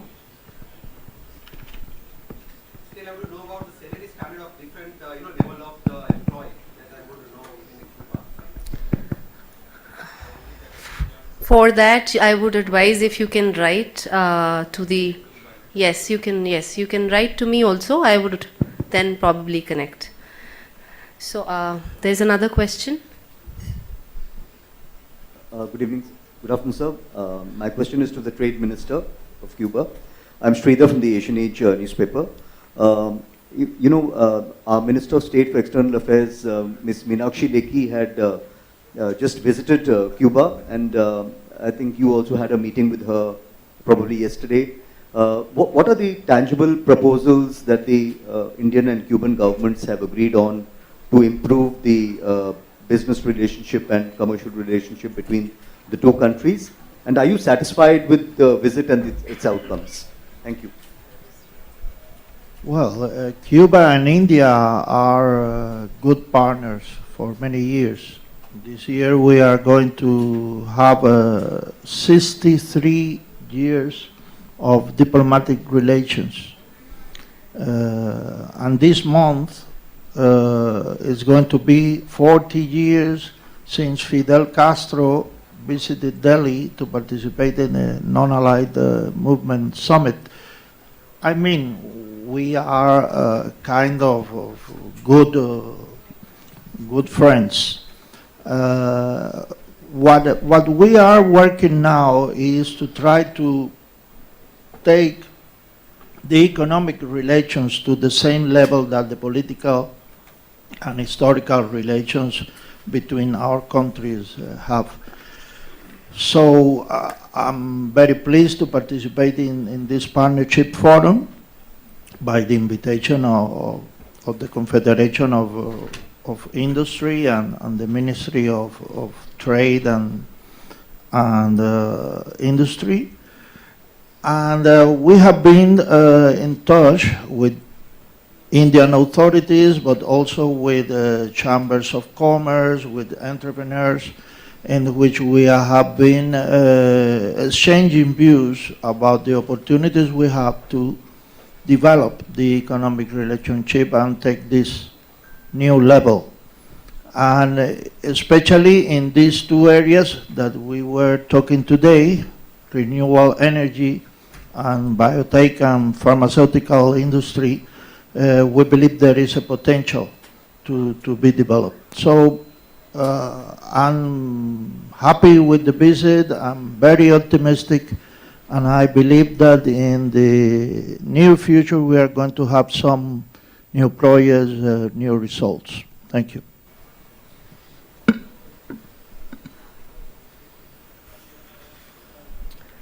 We can give it there.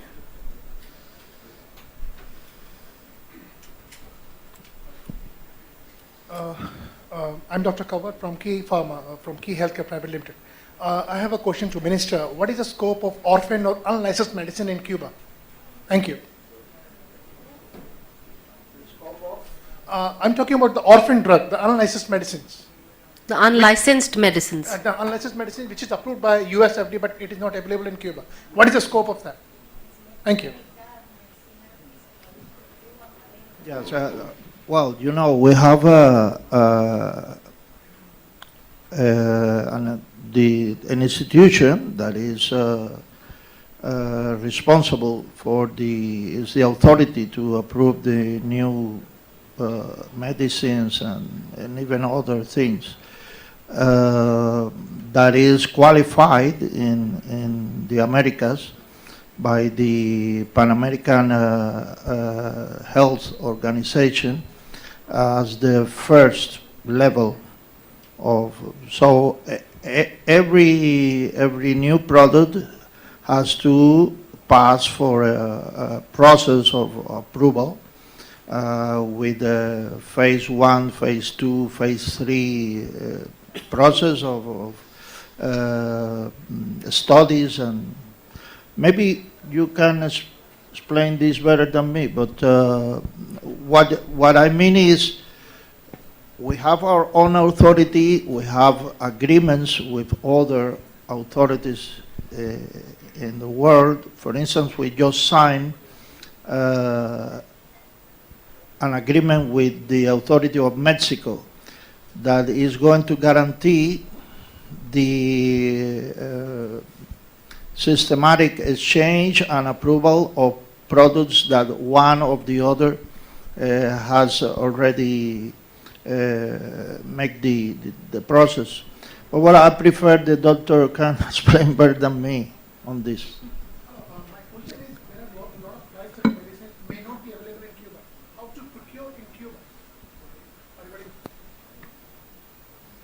So we are on the process. So in fact, when you analyze the whole pharmaceutical market in Cuba, we produce 70% of the drugs that we need in Cuba.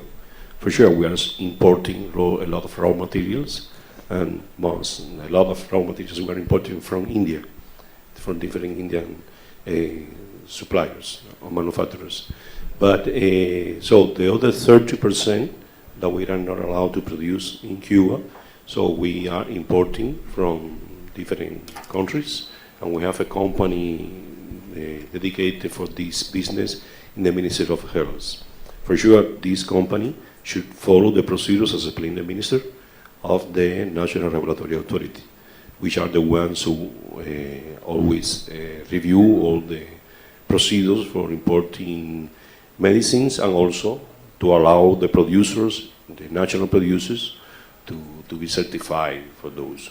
But so we are continuously producing and supplying the national market with the medicine. In some cases, we have some financial restrictions due to what has been explained in our minister. So Cuba has been exposed to many years of Cuban U.S. blockade for our economy, has been not allowing us to really develop the industry in the way that we really like to do it due to some financial restrictions, or even though we have been supplying the national market, as has been explained before. We would like to carry on with the session. For the questions, we can take it after the session as well. So may I now invite Mr. Sunil Mishra, our Director General of Society of Indian Defence Manufacturers, to please present ODOP gifts to our esteemed panelists. So I would, he would be presenting it to His Excellency Mr. Rodrigo Malmerca Diaz, Minister of Foreign Trade and Foreign Investment, Republic of Cuba.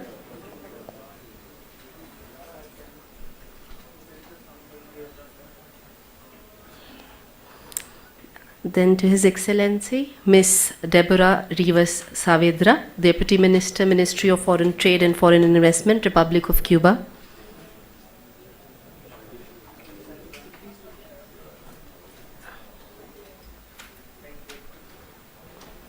And now to His Excellency Mr. Alejandro C. Marcus, Marine Ambassador of Republic of Cuba to India.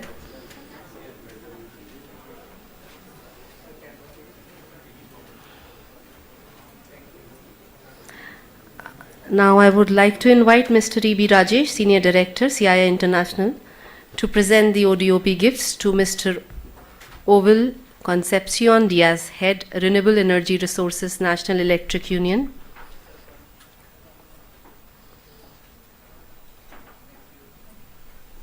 And to Mr. David Roher Carbello Rodriguez, Head, Business and Marketing, BioCuba Pharma.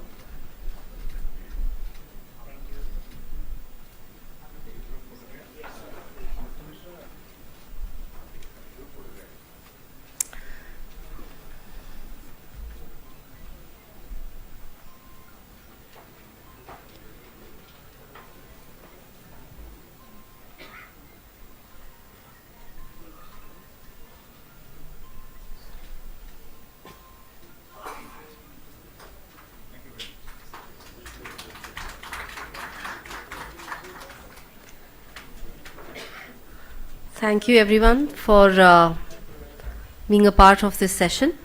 For any questions or queries, you may write to me directly. I would connect you to. Yes. Like you are from Oxford. Or you have been communicated to the youth.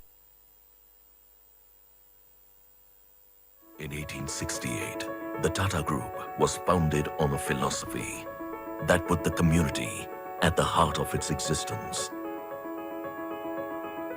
Today, we are a $100 billion global enterprise.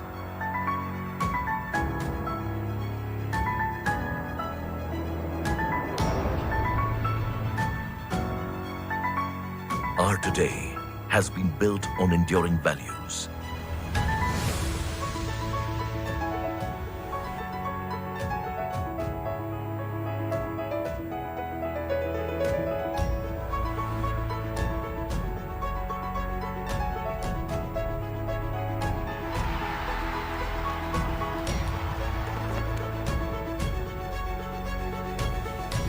Our today is about delivering excellence across business sectors.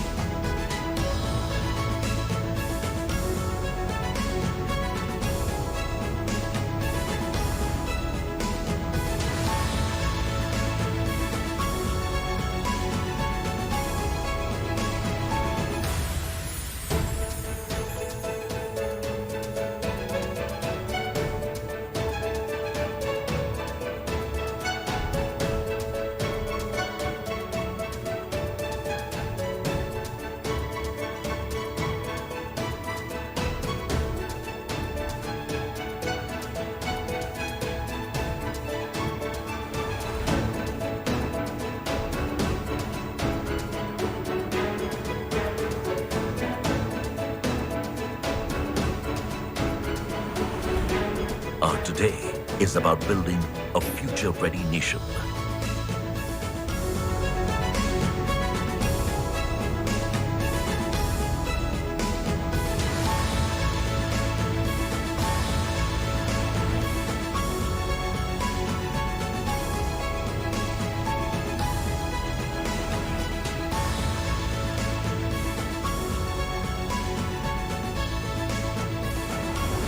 today has a strong foundation with community at its core.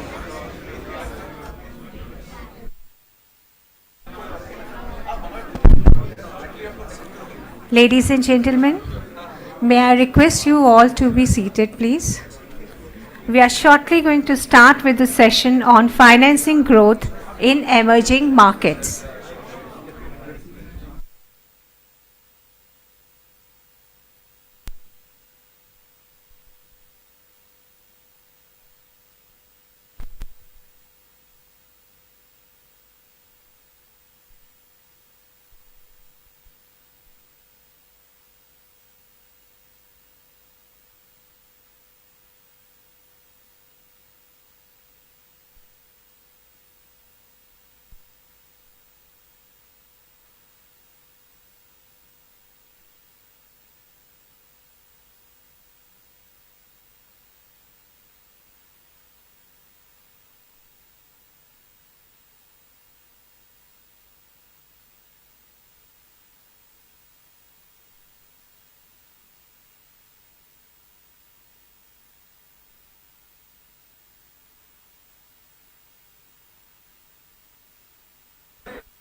May I request all of you to please get seated?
Ladies and gentlemen, request you all to be seated, please.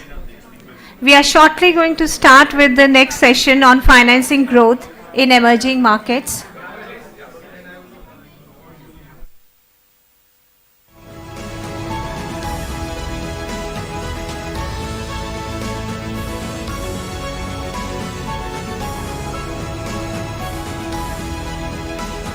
Our today is always about more than just today.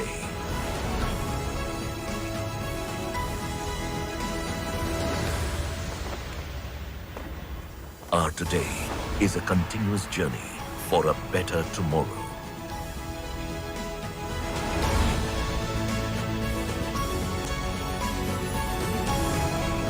Tata, leadership with trust.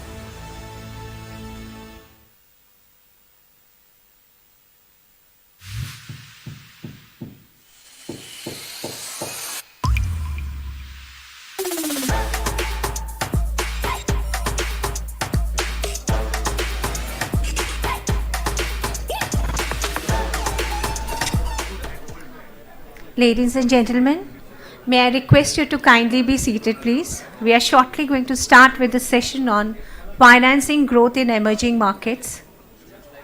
Thank you.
Yeah.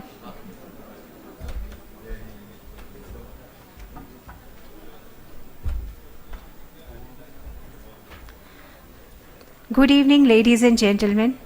I welcome you all to the session on financing growth in emerging markets.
We are going to begin with the session shortly.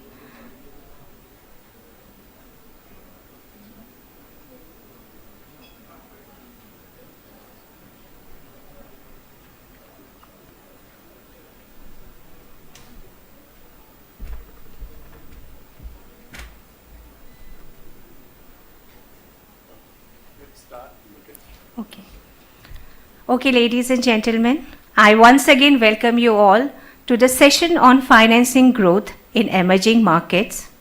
To begin with the session, I would like to invite Mr. Leo Puri, Chairman, South and Southeast Asia, JB Morgan Chase Bank, United States, to take over the session, please.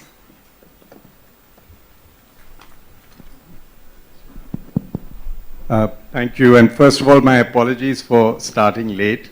I mean, as they say, this is due to the late arrival of incoming aircraft. I think a minister was delayed and somehow that threw, for some unconnected reason, threw us off our timing as well. But it's my huge pleasure to be have the privilege of moderating this interesting session. And I'll just lay out the landscape a bit and then ask this very distinguished panel who I'll introduce to take it over. Supnendu Mohanty on my right is essentially the Chief FinTech Officer of the Monetary Authority of Singapore. He is at his core an Indian techie, of course adopted by Singapore, but he's made us all proud by the fact that he's pretty much heralded a revolution in both the thinking and the execution and has helped Singapore, I think, push itself to the forefront. Generally with a lot of success, sometimes with a few stumbles. I can't help saying that, but they're doing a great job, and Supnendu is basically the man behind that. So I'm really excited to have him here with all his experience. We also will have Mr. August Kwame joining us just now, who's the country director for the World Bank. He has come to us from Turkey, where he was also country director, and has been at the World Bank since he was, August, come, I'm introducing you as you walk in, since the time he was a young professional. And he is, of course, an economist, as many of his ilk are, and has a PhD from EHESS Paris. So we're delighted to have him. Anat, on my left, I'm delighted to say was able to join us. She's actually, amongst many other things, currently focusing on the business relations between India and Israel, but she has been leading a lot of the thinking around innovation, as well as building a bridge with industry around agricultural and other forms of innovation that Israel is famous the world over for, and which India certainly and many other emerging markets could desperately benefit from as well. So we're delighted to have her with us. She's based in Tel Aviv, but we're delighted to have her as well. Neil is someone I've known well for a long time, also from Singapore. He's a banker at heart, was the CEO of National Australia Bank prior to taking his role as head of a private equity fund, European private equity fund, Tikau. So he understands both private markets as well as public markets and the financing of infrastructure. So just by way of backdrop, I think this is a very interesting time to be having this discussion. I think we all understand how there's this great withdrawal of capital right now across the world in search of higher yields that have been generated by quantitative tightening. And so what was once a flow of capital into emerging markets is very quickly finding its way back as capital does as a result of macro policy shifts in the West. This is a serious problem, actually, for emerging markets, which have typically, with a few exceptions, been highly dependent on imported sources of capital to fuel development. And so it is a wake-up call in some ways for these countries as to what they need to now do to get on the front foot to ensure that their capacity, their attractiveness, their ability to lead reforms, their resilience is actually put in place. And that's something which I'm going to ask our panelists to focus on, which is the landscape is challenging, we know that, but what are some of the things that emerging market leaders, businesses, governments could be doing to build this resiliency and capacity, given that it's just a must-do and an imperative for us to create this financial capacity? So I will just immediately hand it over, Supnendu, to you to just address us for 5 to 7 minutes with your ideas and take it forward from there. Thank you, Leo. Thanks for having me. And given the opening, I've got a privilege to start it. I don't want to control the narrative around fintechs. The best way to describe about how regulators have responded to the capacity building despite the global challenges over last COVID, inflation, all coming in, as I was sharing with you, during COVID period, it was unprecedented in the ASEAN market. 20 plus digital bank licenses were issued.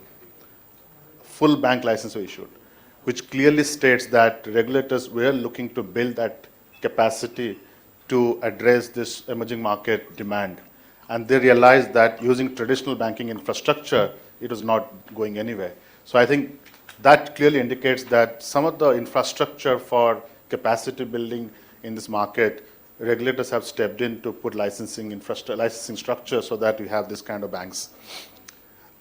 Right here in India, some of the infrastructure in the financial services, the whole UPI, Aadhaar, similar in Singapore, Pay Now, SingPass, do it now in Malaysia, in PromptPay in Thailand. If you look at the Asian market, if I take as a reflection of emerging market, there's a huge push by the policymaker on putting a financial infrastructure on which payment rails can be built, or there are payment rails on payments applications can be built, where banking services can leapfrog using this infrastructure.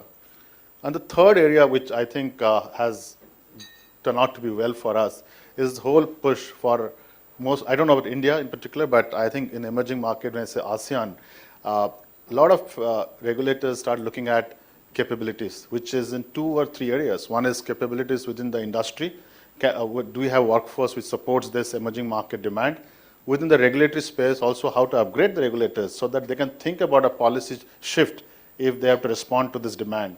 With regulatory capacity, the sectorial capacity in terms of talent, and also the pathway for investors to find this market attractive. Because financial sector, which is highly regulated, it doesn't really attract investors to come straight away because there is always a policy lag between when policy comes in and when money comes into the sector.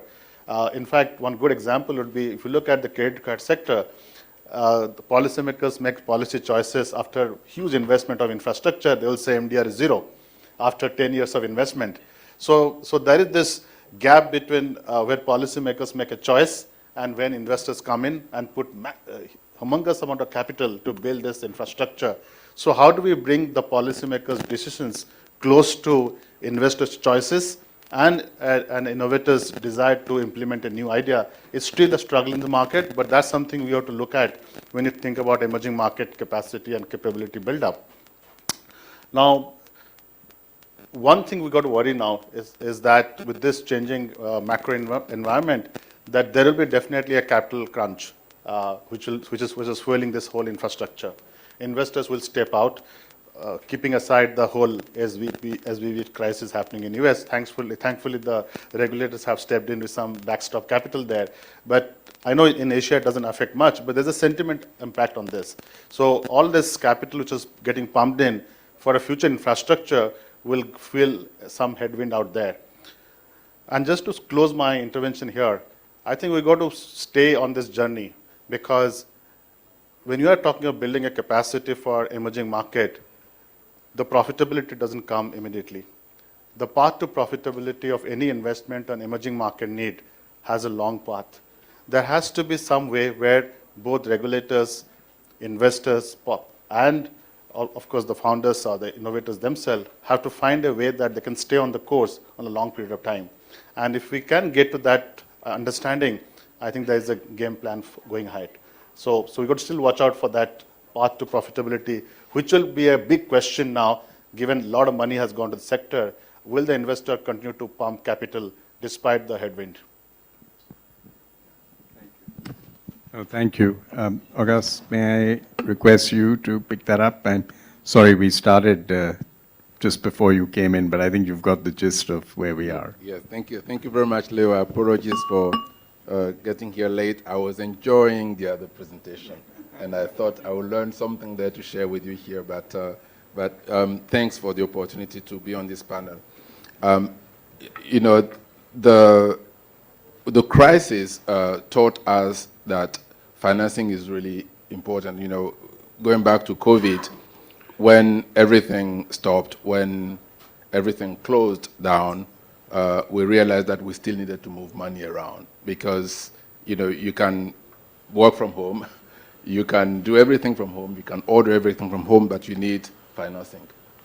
And the government actually did pretty well using the mechanism that they had in place to get the economies going. India is a very good example where the existing infrastructure was really used very well to deliver services to the vulnerable, to the poor. India's stack really proved to be life-saving during the crisis. Even before COVID, government had been trying to do what they can with the limited resources they had to finance infrastructure, to finance growth across emerging market economies. We learned that countries that invested more in infrastructure were able to grow faster, because the pass-through from infrastructure investment to growth was higher than other types of expenditures. And we also learned that private expenditures in infrastructure was very potent for growth, but it was more potent if it was complemented by basic public investment also. So the partnership between public and private became very clear as an important source of growth. Government learned that we all need capacity and we all need to go beyond the existing resources. So again, before the crisis, the governments across emerging market economies relied a lot on other sources of financing beyond the national borders. FDI is an important input to that, and IFIs, international financial institutions, are also very important input into that. Coming to India, all these sources were at play, and they're still at play today. So let me give a quick sense of where we think things have been really done well in India and can serve as an example for other countries. First, the government made it clear that infrastructure is important by putting together a national infrastructure pipeline and communicating to everyone that it is going to be an important part of the future agenda. The government has put together a PLI to encourage investors to come in and invest. The central bank has been working, the Reserve Bank of India has been working very hard, including with the World Bank, to come up with mechanism for issuing green bonds to finance the green agenda, and we're very proud to have been part of that. The government has worked to develop the NBFI and the non-bank financial companies and restructure the existing public sector banks and help reduce the non-performing assets, all this to create a framework or an environment to encourage investment. Having said that, there are areas that where more can be done, including in going beyond the dominance of the banking sector in most emerging market economies, and India is not an exception. The banking sector is overly dominant when it comes to financing the economy. And we know banks are very good at what they do, but what they're not good at is what they don't do, and what they don't do is part of what the world needs for tomorrow, which is long-term investment, and which is green investment, and these are very risky. And we also need investment in public goods, which the bank are not expected to finance because there are externalities. So what is needed in the next generation of financing for growth in emerging markets is more long-term finance and a new type of partnership between public and private sector to finance public good, global public goods. This means bringing in more blended finance, not just parallel public-private, but really blend public and private into the same asset classes so that you can de-risk and reduce the cost of private investment. It also means using international financial institutions differently. Instead of us coming in to finance parallel projects, separate projects, we can come in really as part of the blending process as well. We also need to strengthen regulations because there will be risks as we do that. There may be, some increases non-payment in some segment of the financial system, the long-term finance. So we need to have mechanism to come in and compensate and perhaps bail out some asset classes. On the capacity building side, what we can think of is look at examples where things have been done well and learn from that and bring expertise from other sources. I know, for example, Singapore is a good example. Many countries can learn from Singapore, and there may be other examples where FDI have played a big role in the past, including in East Asia. Let me close by giving a sense of the challenges going forward in mobilizing the needed financing for emerging markets. We were looking at some numbers recently, and the financing needs for infrastructure for emerging markets over the next period until 2040 is $10 trillion for emerging markets alone. It's half that number for developed countries. They represent a larger share of the world economy, developed countries, but they have less infrastructure investment needs because they have invested already. And they need to make their investment or their asset greener, but in terms of new investment, they have less needs than the emerging market economies as a group of countries. So 10 trillion is a huge amount, and this is just the gap. It's not the total needs. It's just what is what we need to add to the plan investment. For that to happen in an environment, as we said, where at least in the short term, interest rates are being increased, where capital is likely to flow back from emerging markets to advanced economies where they see less risk, it is going to be a challenge. So how we close this gap will take a lot of creative thinking in converting savings, which is available in emerging market economies, into investment. And for that to happen, we need to put together institutions and again go beyond the banking sector and create new long-term channels for channeling savings to investment. Thanks. Thank you, August. We'll come back to that point. Anat, may I request you to... Yes, thank you, Leo.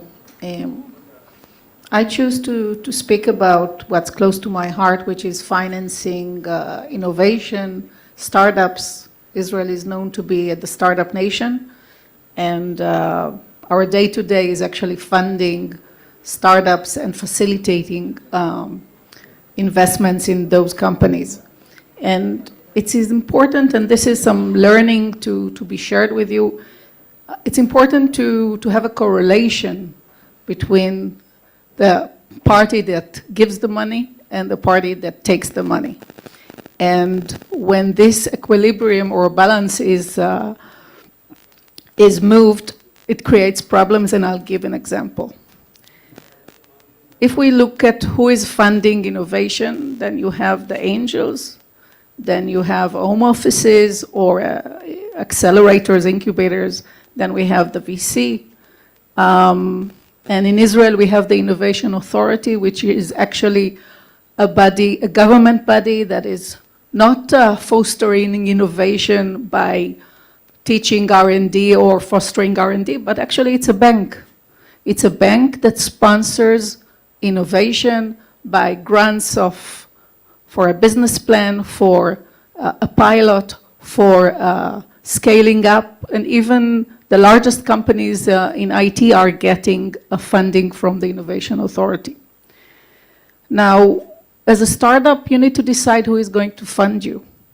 And last year or during COVID, they found out that the public market is a great place to raise money.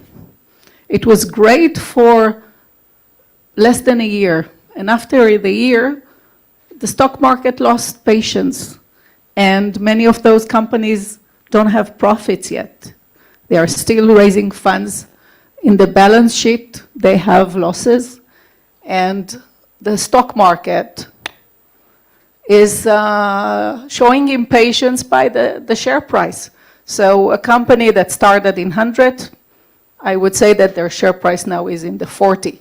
And the investors are upset. The other investors are upset. What is it? And the startup is starting to be apologetic.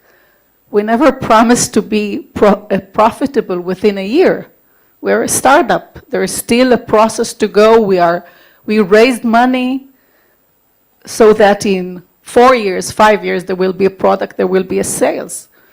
That's a deep tech company, for example. It's not just services that immediately can generate funds.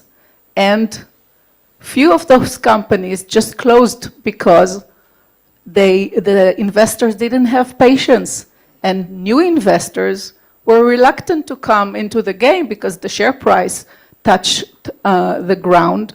And those companies really enjoyed the money of the public market, but eventually it was a mistake. So what I'm saying here, you need to choose who is investing you, who is lending you money. Angels is a great thing, but also angels can be problematic because angels also, it needs to be knowledgeable angels or through angel network like the Indian angels that you have here in India. I was involved in a deal of a fintech company that were anxious to get investment, but the two angels that they found were one a butcher and the other one was a villager. They had money from their businesses. Everybody talks in Israel about the startups and the scene, and they also wanted to be fashionable, saying, I invested in a startup. But after a year, the butcher and the farmer were very upset. What's happening? Where is the product? And the founders were very apologetic. Well, it takes some time to develop the market, to do sales, to do pilots. The butcher and the farmer were really upset that you stole my money. So, and this company closed after 2 years. And again, the mismatch between the investor and the investee, or the party that gives money. Also, banks have difficulties in funding startup companies because it's risk money, and the founders will not give collaterals or guarantee for most of the money. So you really need to decide how you're going to fund your venture, finance your venture, what are your end game, and also make sure that you present it right to the investor or to the party that is going to fund you.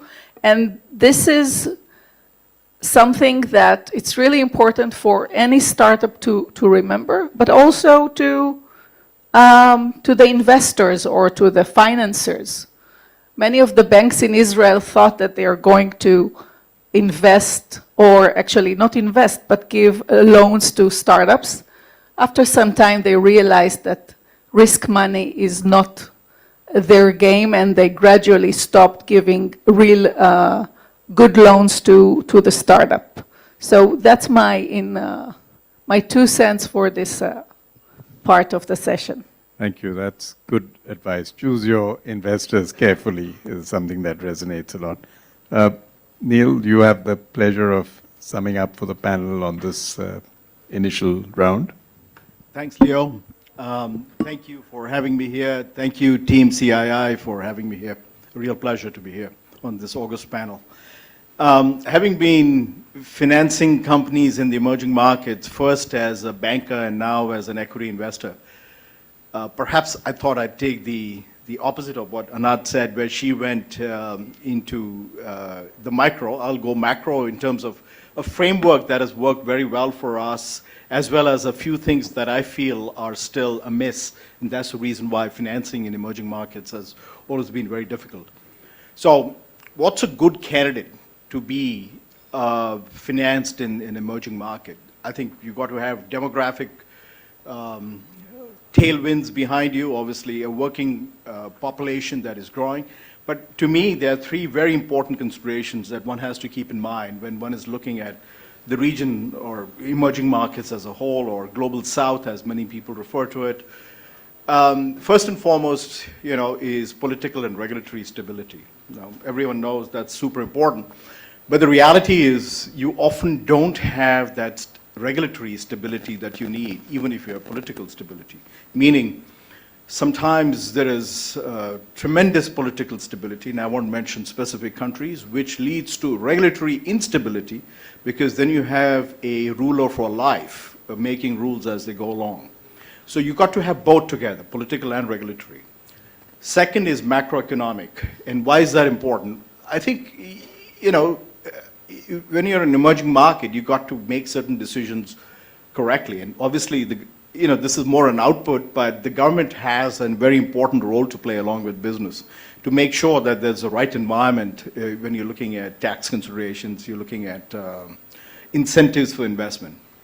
But the third one, which most emerging markets get wrong, and I think is something that we should focus on as we look forward over the next 10, 20, 30 years, especially keeping in mind the tremendous capital needs that all emerging markets have.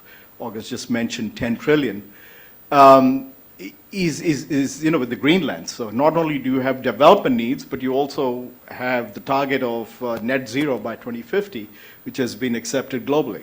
So it's a double whammy, and 10 trillion may be too small a number in hindsight. Your guess is as good as mine, and August is probably the best person to answer that. So I'm not going to get in a debate whether it's 10 or 14 or 16 or 6 trillion. And that is the reforms that don't happen in many emerging markets and that we need to focus on are the structural reforms. First and foremost, land reform. Secondly, labor reform. Third, to me, which is really been the reason why so many countries have had a good start and then fallen back, is capital market reforms. And why is that important? When you're an investor or you're a lender, and I've happened to be both, as Leo mentioned in my introduction. As a lender, what are you most concerned about? You're most concerned about getting your money back and then hopefully getting interest on it. Now, why is a structural reform, especially for capital markets, really important? Is when you're lending in emerging markets, why is there a significant premium? And why do emerging markets feel that the premium is too high. And it boils down to there's a difference of opinion in the risks perceived by the lender as compared to the risks as seen by the Ministry of Finance in their respective country. And where does that come from? Where does that difference of views come from? Is because the creditor protection framework that is there in emerging markets is perhaps not on par with the sources of capital that often come from developed markets. Now, the developed markets are looking for high growth regions because they don't have growth, but they have capital. So they're looking for capital, but if you're a lender, you would just want to make sure you're going to get your money back, whether it's in 5, 7, 10, 15 years. And the absence of a good creditor framework, I think, has really held many countries back. Then there are tax issues, there are regulatory issues, transparency issues, and capital market reforms. I'm a big believer, no emerging market can rely on G3 currencies to raise all the money they want to. It's just not possible because either you are unhedged on currency risk. Well, as we have seen in the last 3-4 days in a different market where if you're unhedged on interest rate and the tide comes down, you find out who's been not wearing the panties. Similarly, when you don't hedge currency risk, we have seen that in the past where many countries issue in, whether Japanese yen, euros, or US dollars, they come out in, their exposure. We've seen countries recently in South Asia with a similar problem, as you know, just south of us. So I think it's very important to set up a framework where it is, you have to have a local bond and loan market where you can raise money in your own currency where you're going to be putting money to work. Now, if you look at examples over the last few years, I only think of 2 countries who have come close to moving in the right direction. One is clearly China, and the other is Chile. Now, if you look across the board, other countries, you look at the demand of financing in the respective country, and the ability to raise in their own market, it's minuscule in most countries. India is getting there, but not there. Last, from a structural reform standpoint, besides land, labor, capital markets, is clearly IP protection. In our portfolio today in private equity, we have numerous investments where IP protection in emerging markets generally is a very low priority. And in my view, it should be much higher because at the end of the day, if you look at very successful Western brands and Western businesses, how important a role did protection of IP rights have to play in it? I'd say a very significant role. So I'll stop there. Back to you. Oh, thank you. That's some very interesting perspectives. Actually, what I might do is just maybe probe a little bit each of your thesis with some questions to push you to elucidate a bit. Subhendu, you did say that you see a big catalyst in the form of fintech and fintech development for financial capacity building, but there has been a big concern that what you can end up with is an imbalance with overfunded or unwisely funded entities that essentially end up rent-seeking and free-riding on stable institutions, undermining trust in financial markets, and actually setting back the process of financial sector development. And pushing the point a little bit, but that has been a major concern. And a lot of regulators and policymakers have been fairly concerned, and they have some evidence to back this up. Sure. So, you wear both hats. You're a fintech advocate, you're also a gamekeeper in the MAS. So how do you balance that? Well, I think your point is that all these players have to be regulated. So there's a equitable regulatory framework, whether you are a fintech or you are a traditional lender. I think we believe, and when I say we MAS do believe that we got to build or give a regulatory framework for this fintechs or this very specialized lender to the market. And one of the reasons why Singapore champions a concept called entity-based regulation or also activity-based regulation, because traditional regulator will look at an entity called this a bank. Let me put all the regulatory design for a bank, and you are regulated in some sense for a small activity onerously.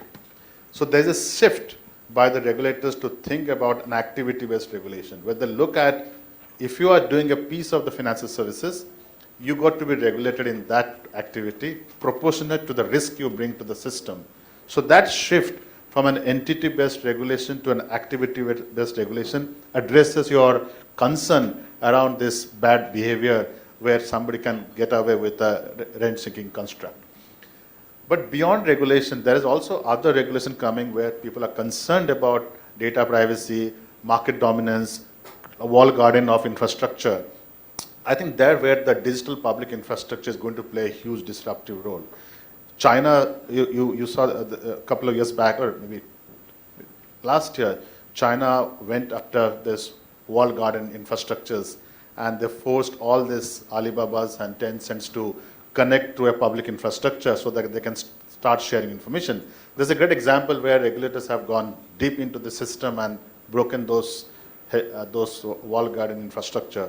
So I think having that response to your concern through solutions is the best way to go forward. I can have a lot of concern, but I'm doing nothing about it. Either I do a regulatory, either I set a regulatory framework, or I do something on the infrastructure side. But let me tell you that one of the reasons why banks do struggle, I think that's where I want to bring the argument back. Today, if you want to lend to emerging market, there are three issues to worry about, which is the big cost structure for a traditional lender. One is know your customer. That's almost 20-30% of regulatory operational. You will know as a bank how expensive it is. Second, moving money over a network. Huge counterparty risk. You've got to build a lot of systems, processes to ensure the money reaches from point A to point B. And third, after the customer comes to your account, you've got to monitor their behavior, their transaction. There's a huge third layer of cost. Can in a traditional emerging market, or a traditional bank in the emerging market can deal with this with existing processes? Absolutely no. So where lies the answer? The answer lies with state and the policymaker have to step up and put public infrastructure to do this ABC, either a UPI rail or a public eKYC or a market infrastructure where banks can share infrastructure to do this transaction monitoring. If you take that cost structure out, tell all the entities who are playing in the market well regulated, I think there's an end state to that design if you can get it right. Now coming back to a couple of points here, the cost. Now he talked about public-private partnership. Let me tell you, Singapore is the only country has experienced the cost of doing public infrastructure connected to another country. We connected our payment system to Thailand. We connect to India. Guess what? For me to connect to Thailand, despite having a same infrastructure, it took me 3 years just to get policy aligned. They had to get processes aligned. And the cost of doing it is huge. We can afford, but many countries cannot afford that. Banks' profitability doesn't, if you go and ask a bank to do it, the economics doesn't make any sense. Because we are trying to ensure that for every $100 a migrant worker sent back home, the cost should be less than 3%. World Bank is expecting it to go below 5%. The reality is 15%. Now, how do you go from 15 to 3%? You bring this kind of infrastructure into play, huge cost structure. So there's something we got to step up to make it work. So it's not an easy way to move forward. No, I think that's a fair response. And because I did want to pick up on your point on bank-dominated systems and how to move away, develop bond markets. And I think, again, I'd like to get your reflections on this, having been in different countries. It is a serious problem that bank-dominated systems are subject to financial capture, sometimes called crony capitalism, or sometimes something even worse, which essentially means you get misallocation of capital towards certain privileged groups. And banks in particular seem to fall prey to that, as this is a generalized emerging market phenomenon. Whether government-owned or private is a separate debate, but it has been a serious problem that has held back. And part of the solution is supposed to be the broadening to bond markets and better price discovery, if you like, outside that. But it's been really difficult to do that. I know in India we've struggled for 2 decades with various concepts around deepening bond markets domestically, globally. And honestly, I've looked at this myself for more than 2 decades. I don't think we've progressed a lot. Why is that? And have you seen examples where emerging markets have really shifted this paradigm from bank-dominated to market-led and the deepening of bond markets successfully? Thank you, Leo. Short answer is yes, but it is not an easy thing to do. Let me share some numbers, because we're looking into it very closely in India. So in India, the domestic credit market, domestic private sector credit is 55% of GDP. And now I should add only, because it is quite low. Yeah. This compares with 182% for China, 165% for Korea, 134% for Vietnam, or around that for Vietnam. Another number that will tell us that things are a bit different in India compared to some emerging market economies is that the corporate bond market in India has an outstanding bond of about 16% of GDP, and this is very low compared to Asian peers. 87% for Korea, 57% for Malaysia, 36% for China. So short answer is yes, it has been done in some countries where the bond market has grown, where the financial sector has provided more credit, both through banks and non-banks. Why is it difficult? I don't have a clear answer for India, but let me use an example from another country where I worked before India. What we noticed is that the banks or the bankers, as you mentioned, they kind of get set in their ways, and they see a lot of profit to be extracted from the dominance of the banking sector in the system. And not only they enjoy that dominance to extract, I should say, rent, and I'm not talking about India, I'm talking about another country.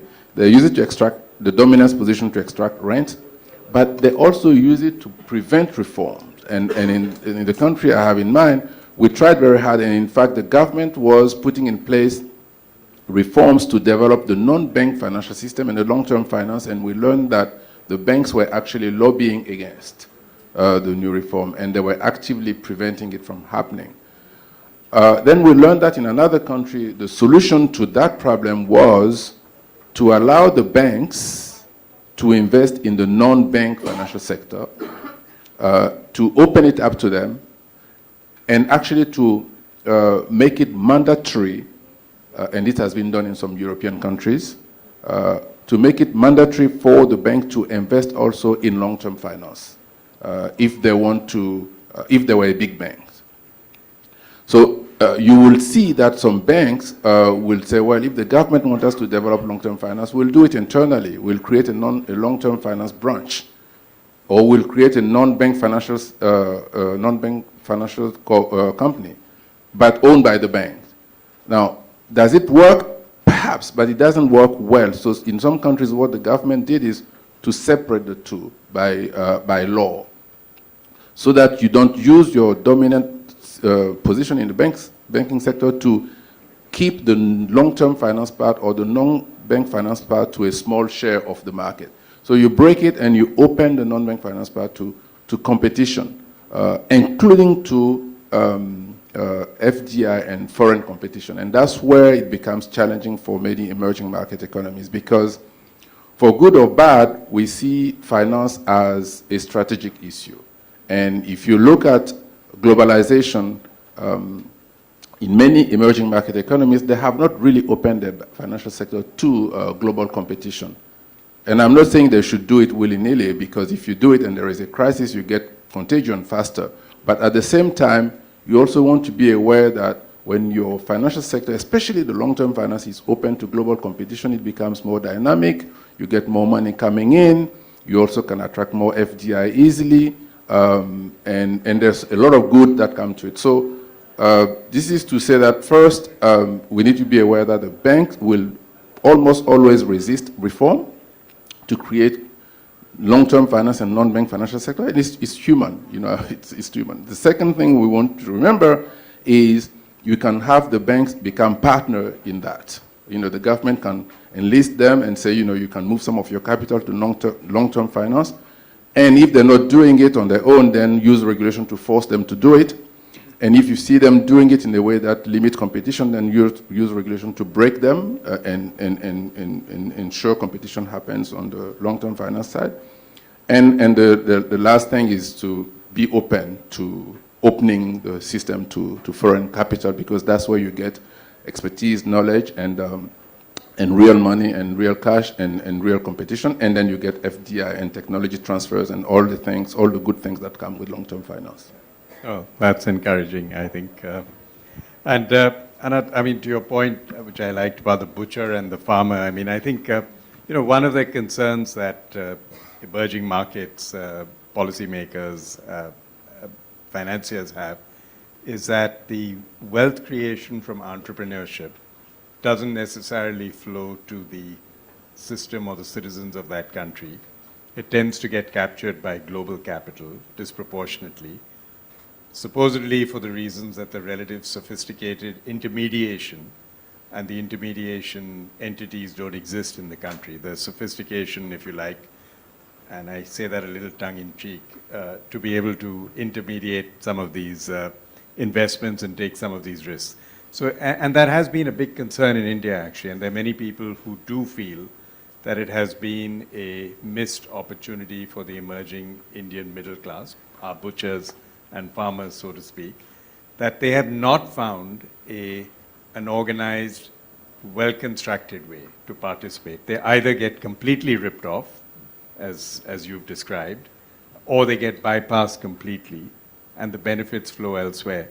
So it is, I think, as you think about, again, I'm trying to think of examples as to how to strike a balance between encouraging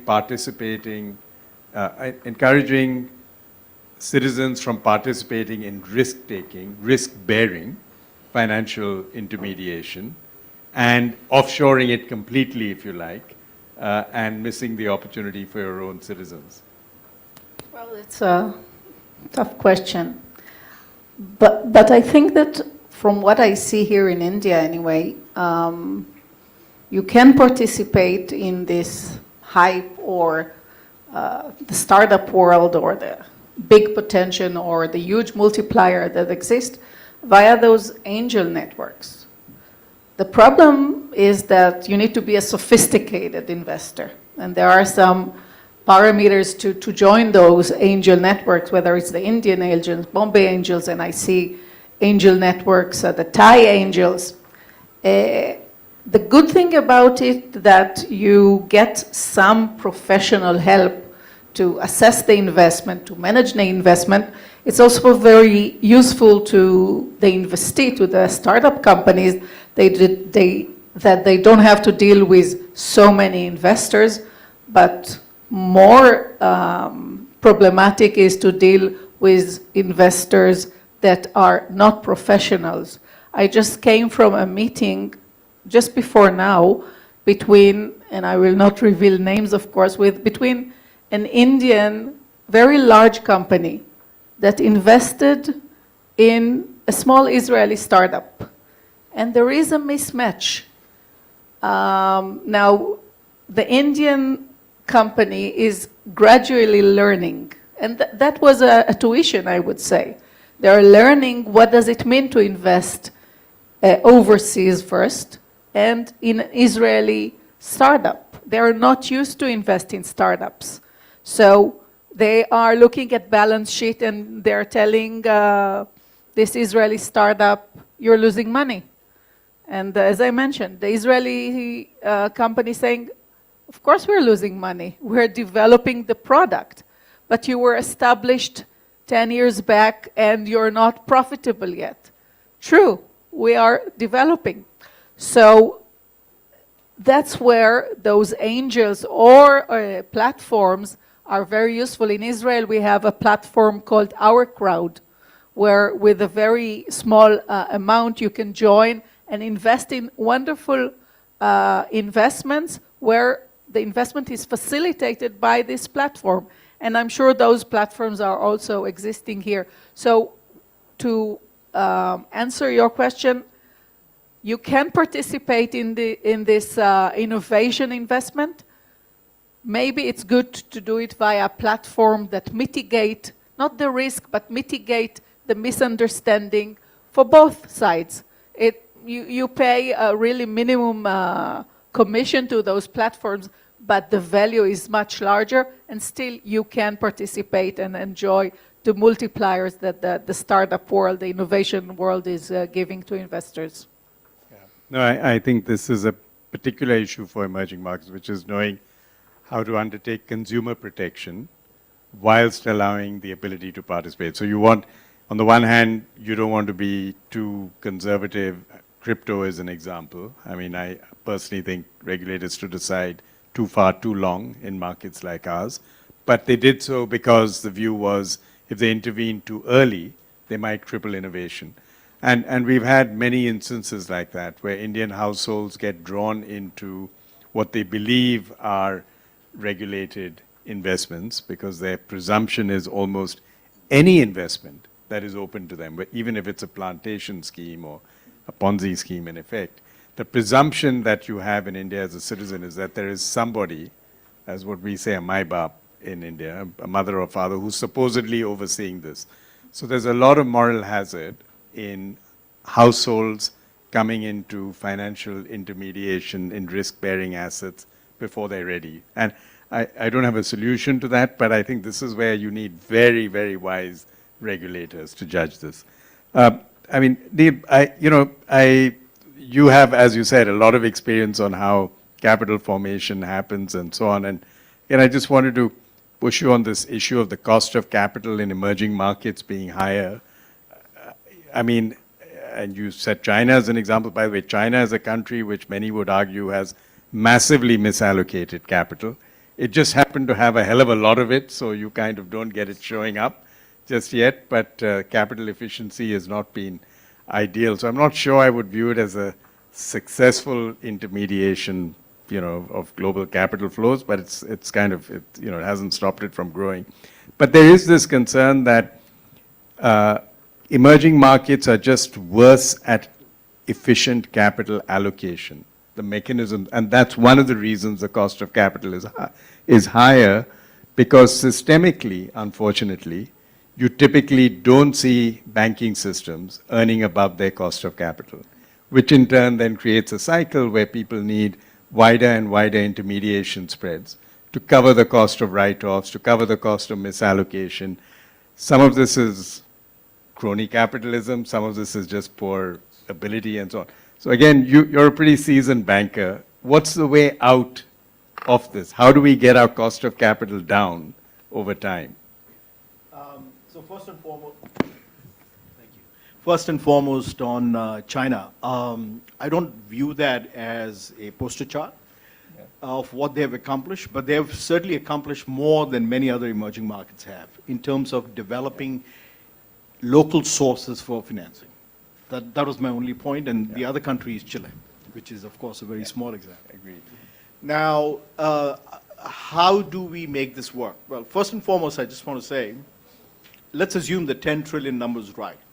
To me, like I said, it's a guess because you got to overlay net zero 2050, and we, in hindsight, 10 trillion may be too little, to be frank, because many of the emerging markets are nowhere close to net zero as compared to other countries, more developed countries. So we don't know the exact number. There isn't enough equity in the world to take care of the 10 trillion, assuming that's the right number. So what is the crux of the problem? The crux of the problem is how do we create a system where debt investors are happy to invest in emerging markets at a spread that is acceptable both to the emerging country as well as the investor. So that's where the mismatch is today, like you said. Now, it's a laundry list of things that emerging markets need to do, and I don't think one size fits all. There are many countries that are much further along, and I would put India in that category, where we have a lot of the basics right in terms of where we are, in terms of developing a local rupee financing system which can grow tremendously in size, assuming the whole capital markets reforms, and there are many that are still left to be done, are put in place rapidly. So from a country standpoint is get the reforms done as soon as possible, get them right. There's no genius to it. One needs to put in place certain things that investors want, speak to investors and say, what do you need? I think August is absolutely right. Entrenched investors will want the sun, the moon, the stars because they can. However, there are enough prudent people and advisors who can strike a balance. So get the capital reforms right.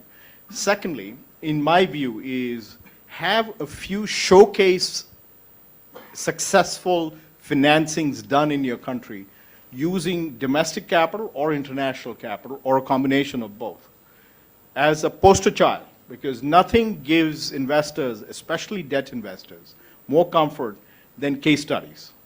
Having been one for many years, I'll tell you, it helps tremendously when you go to an investment committee who are not knowledgeable about that specific country and you talk about specific case examples in that respective country which I've worked or in that region that I've worked. So do that. Number three, make sure all the projects have enough equity. Because if you look at the bankruptcies that have taken place in emerging markets, and let's take away the noise of corruption, crony capitalism, because those are, I would put in my other bracket of political and regulatory stability, macroeconomic stability. Let's assume they are in place. From a capital reform standpoint, the bankruptcies have taken place largely because they are under-equitized projects. So what ends up happening is the debt servicing becomes huge, and secondly, there is just not enough equity if things don't go right. So I think these are few things that countries need to do to align. Yeah. And there's a longer list than that, but I think we're going to finish up shortly, so I won't go into my full list. No, thank you. That's a very helpful framework. I thought if anyone does have some questions, I see two there, maybe Royston first and then gentleman behind you as well. Yeah, I'm sure Roy is going to ask about SDG bonds. I think I should look at monetary authority as my work and we do a swap. No, but I'm just thinking microfinance and the ability that it brought great capital to the base of the pyramid as an example. I mean, Neil talked about success story and then showcasing that. So I represent Grameen, and Grameen, maybe it took a Nobel Prize to get it there. But there is a Nobel Prize for financing the SDG gap. I mean, that's a $30 trillion gap, pre-COVID number. So what are we doing to be able to create a link, because there are pools of capital for the 10 trillion. So I probably disagree with Neil that money isn't there. But what it needs is very clear direction. So for example, when microfinance was part of priority sector lending, a huge amount of bank funding came into that space. Then impact investing came as a theme, and then a lot of money came in from pools of capital overseas. And now we're seeing pension funds and others who are interested in ESG. So the SDG forms, to my mind, the base of the ESG pyramid. So a lot of the SMEs that need funding fall within those 17 goals. There must be a way to be able to connect the dots, and I think that piece seems to be singularly missing. But Supnendu, the question is for you. When I will tell an example. When we are doing a project with Ghana, and we're trying to create a mechanism to fund small businesses, not small businesses, medium businesses, who are essentially soybean, cocoa growers. We spoke to a bank, and asked the bank, we will create a financial trust corridor out of Singapore. I will get to a data visibility of what's going on in Ghana, and you can sit in Singapore and finance the trade.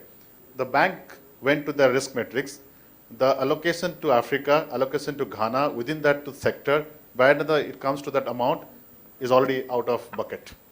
So how do we increase the allocation of capital to emerging market within different sectorial priority is a huge challenge for the banks, because the credit matrix just doesn't allow.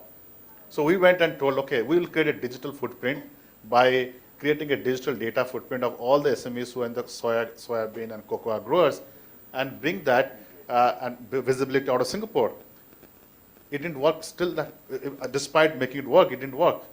Then we went to a development bank to underwrite or give a first loss guarantee on top of the digital data footprint. Then it worked. So then we could get a lender to lend against the metrics with a backing by the first loss guarantee by the development bank, with the data transparency. Then that model worked for us to finance this SMEs. So there is a work from policymakers, infrastructure, development bank giving the first loss guarantee, and ecosystem of trust, and then it will work. So that the cost of capital, the risk part, the political, economic risk, all can be mitigated by this happy circle. Yeah, thank you. Hello. My name is Vishal Sanghvi. I am an innovator and economist. Our Honorable Prime Minister is a mentor for all the youth actually. And he's decided to be innovative. So we have developed a lot of IoT, AI, which is the challenge of our country to solve the problem. And it's any innovation where we think about how we create economy. So something we have to validate for the 5-6 years.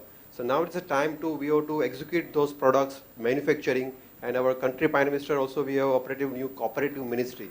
We think about any new project cannot be only traditional way, but how we can cooperative structure, we can involve the inclusive of all society members. So now the plan about to, now some of the project we have validated in some cities, now to scale entire state. So my question to the, financial institution, we have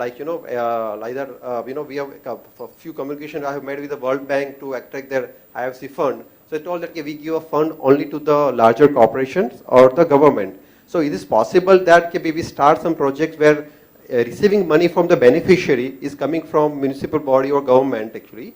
And so it's possible that if central government cannot be a partner with this and any state government become a partner to running this project, then financial institution will take interest because our role models to cooperation, either in the production of the devices, execution of devices, and beneficiary of devices, so such models. So please give light on this. I think you should make a proposal to the World Bank and see where it goes. Yes, sure. I'm really so whether. Leo, I think Neil made a good argument. Yeah. The ultimate answer lies with domestic capital allocation. Yes. If you don't get that, you can keep on discussing and debating. IFC World Bank cannot help. Sorry. Yeah. Well, thanks for helping me out. And Leo, I was actually going to say, maybe you should make a proposal to the state government or the district government, or maybe to Grameen or Sewa. But before answering that question, maybe I can take a couple of seconds to comment on the financing gap because Neil referred to it twice, and I just wanted to make it clear that the 10 trillion number I gave is the gap. It's not the total financing need. Yeah. And I went back to look at the numbers. The total financing needs for emerging markets economies, and this is only for infrastructure, is 53 trillion.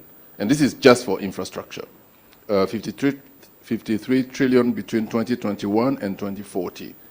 And again, this doesn't probably include all the needs for greening, for climate change.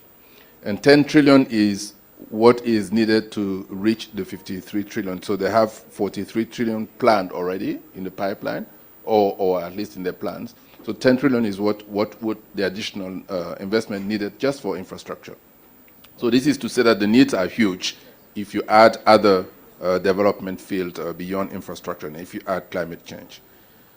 Coming back to the question on, I guess the question is really financing smaller projects that benefits larger groups across India. Did I get it right? Okay, so we're doing that already. And it's only required to producing, 5 million devices, which is validated. So for the capital for the short period of time, 6 months or 1 year, not a big, large finance is required for the long period of time. So I guess I will take the question to my IFC colleagues because on the World Bank side, we provide financing to public sector and IFC provides financing to private sector. Having said that, I don't want to give the impression that this is not of importance to the World Bank. We do finance private activities through public loans. So what we do, we provide financing to financial intermediaries. Maybe it could be SIDB, it could be SBI, it could be the Northeast Development Banks, it could be other financial institutions that can provide financing to you. And we provide the financing to them with the guarantee of the central government. And we do encourage them to look at SMEs and small businesses. In fact, we have a strong preference for small businesses because we, in India, as you know, they create a lot of jobs, they represent a larger segment of the economy, and they have not been growing in China, where small businesses become large and really contribute significantly to growth. So we'd like to see MSMEs grow faster in India. So we support the notion that you're putting on the table. We just need to look more carefully into it to see whether we're doing enough or whether the FC is doing enough. Thanks. Thank you. I'm conscious that Cii are standing anxiously by. You need the room, presumably, for your next session. So over time, in which case I will have to thank our very distinguished panel for this very diverse perspectives. And thank you all for being such a good audience. Thank you very much indeed. Thank you all. Thank you, sir. May I now request Mr. Leo Puri, moderator of the session, to hand over the ODOP token to our esteemed panelists.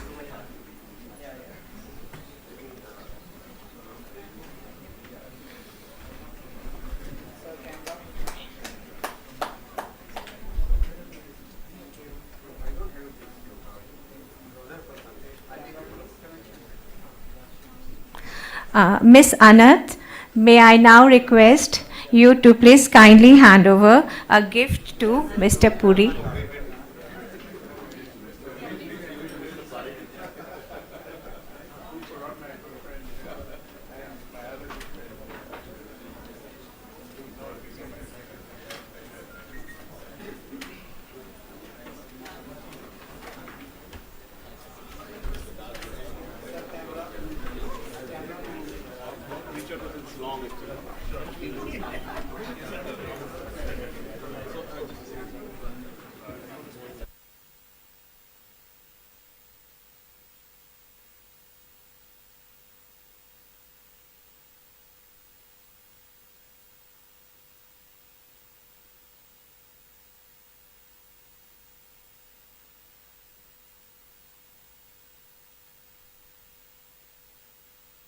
In 1968, the Tata Group was founded on a philosophy that put the community at the heart of its existence.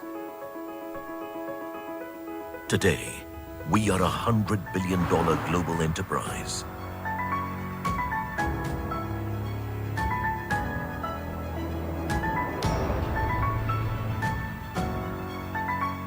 Our today has been built on enduring values.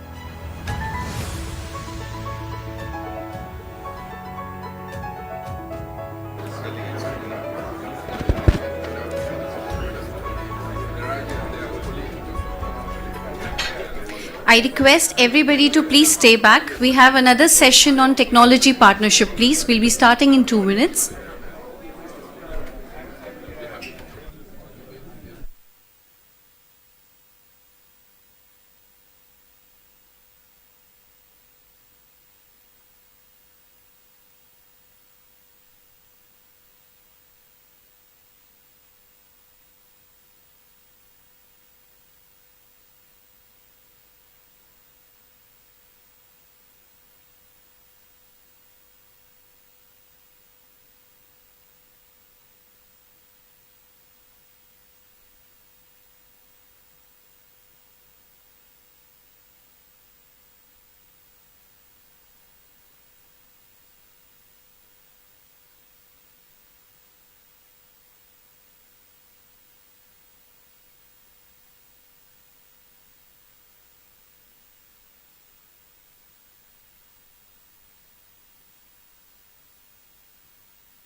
Good evening, ladies and gentlemen.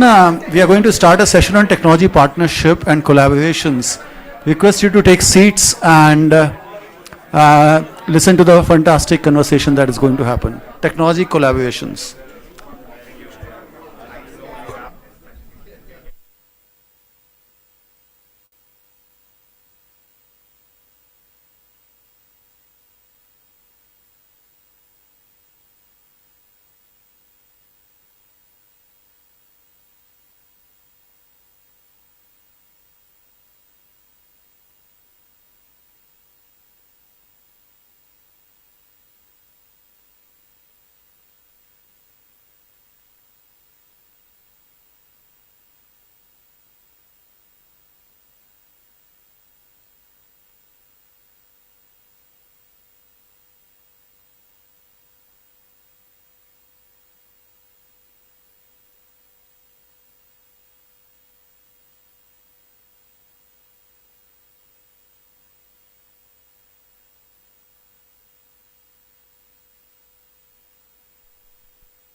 In 1868, the Tata Group was founded on a philosophy that put the community at the heart of its existence.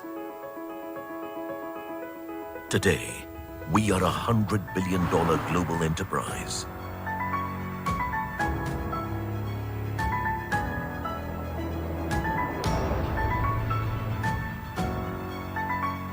Our today has been built on enduring values.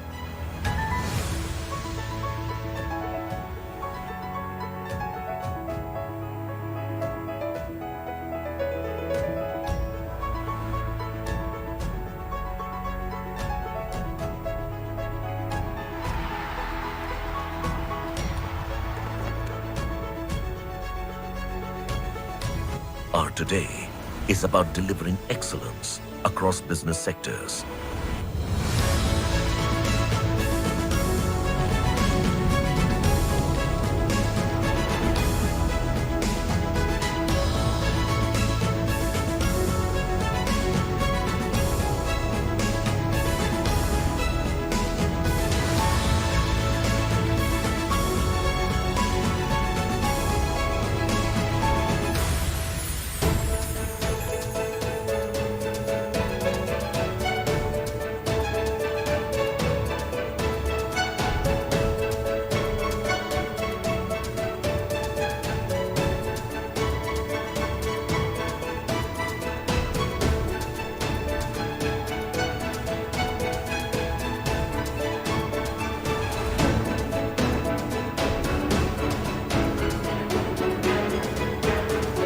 I request you all to please be seated so that we can start with the session.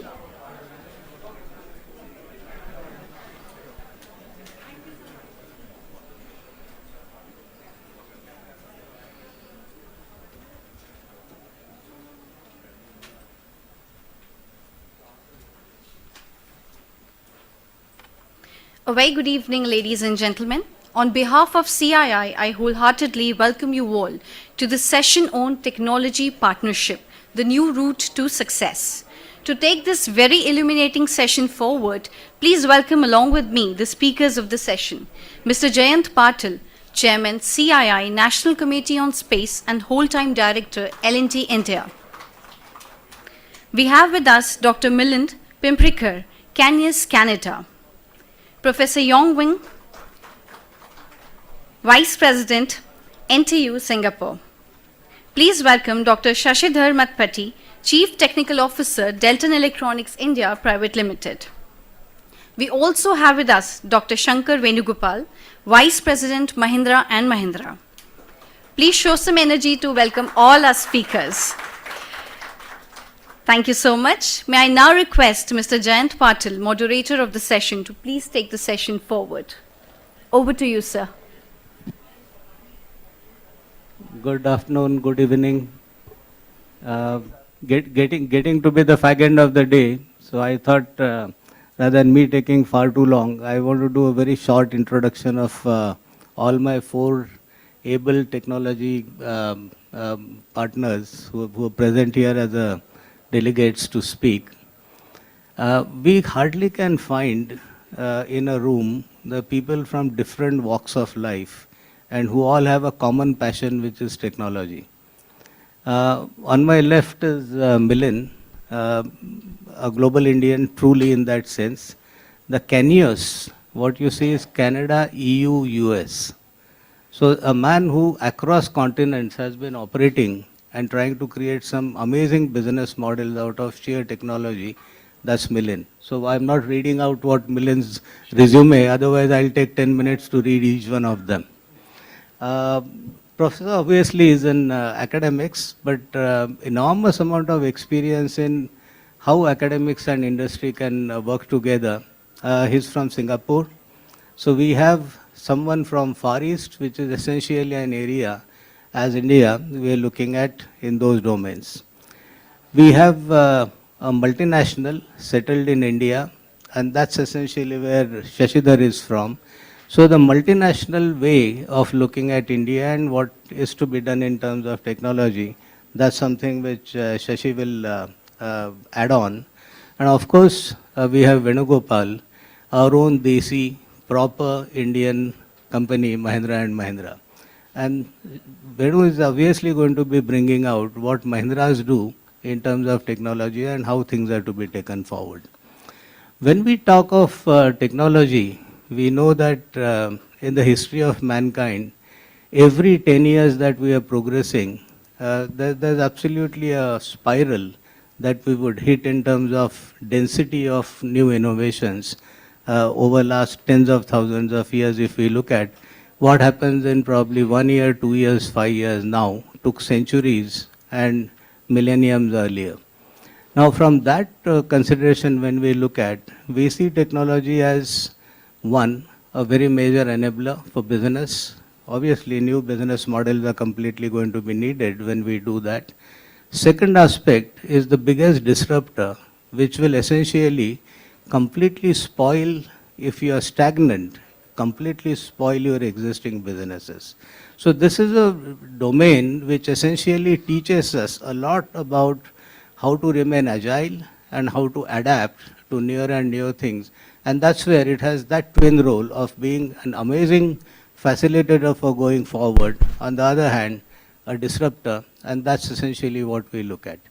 Today when we are looking at for India in the year when we are G20 Presidency, we are looking at the whole world as one. We are looking at whole world as one, the enormous amount of technologies that we need to be partnering to sort of see that the earth becomes better. We have greener and greener technologies. The climate challenge is a serious threat. Every day we walk out of our homes and we start feeling it is real. Out of 50 world's most polluted city, 39 are in India. And that's where it's no longer now somebody else is having a problem. The problem is squarely right here. And that's essentially when we start talking. Technology is obviously a solution. Provide solution, we need to create models of working together, collaborating, building businesses on that. On that note, I want to start with Milind. Want him to start speaking. Every of my able speakers here would speak for typically about 5 to 7 minutes, and we would keep about 25 to 30 minutes for interaction. I didn't want it to be just something getting delivered from this side, and that's essentially where we would take about an hour out of 30, 35 and balance 25 minutes. That's the kind of distribution. So Milind.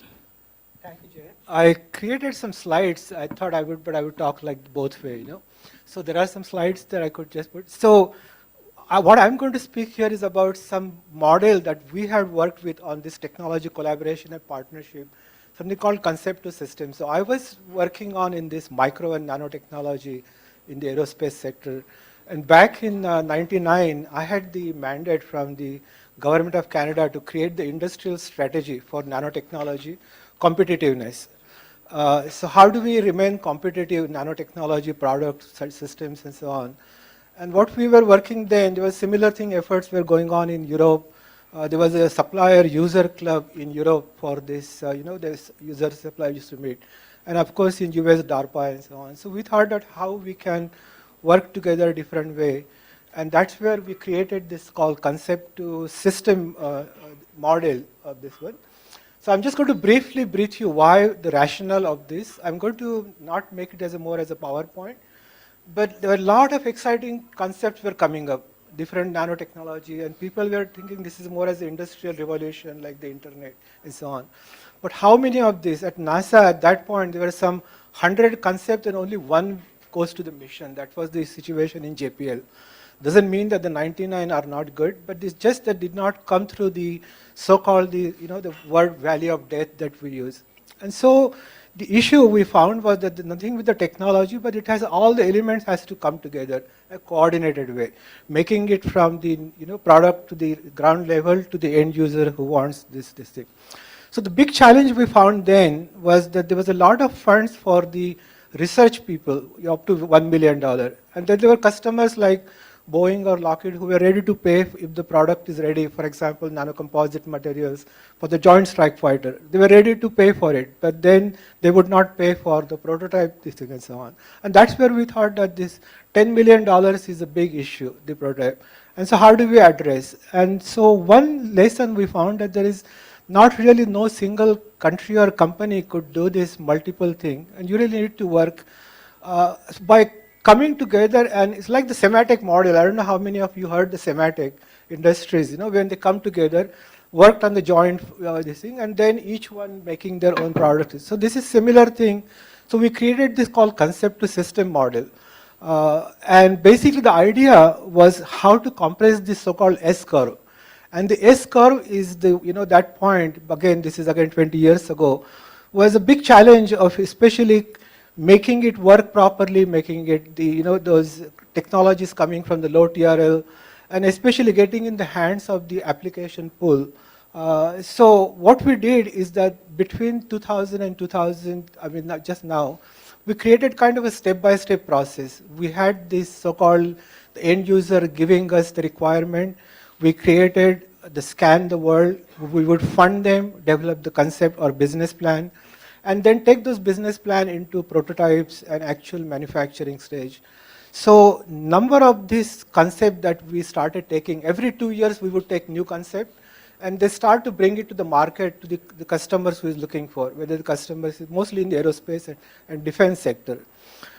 So the idea was basically having partners from different countries, different regions. So if there is any one country and one company can do, then we would not get into, And so that kind of model helped us really create different consortia. So we've worked mostly in the 5 sectors that the industry identified that time. Was called small satellites. Again, this is going back 2000, 20 years ago.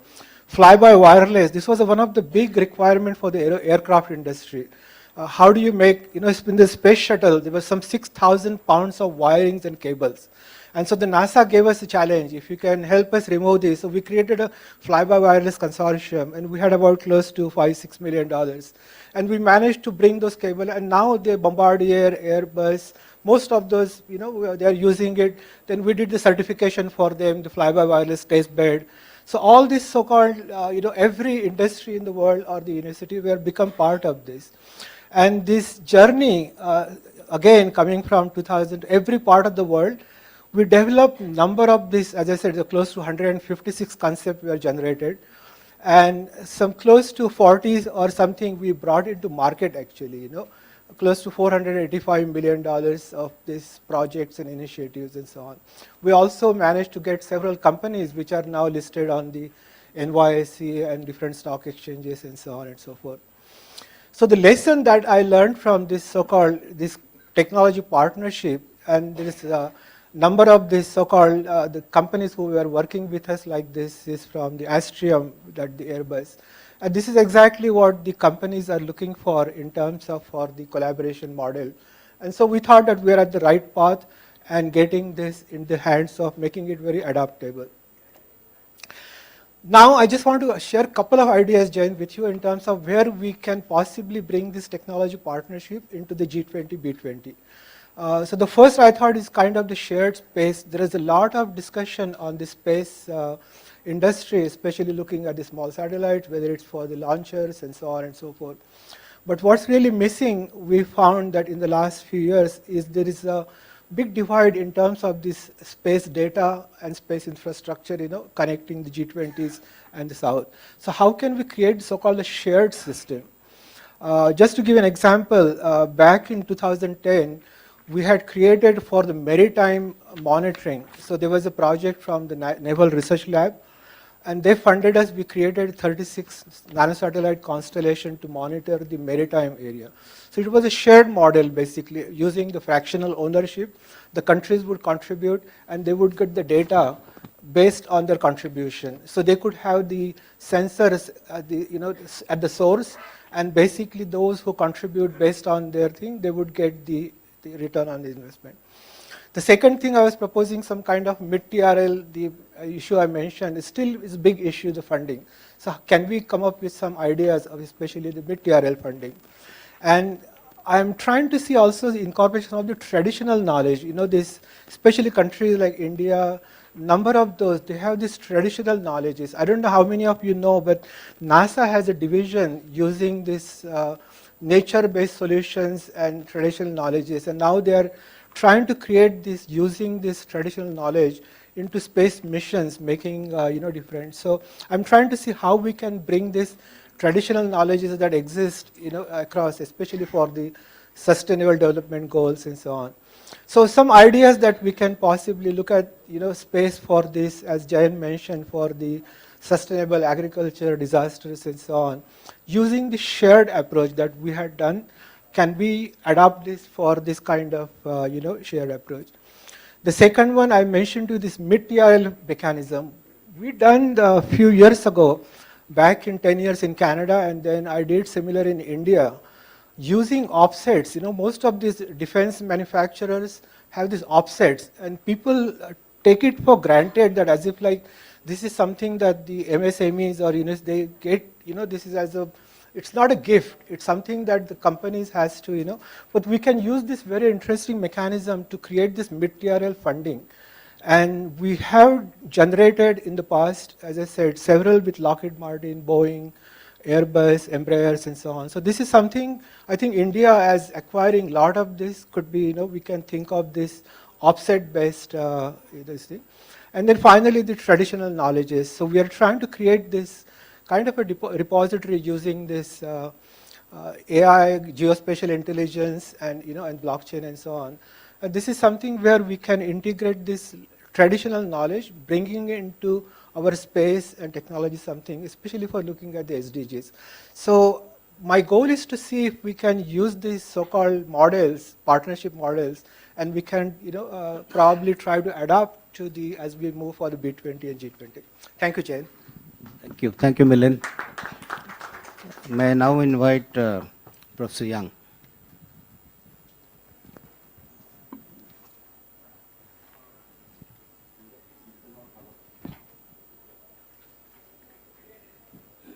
Hello? Okay.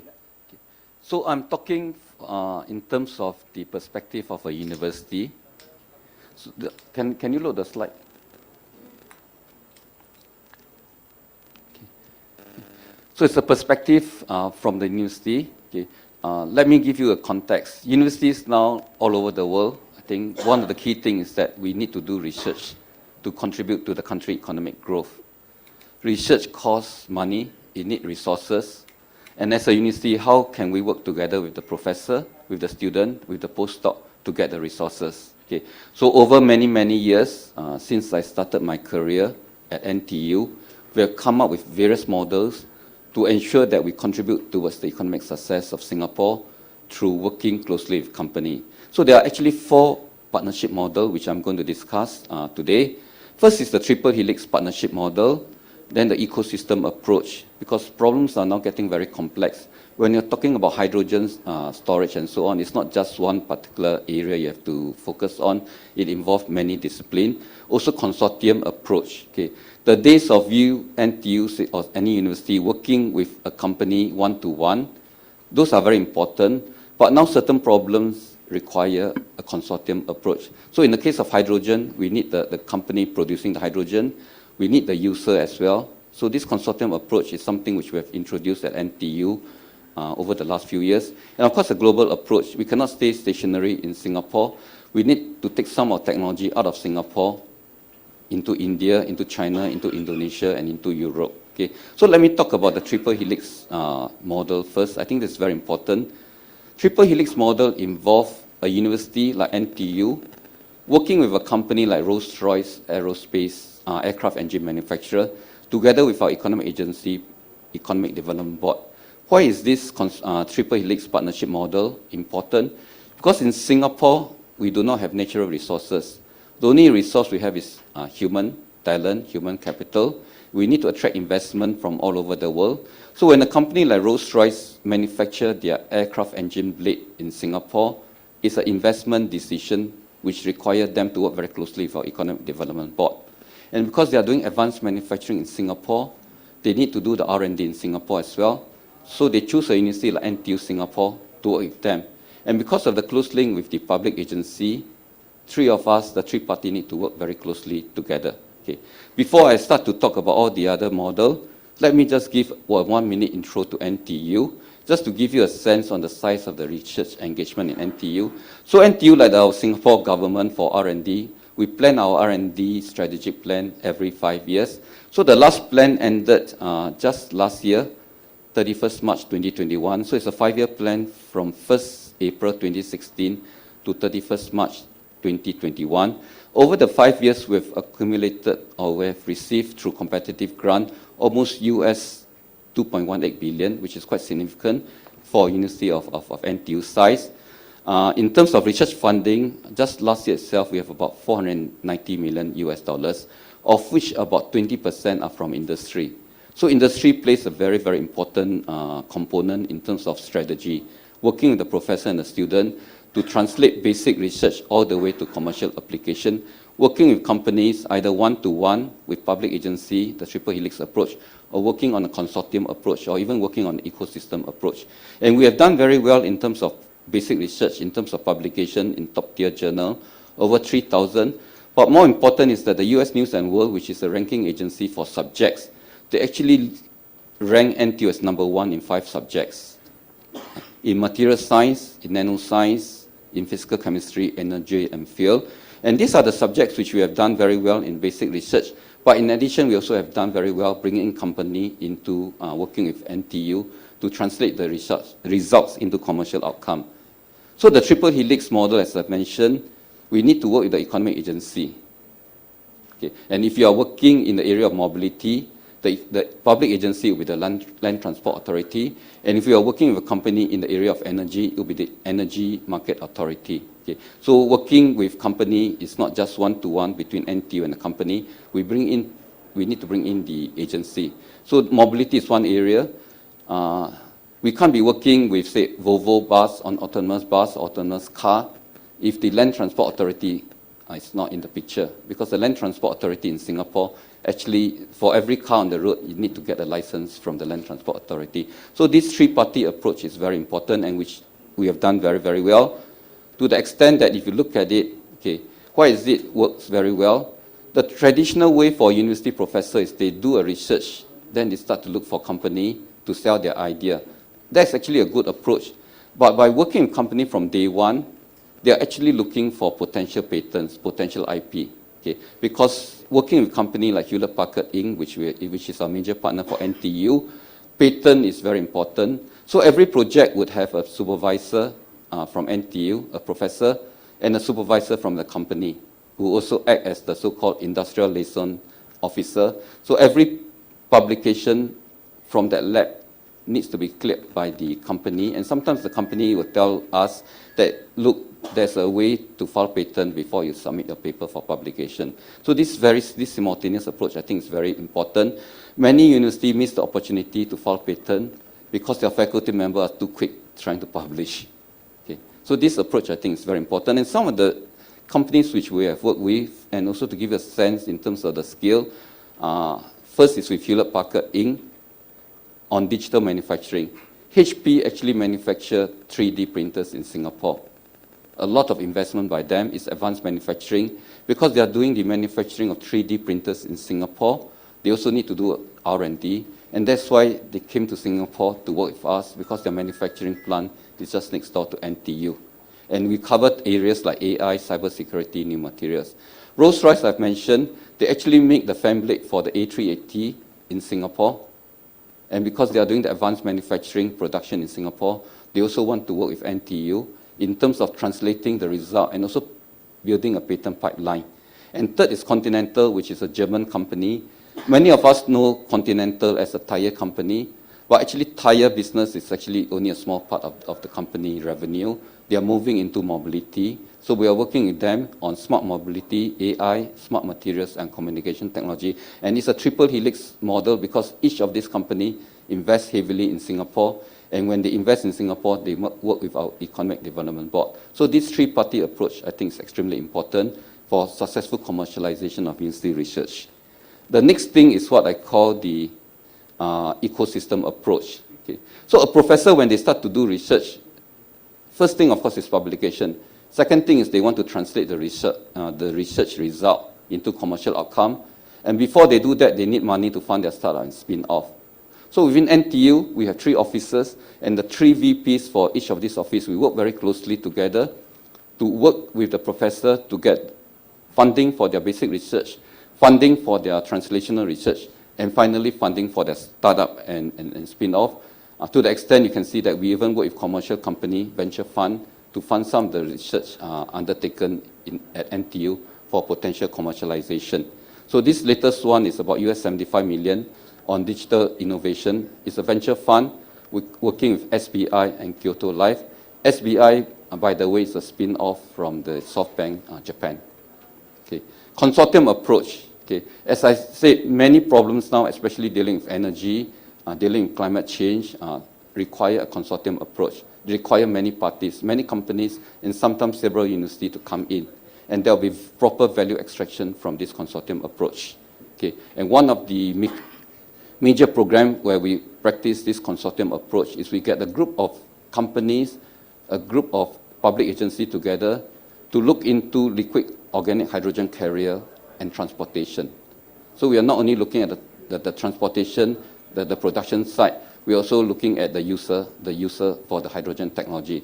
So for this, you can see we work with SimCorp, we work with our port, and we work with 2 Japanese companies, Chiyoda and Mitsubishi Mitsubishi Heavy Industry. Okay. And the other, of course, is we work with ExxonMobil to establish the Singapore Energy Center. Again, a consortium approach involving several universities, a research agency, plus as well company.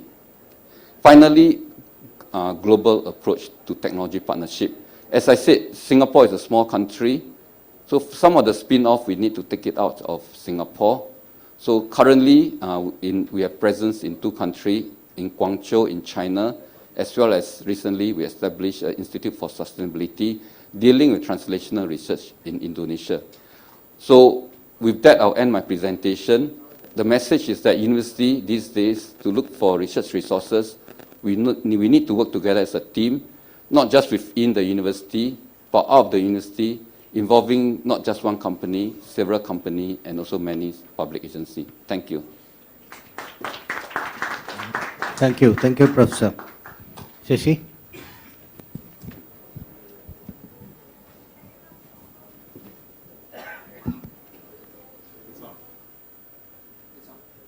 Thank you. Good evening, Chairman. Good evening to all the distinguished guests and then guests on the dais. Myself, coming from a power electronics company, Delta Electronics, and we are world's #1 switching mode power supply company.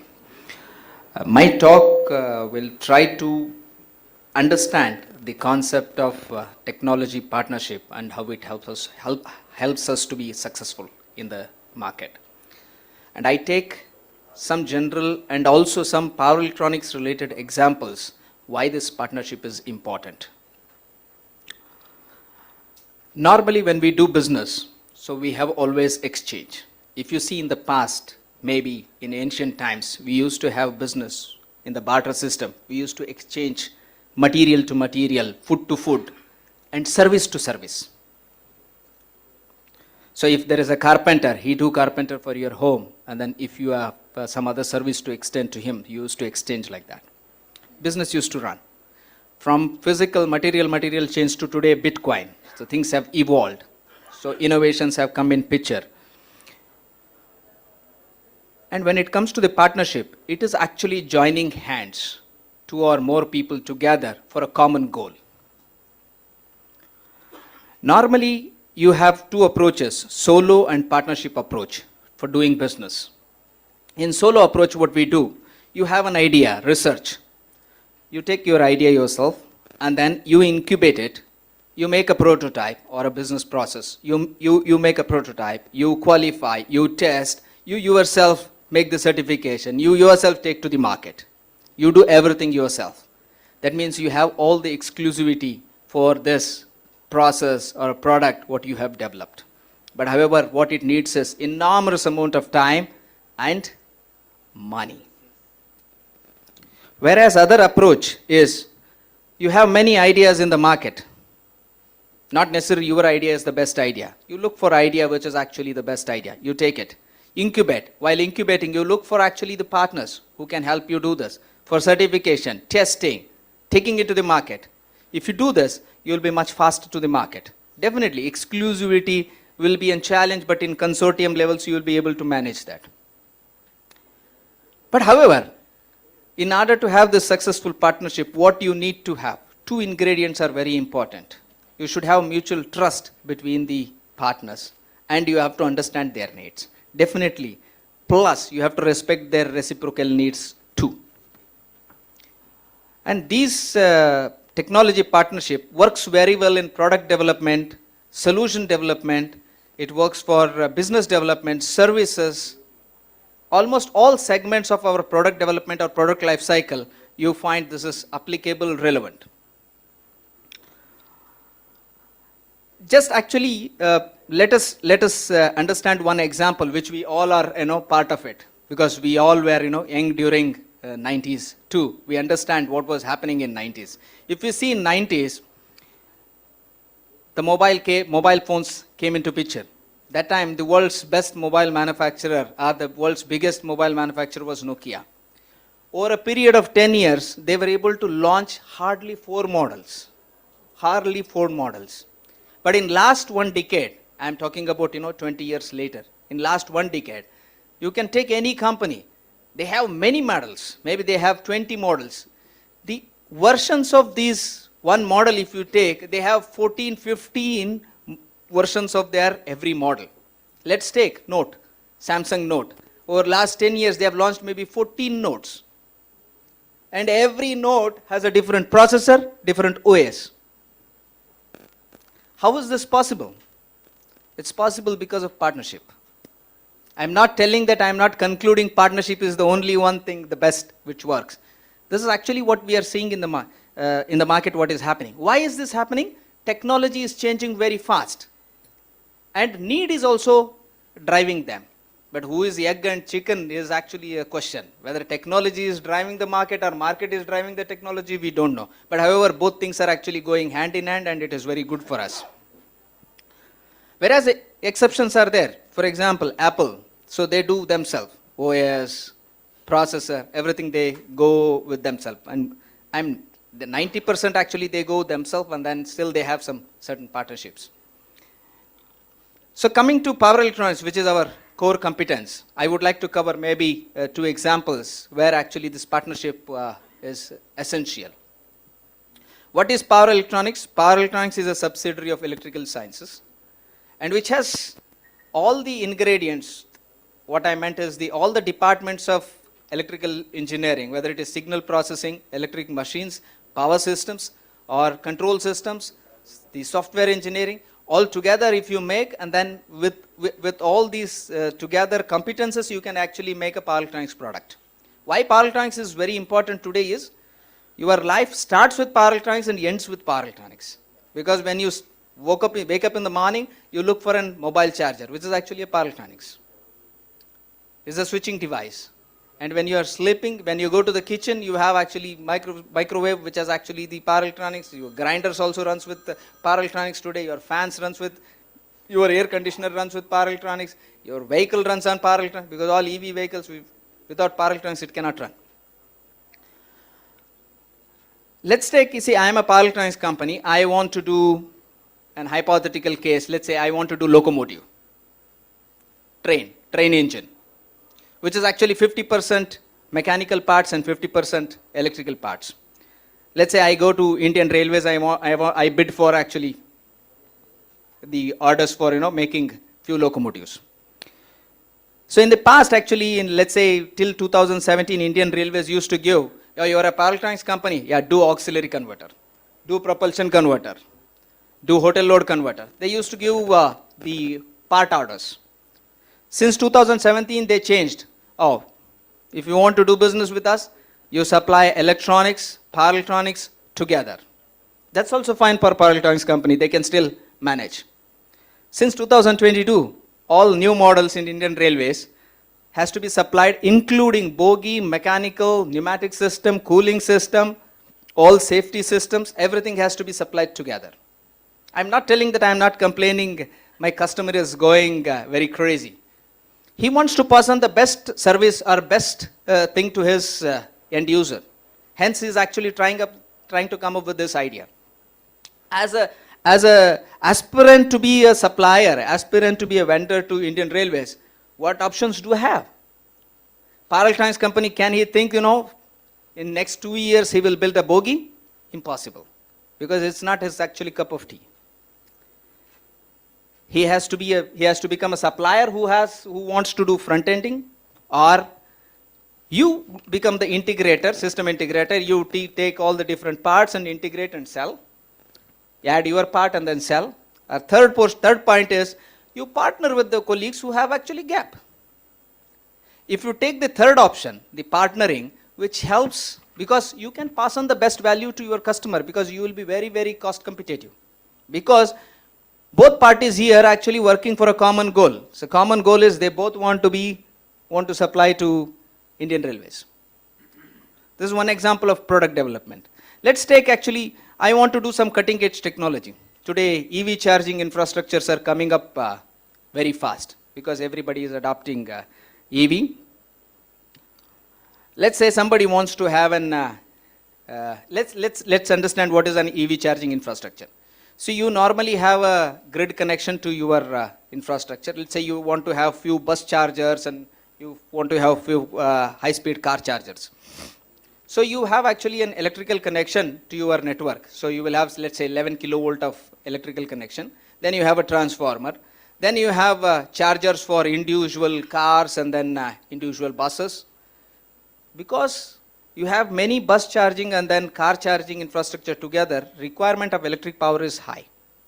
I don't think today's utility will be able to provide you, let's say in the middle of Delhi, if you want 4 megawatt of connection, I don't think Delhi will provide that. Because you don't have that infrastructure to expand. What do? You connect actually renewables. You say that I have enough space on the roof, you add solar and then you add energy storage to manage it. While doing this, what happens? You have already a transformer which actually converts AC to AC, and then again you have chargers AC to DC and DC. Okay. So let's say if you want to do something, a very high-tech product out of it. So what you do is you go to a technology which is available. So either you have a company, you buy it, or you go to the university where actually they always work on the cutting-edge technology. Going to universities actually makes more attractive approach is because you prepare the pipeline for the team what you want to recruit, because you prepare actually the next generation engineers from there. So one is actually how do you collaborate with the university for especially for your technology upgradation is also actually part of partnership which we have to focus. In India, which is actually lacking since many decades now. So we all talk that collaboration has to go up, but still it is not catching up. So for this, both industry as well as university both have to have a partnership. They have to work for common goal, so which is not happening. So hope it actually happens in future. Yeah, with this I conclude. Yeah, thanks. Thank you. Venu. Friends, you heard some very, very powerful concepts and frameworks from Milind, Professor Lam, and Shashidhar. So I'm Shankar, I'm from Mahindra. I'm just going to share with you 3 ideas, very specific, because we have all the context. So I'll just share 3 ideas. What really worked for us at Mahindra to drive innovation, and what could very well work when you try to scale it up and do across these 20 countries. Sure.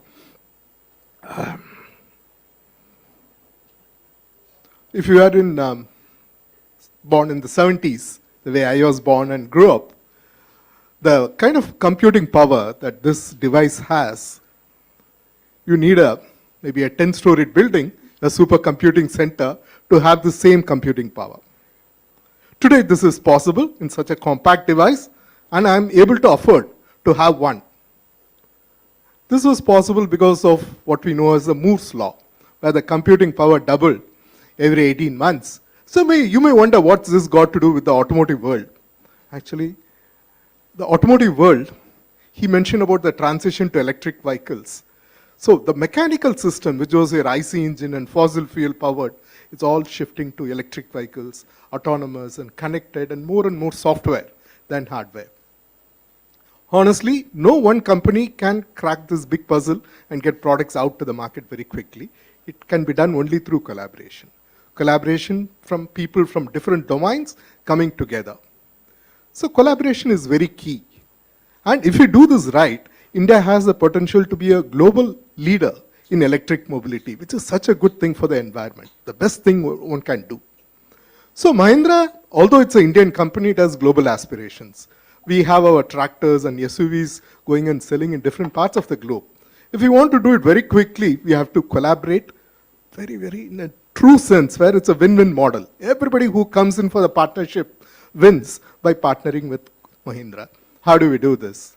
So the very first one, coming back to this, how this became so affordable and so compact, we said, can we do this for the vehicle? Today, if you have driven a Mahindra SUV, it's quite heavy. So we said, can we make it equally safe, equally good, but reduce the weight? Not by few kilograms, but we wanted to reduce the weight by 30% where it is today. And by when? By 2030. All the experts just laughed at it and said, this is just not possible, because if it has been possible, we'd have done it long back. So we said, okay, let's talk to the experts and see how we can go from wherever we are here today to there. And see, we said 15% by 2025 and 30% by 2030. And to do that, you know what we did? We created what we call a roadmap, where we need to be 5 years from now and 10 years from now. And we didn't do this alone. We brought people from all other industry, design, materials, manufacturing, from industry, academia, government. Believe me, it took me almost 18 months to stitch together this technology roadmap, which cuts across 3 domains with multiple partners. But you know what? We have it in place now. After 18 months of struggle, everybody was wondering, what's in it for me? Why is Shankar calling me for this? Because we had even our competitors participating in this exercise. So it was a very new experience for them. But we said, it's going to benefit all of us, let's do it together.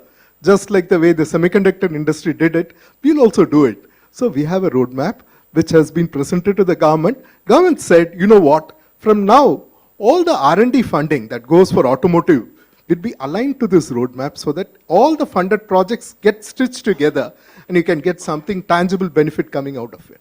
So that's the first idea I wanted to share.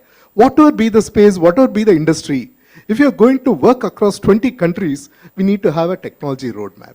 What we want to achieve, it may be distributed, but it should all add up eventually. That becomes very important. So my first idea is about creating this roadmap before you start investing the money.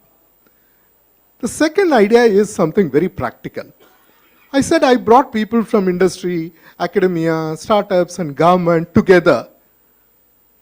It's easy to say, but practically it's impossible to do that. Each one is from a very different world. The industry guy is looking at immediate things. Okay, he wants to do things in 1 quarter and 2 quarters.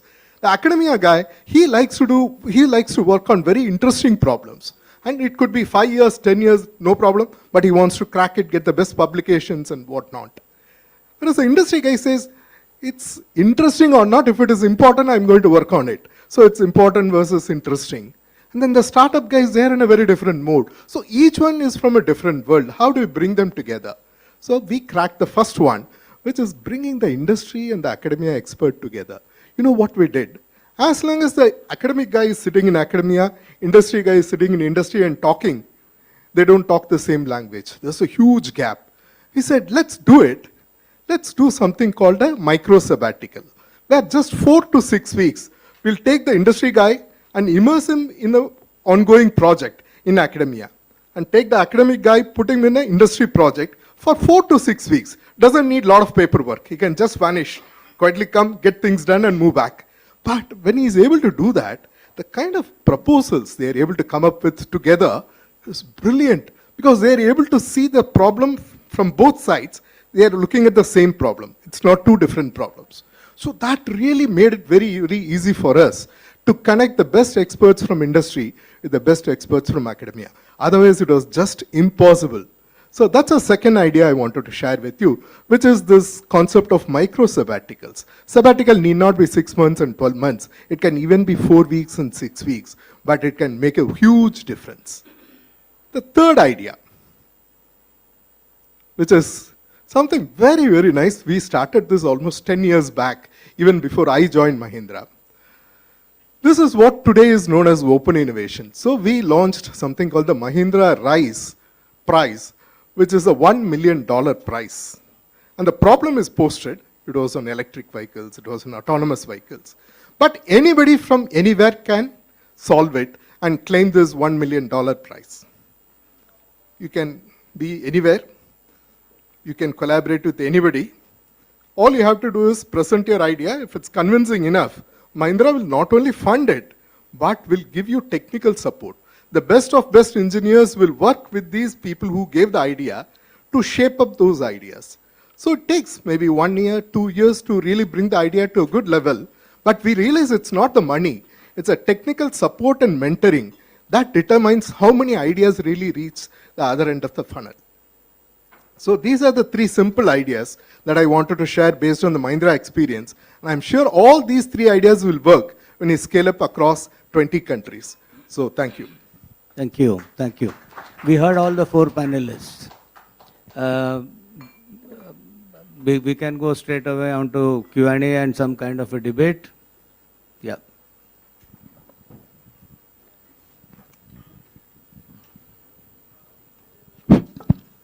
Well, such a fantabulous panel and experts of exemplary proposition. I would like to ask, this is open to all the experts here. See, our country is badly in need of engineers' know-how, because of which we are importing billions of electronic spectrum intelligence hardware, especially in this area of automobile industry, electronics industry. Minister was saying in the morning, we are 99% we have done. It's only assembling. Nobody has indigenous technology know-how, where the intelligence of electronics is lacking. Like artificial intelligence we are talking of.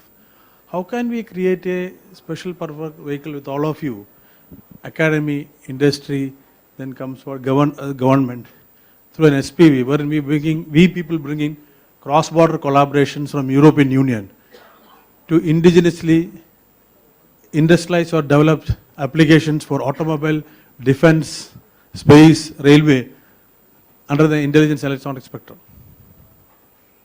So what is your question? Question is that indigenous development of electronics, advancement of electronics, where we are far behind. For example, this gadget, there is a know-how available where we can manufacture the display, the organic sheet, the battery. Actually, let us take the example of battery. Battery, all are selling we are making in India, we are doing, but the anode, cathode, electrode of the battery, nobody do this. Sir, for example,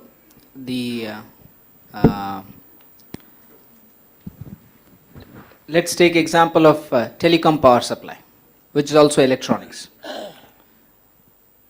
Delta Electronics is designing in-house in Bangalore, manufacturing Krishnagiri, and actually supplying to the key, almost all the 70% of the market we hold in India.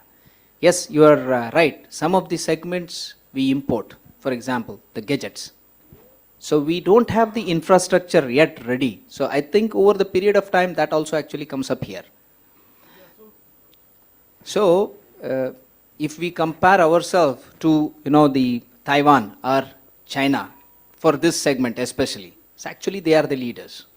What I hear is this is a kind of a technology.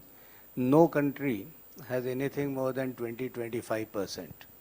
And this is a world which is not about you want to do it on your own. There are sectors which you want to be on your own, and there are sectors which are truly global relationships and partnerships. I think cell phone industry is precisely that. No one country, there are countries which talk of 5% value add. There are countries which talk of 30, but there's nobody beyond that. So scenario is, idea one can always do on his own. Today we are talking of how to partner. partner between academia, industry, partner with startups, partner across, across countries. Especially in this kind of a scenario when we are talking of relationship across.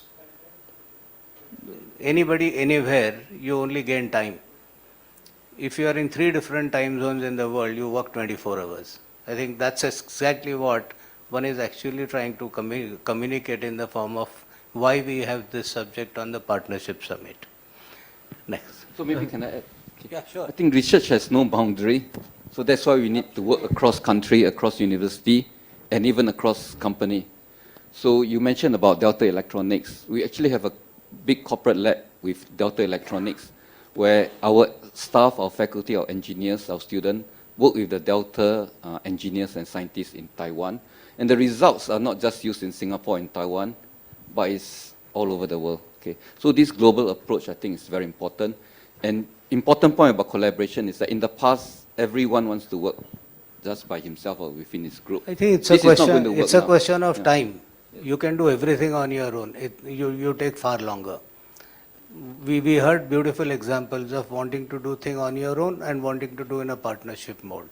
You go across domains. You may not be the best in that domain. You heard the railway example. From power electronics, it is now everything about the coach. To give that kind of an experience, you need people of different disciplines. Partnerships work. Sir, my name is Vishal Sanghvi. I'm an innovator and economist. Sir, I want advice for executing our, our target next 1 year about 5 million of smart camera. So in last 7 years of practicing, now we have developed and few models. We have already passed success. $15 of, we have broken the price also. $15 of the 4G camera we have completed developed with the IoT platform, and $7 of the Wi-Fi smart camera. Now our plan to reach out this innovation to the every homes of India. So now we have 2 partnerships. Either I can go to the police station distribution channel, one that is the social eco model, and another is a telecom operator actually. So which model you give us advice to partnership for the execution? One thing is where, because finally this security, safety, government entity also, like, in hospital we take the medicine from the hospitals. Same way, if whether you choose, what is your opinion to be do partnership with the, I think the best man in the panel probably would be Milind to address it, because Milind talked about the value of death. What you are talking is the first phase of business.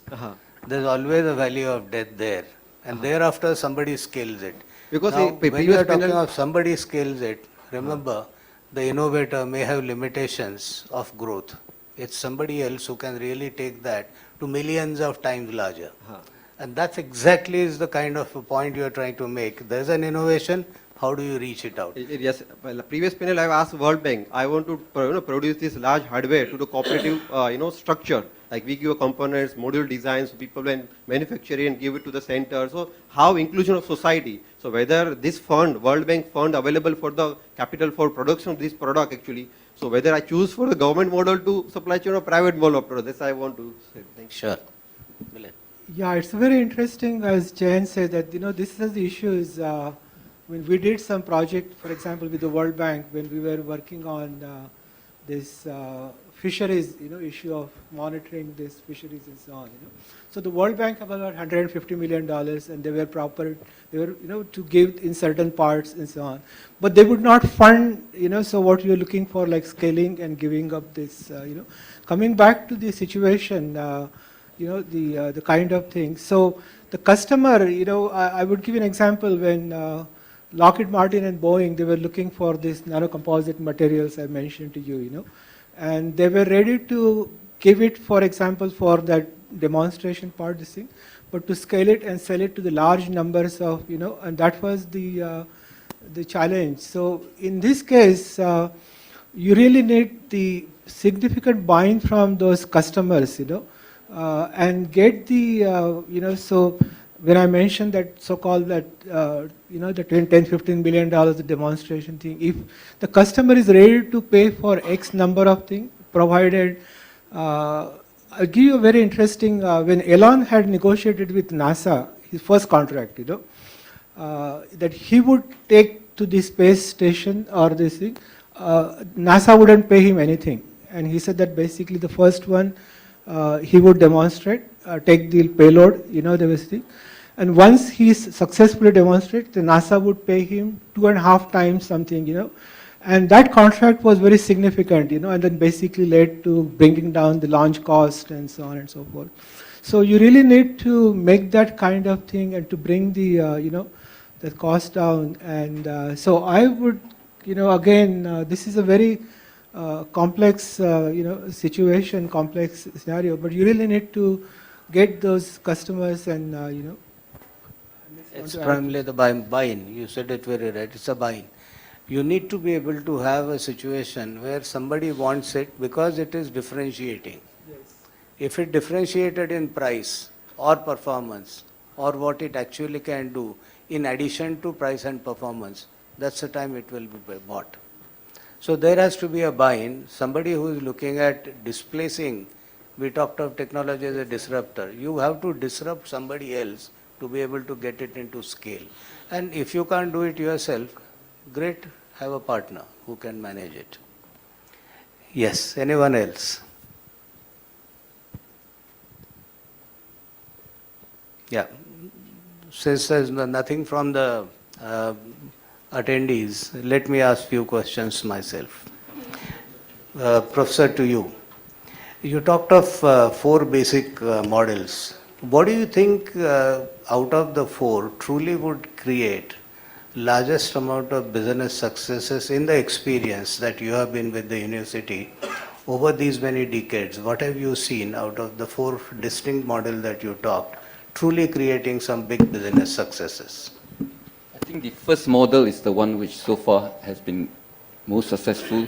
One of the reasons is you work directly with the company, all the IP issues are settled and resolved quickly. When you work on a consortium, the challenge is not just doing the technical work, the research, but how do we share the IP? And everybody take the approach that they want to own everything. So that's always a stumbling block when it comes to a consortium approach, which you are still trying to solve. Thank you. Thank you.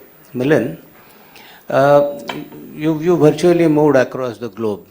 Let me repeat the same question to you. In terms of truly successes, what are some of those ingredients into the model which truly has made it very, very successful from business perspective, not just to share technologies? Okay, yeah. So, actually, we work with all the different continents, especially in, South Latin Americas and the Europe, and then, of course, some of this in Asia Pacific and so on. This consortium model that you are mentioning, this IP issue, if you can have this pre-IP before the project, that has worked very well for us.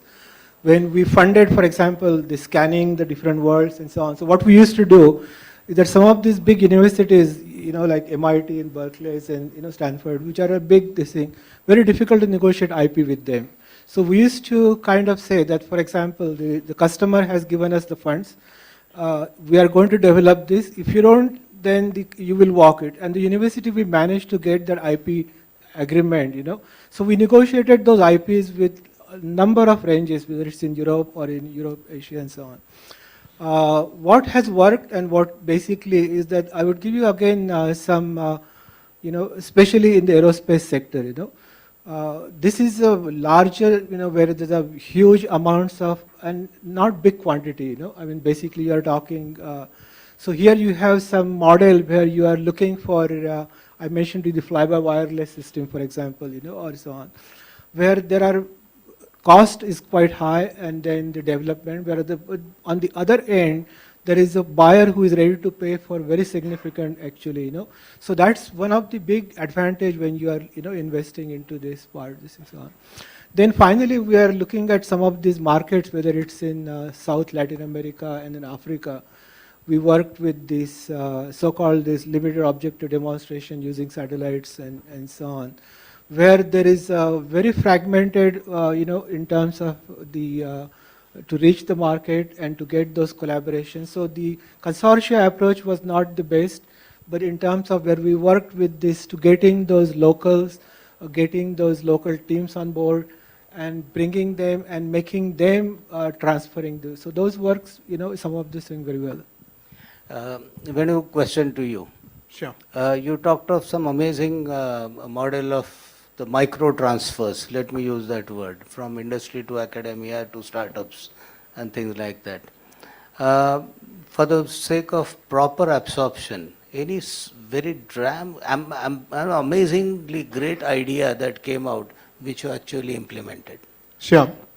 Some of this I can't go very deep because it's still ongoing work, but there are at least 3 distinct areas. One was incremental improvement of a mature technology, which is like an internal combustion engine, further improvement in efficiency.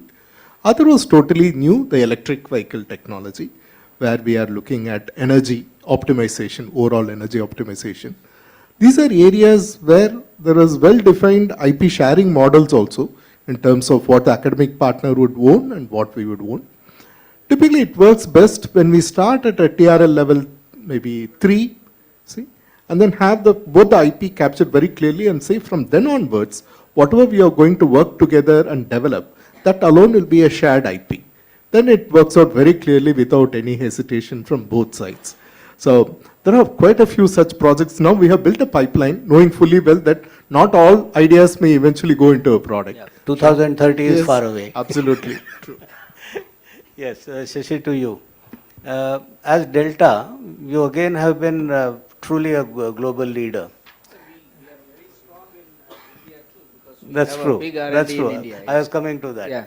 I said specific to India. While Delta is a global leader on power electronics, specific to India, some of those specific examples by which some amazing collaborations worked. The best example I could give is when we collaborated with the IIT Kharagpur for actually developing some of the algorithms for our actually power converters. See, when we want to do cutting edge technology, we have to choose our partner. So I should understand which partner who is the right partner for my particular work. So when we do cutting edge technology, we normally approach universities, which is the best place. And also this helps when you go many universities, it becomes your brand will actually build there in the university, and then getting the kids, the smart kids from there becomes much easier. And that helps actually. It's an investment what we do there. We get actually benefited with the technology, and also we get benefited for the smart More brains. on the algorithms and the software Yes. side. Hardware is hardly doing anything now. It's the software that is driving. Primarily across most of the electromechanical systems that we now see, and this is something can put anything into this, primarily becoming very sizably software driven. That's precisely 1 hour, and I think a pleasant job for me to thank all my panelists. Thank you, Shashi. Thank you, Professor Young. Thank you, Milind and Venugopal. Thank you so much. Thank you so much, sir. And before we actually conclude this session, I would request Mr. Patil to please present a small token to all the speakers from our side. Yes, sir. After the token, please.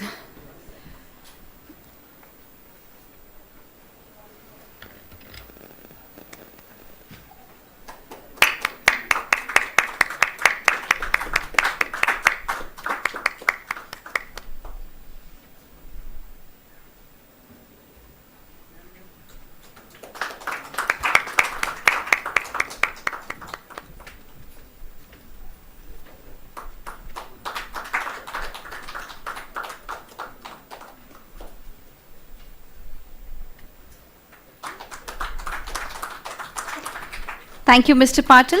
Now I request Dr. Milind to please present a small token to Mr. Patil.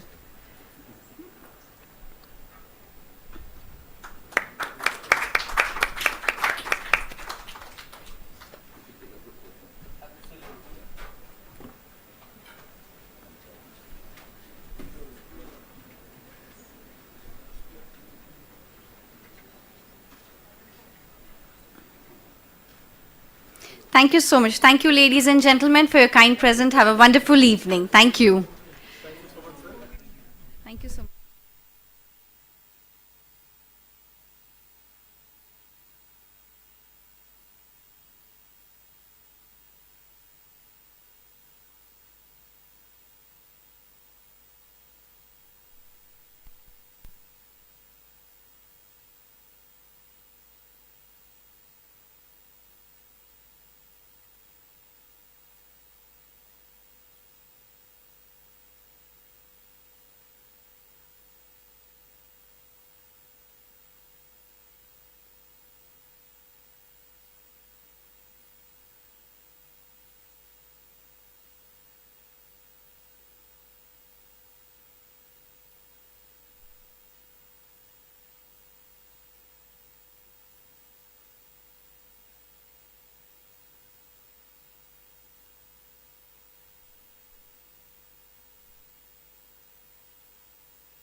global enterprise.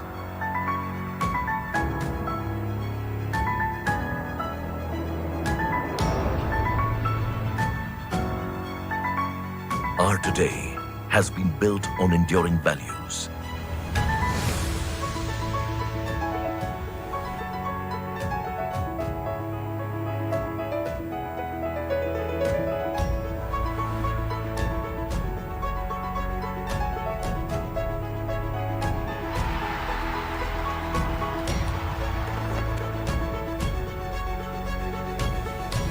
Our today is about delivering excellence across business sectors.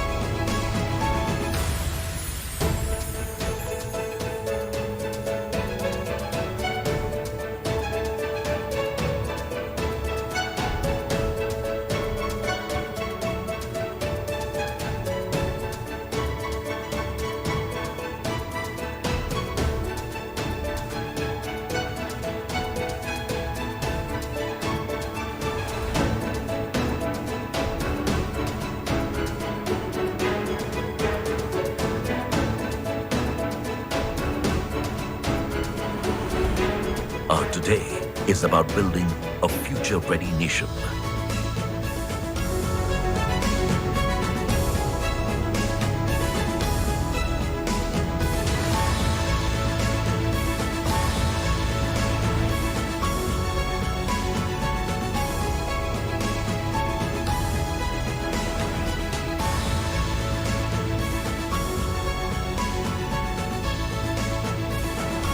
Our today has a strong foundation with community at its core.